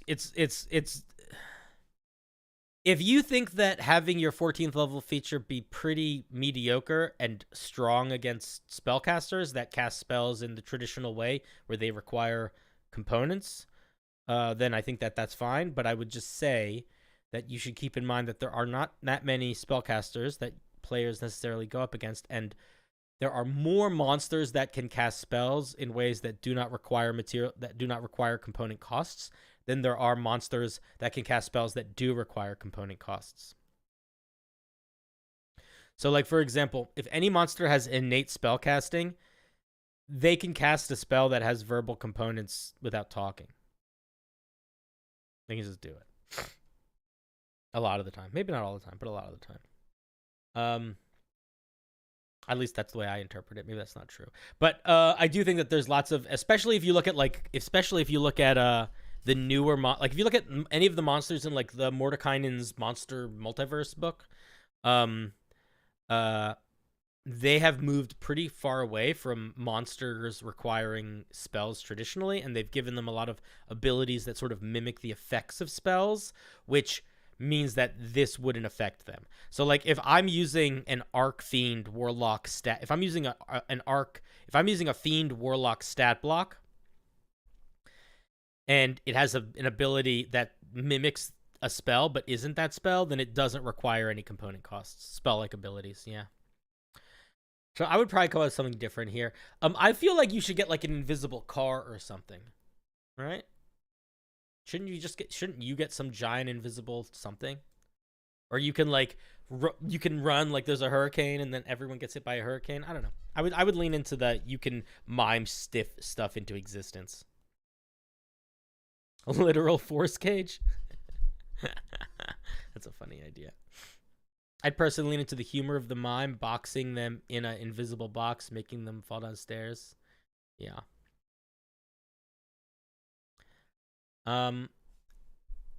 You already have that? Have what? Force cage? Not necessarily. I wouldn't necessarily give them force cage at 14th level either.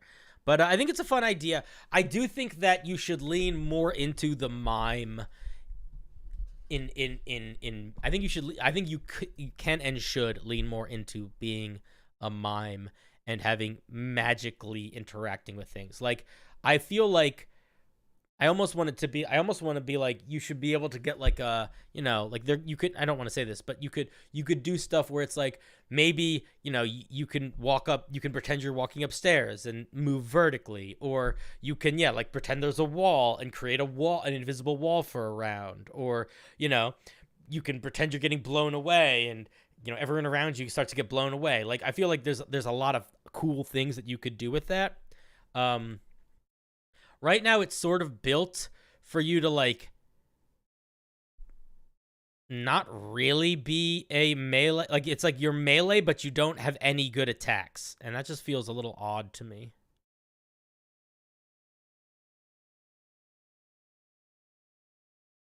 It feels weird to be so melee focused, and then, but I don't know. I think that you can either go melee or you can go mime. And in the way that you're going melee, like close combat fighting, like stuff to do with your AC, stuff to do with people getting hit, like you know, punching, kicking. Melee. It's a very common word in the D&D world. Like a melee attack is a close range attack. A ranged attack is a far range attack. Yeah, melee is basically physical touch. Swords, punching, that's all melee. Ranged is like crossbows, bows, and arrows. And this feels like a... You say it's not a melee subclass? I disagree. What's 30 feet? What are you talking about?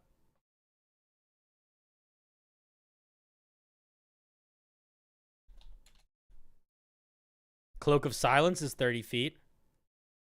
The 14th level feature?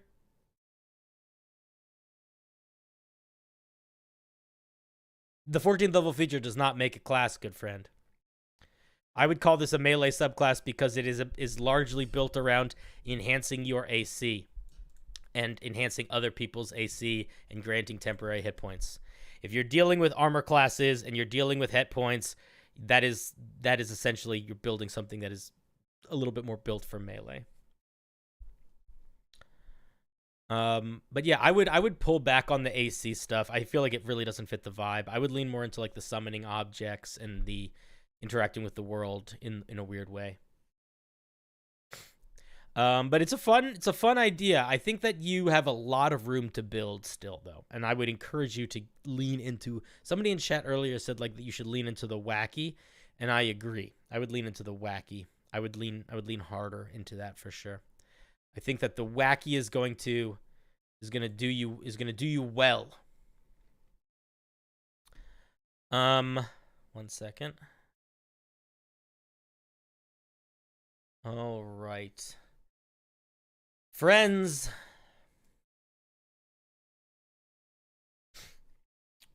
Oh, we don't need that. We don't need the call-in instructions. We're not doing that right now. Friends. The time has come to say goodnight. We shall be back another day in the morrow. Wait, did I close that thing? I didn't mean to. I'm not actually leaving. Just give me 1 second. Yeah, I did. Oh, this looks weird now. Look at that. Yeah. Okay. Listen, you guys are great. I love you. Have a great night. And don't forget, be good. Be good to yourselves. Be good to each other. Why you F's in the chat? Why you effing? Fuck off. Yo, if anybody... Pause for a second. I don't want to see any F's in the chat when I decide I need to end stream. I want people to be appreciative that I'm deciding to spend hours of time looking at your homebrew and or ribbing you, and I want you to rib me back a little bit if you want to. But none of these F's in the chat. If people start trying to... If I feel guilt... F's for the people that got missed? All right, I guess that's fair. I accept that. I thought that I misinterpreted the F. I apologize. I misinterpreted the F. You can mourn the people that didn't get picked. That's fine.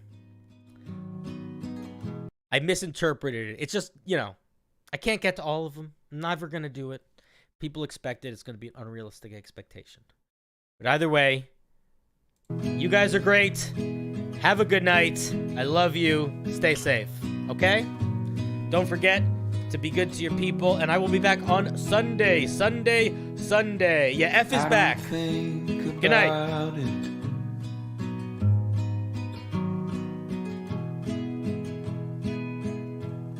About you leaving.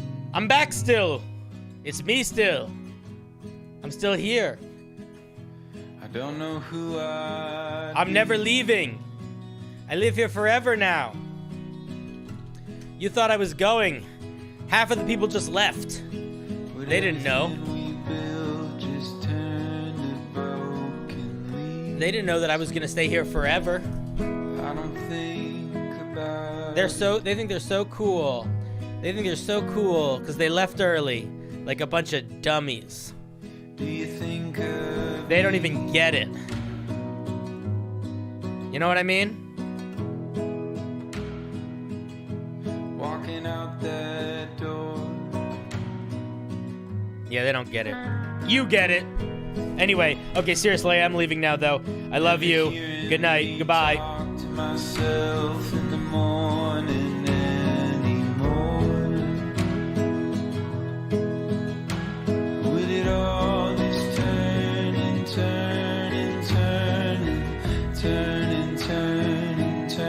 you don't think about it.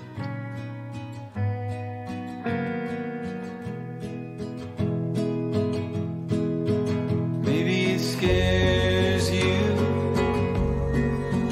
like it scares me. What do we do with all the possibilities? Doesn't it scare you like it scares me? What do we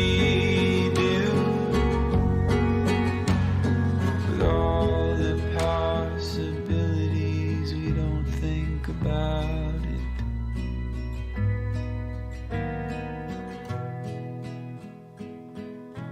We don't think about it.